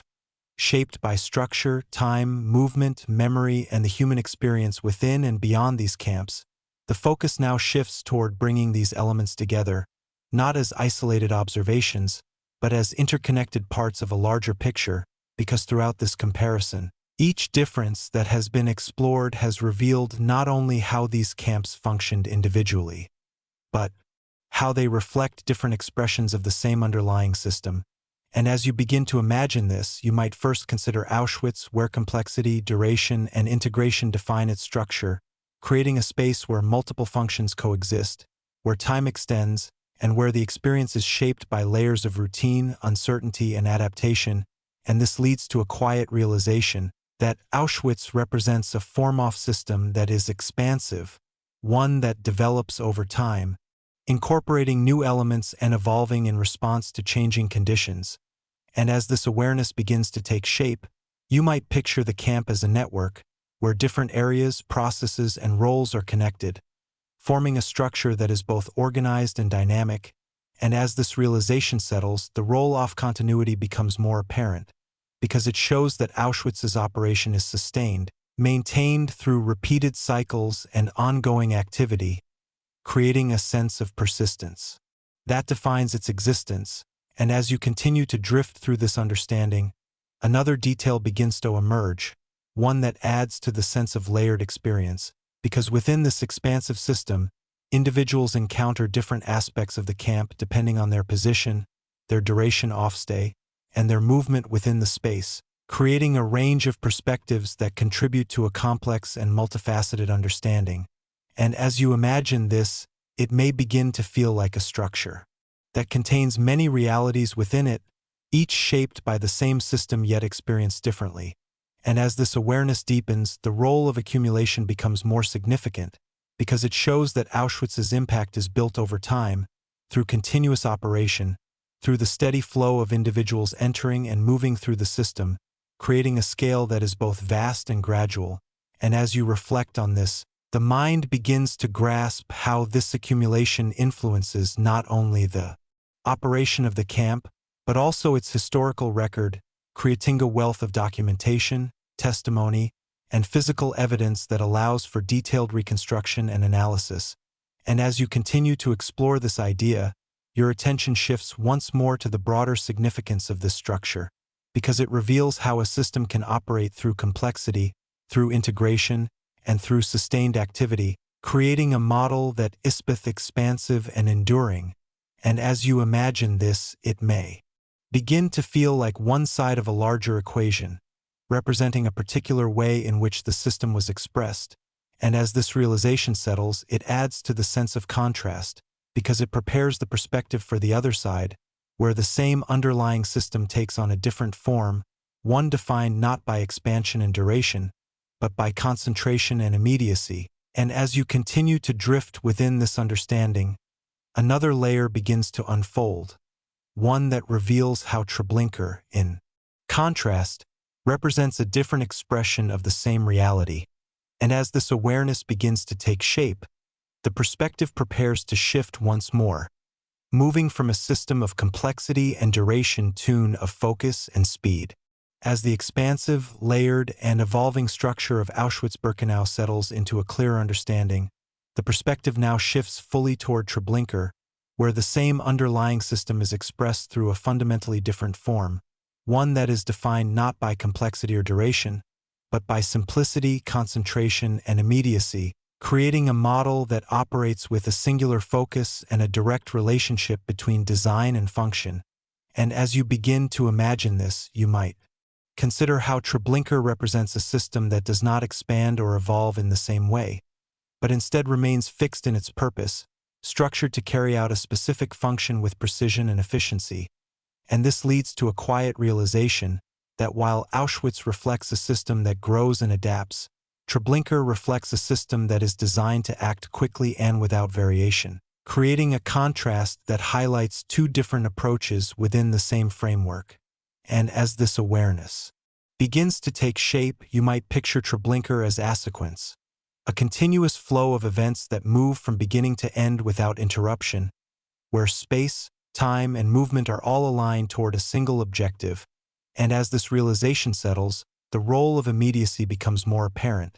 because it shows that Treblinka's operation depends on reducing delays, eliminating unnecessary elements, and maintaining a constant progression, creating a system that is both concentrated and intense. And as you continue to drift through this understanding, another detail begins to emerge, one that adds to the sense of clarity, because within this focused structure,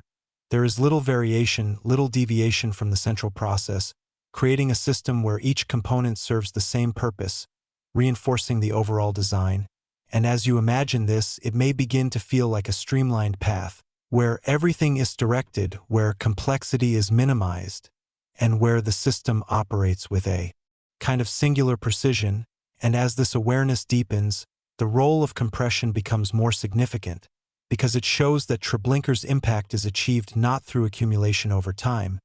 but through intensity within a shorter period, creating a scale that is reached quickly and concentrated within a limited duration. And as you reflect on this, the mind begins to grasp how this different scene structure influences not only the operation of the camp, but also its historical record, creating a narrative that is more limited in documentation, more dependent on reconstruction, and more shaped by the absence of physical remains. And as you continue to explore this idea, your attention shifts once more to the broader significance of this model, because it reveals how a system can operate through focus, through efficiency, and through immediacy, creating a different yet equally impactful expression of the same underlying reality. And as you imagine this, it may begin to feel like the other side of the equation, complementing the complexity of Auschwitz with the concentration of Treblinka.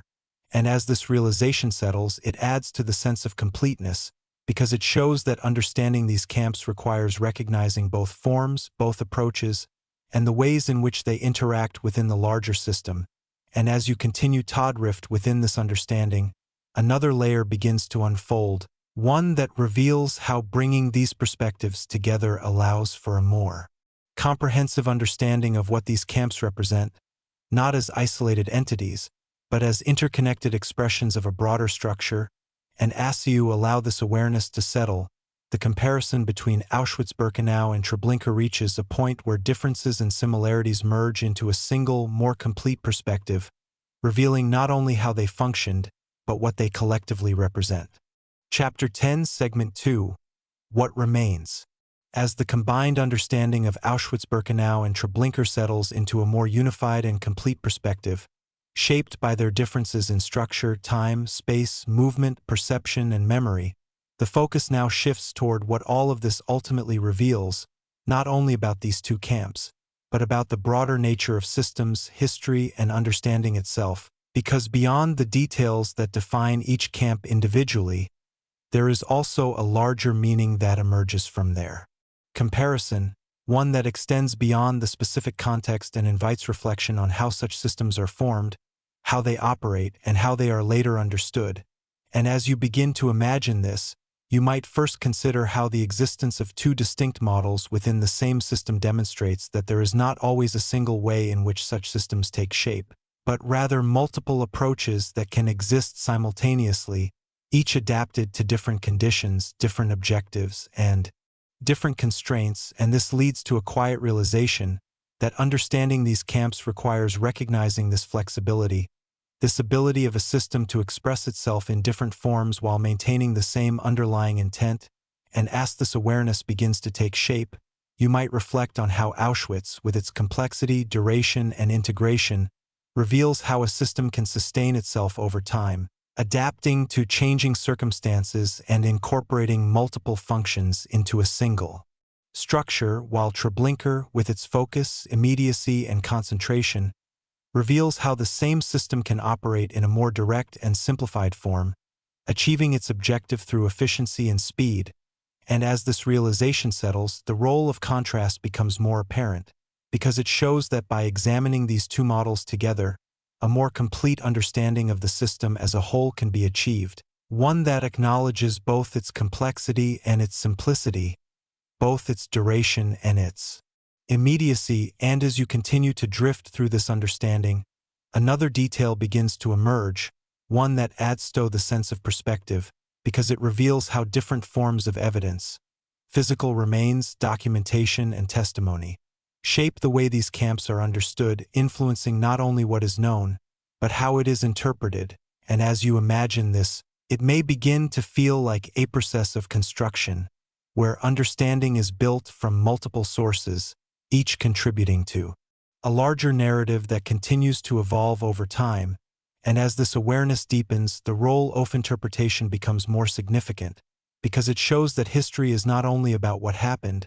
but about how it is examined, how it is connected, and how it is presented, creating a dynamic relationship between past and present. And as you reflect on this, the mind begins to grasp how the comparison between Auschwitz and Treblinka highlights the importance of careful analysis, of considering multiple perspectives, and of recognizing the limitations and possibilities within available evidence. And as you continue to explore this idea, your attention shifts once more to the broader implications, because it reveals how this comparison extends beyond these two camps,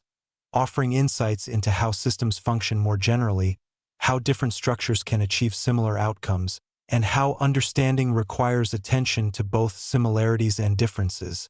And as you imagine this, it may begin to feel like a broader lens, one that can be applied not only to this specific context, but to other areas of history and analysis. And as this realization settles, it adds to the sense of continuity, because it shows that the lessons drawn from this comparison are not confined to the past, but continue to inform how understanding is approached in the present, shaping the way complex events are studied, interpreted, and remembered. And as you continue to drift within this understanding, another layer begins to unfold, one that reveals how this reflection prepares the way for a final perspective, one that brings together not only knowledge but also awareness, creating a space for understanding that is both analytical and reflective. And as this awareness begins to settle, the comparison between Auschwitz-Birkenau and Treblinka becomes not just a study of difference, but a deeper exploration of meaning itself. As the broader reflections on structure, systems, and understanding settle into a clearer and more unified perspective, the focus now moves toward a final and more contemplative awareness, one that considers not only what has been learned, but what remains, because beyond all the details, the comparisons, and the analyses, there is also the enduring presence of these histories within the present, shaping how they are remembered, how they are taught, and how they are understood by those who encounter them now. And as you begin to imagine this, you might consider how Auschwitz-Birkenau and Treblinka, despite their differences, both exist today not as operational systems, but as points of reference, as places and narratives that continue to influence understanding. And this leads to a quiet realization that their significance does not end with their history, but continues through the ways in which they are engaged with, interpreted, and integrated into broader awareness. And as this awareness begins to take shape, you might reflect on how the visibility of Auschwitz allows for a direct encounter with its physical space,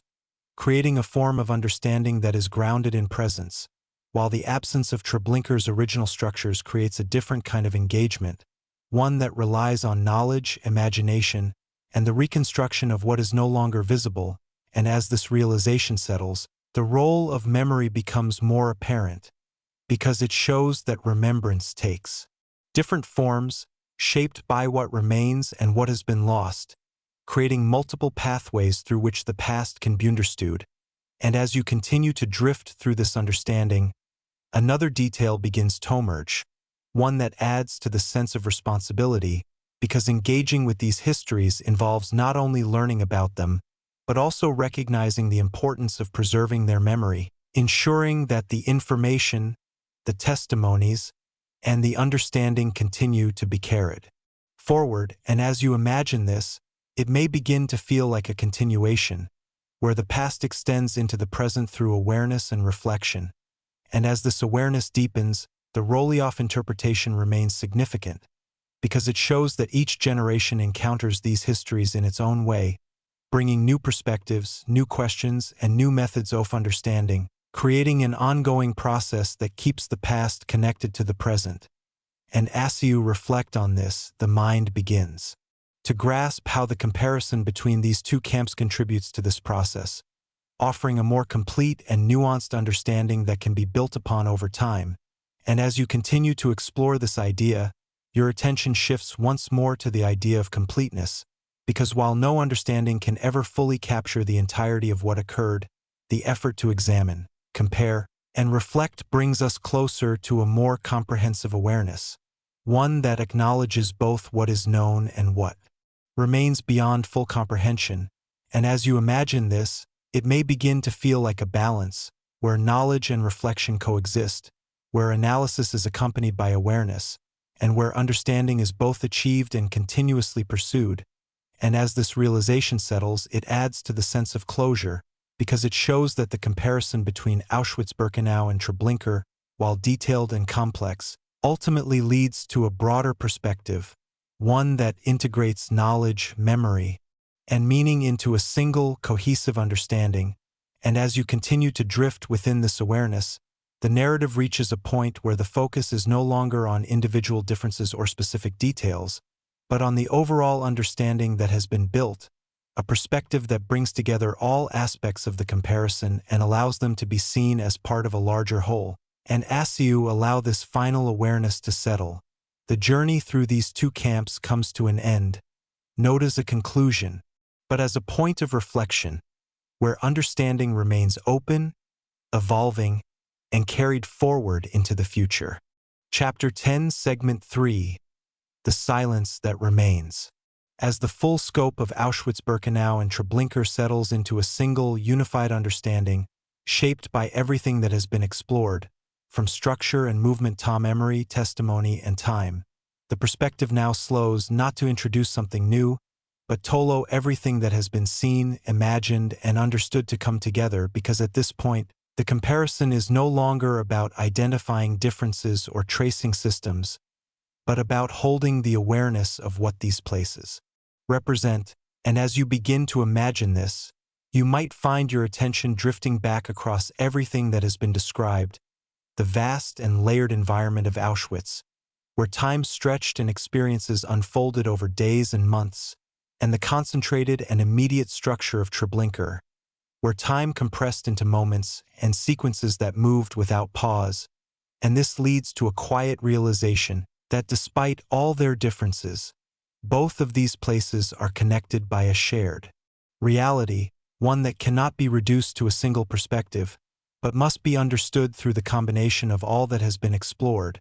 And as this awareness begins to take shape, you might notice how the mind attempts to organize this information, to place each detail into a larger framework, yet also begins to recognize that some aspects remain beyond complete comprehension, creating a balance between understanding and the recognition of limits. And as this realization settles, the role of stillness becomes more apparent, because after moving through so many layers of analysis, there is a point where the focus shifts from examining to simply being aware, allowing the weight of what has been understood to exist without the need for further explanation. And as you continue to drift through this understanding, another detail begins to emerge, one that adds to the sense of reflection, because the comparison between Auschwitz and Treblinka is not only about the past, but about the act of understanding itself, about how the mind approaches complexity, how it processes difference, and how it attempts to make sense of systems that are both structured and difficult to fully grasp. And as you imagine this, it may begin to feel like stepping back from the details, seeing not just the individual elements, but the overall pattern they create, a pattern that reveals how different forms can exist within the same reality, and how each contributes to a broader understanding. And as this awareness deepens, the role of silence returns once more, not as something imposed or controlled, but as a natural outcome of reflection, a space where words become less necessary, where understanding exists without constant description, and where the mind is allowed to rest within what it has learned. And as you reflect on this, you may begin to notice how the journey through these camps has shifted from active exploration to quiet awareness, from movement to stillness, creating a sense of completion that is not defined by answers, but by the presence of understanding itself. And as you continue to explore this idea, your attention shifts once more to the idea of connection, because the comparison between Auschwitz-Birkenau and Treblinka ultimately reveals not only their differences, but their relationship, showing how two distinct structures can exist within the same system, each reflecting a different aspect of its design. And as you imagine this, it may begin to feel like two parts of a larger whole, each necessary for a complete understanding. And as this realization settles, it adds to the sense of unity, because it shows that understanding does not come from isolating one part, but from bringing multiple perspectives together, allowing them to coexist within a single awareness. And as you continue to drift within this understanding, another layer begins to unfold, one that reveals how this awareness extends beyond the specific context of these camps, offering a way of approaching complexity in general, a way of recognizing that systems can take different forms, that understanding requires patience and depth, and that some aspects may always remain beyond full comprehension. And as you allow this awareness to settle, the comparison between Auschwitz-Birkenau and Treblinka becomes not just a study of history, but a reflection on how we understand, how we remember, and how we engage with the past. And as you continue to rest within this perspective, the narrative slows further, allowing the final stage of reflection to emerge naturally. As this final stage of reflection deepens, the focus moves even further away from analysis and into a quiet, steady awareness, where everything that has been explored throughout this journey remains present, yet no longer needs to be examined piece by piece, because at this point, understanding exists as a whole, not as separate elements, but as a unified perspective that holds both Auschwitz-Birkenau and Treblinka within it. And as you begin to imagine this, you might notice how the mind no longer moves between comparisons, no longer seeks to distinguish one from the other, but instead allows both to exist side by side, as different expressions of the same underlying reality. And this leads to a quiet realization that the purpose of this journey was never simply to compare, but to understand, to see how different forms can reveal different aspects of the same system, and to recognize that understanding emerges not from simplicity, but from complexity, from the willingness to explore, to reflect, and to remain present with what has been learned. And as this awareness begins to take shape, you might feel a sense of stillness, where the need for further explanation fades, replaced by a quiet recognition of what these places represent. And as this realization settles, the role of memory becomes more subtle, because it is no longer about recalling specific details, but about holding an overall awareness, a sense of what has been understood,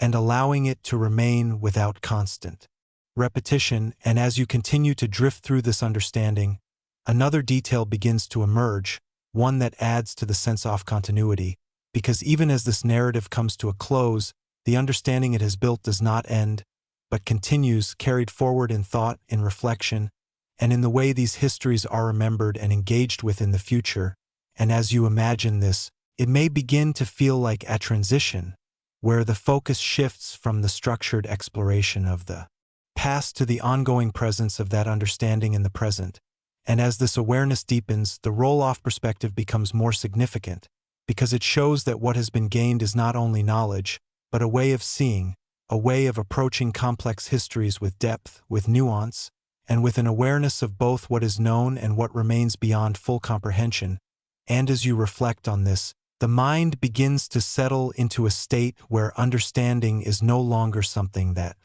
needs to be actively constructed, but something that exists naturally as a result of the journey that has taken place. And as you continue to explore this idea, your attention shifts once more to the idea of closure, because while the narrative reaches its end, the understanding it has created remains open, allowing for further reflection, further thought, and further engagement beyond this moment. And as you imagine this, it may begin to feel like a quiet continuation,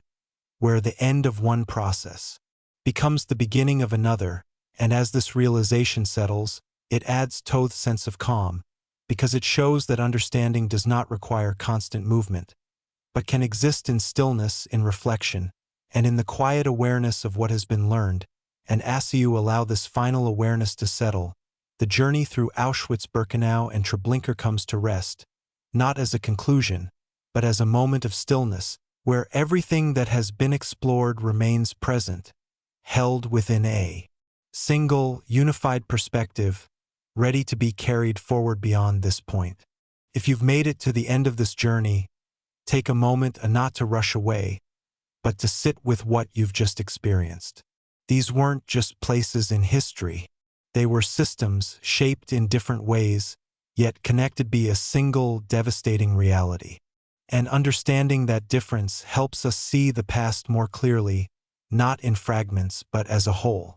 If this video gave you a deeper perspective, a quieter understanding, or even just a moment of reflection,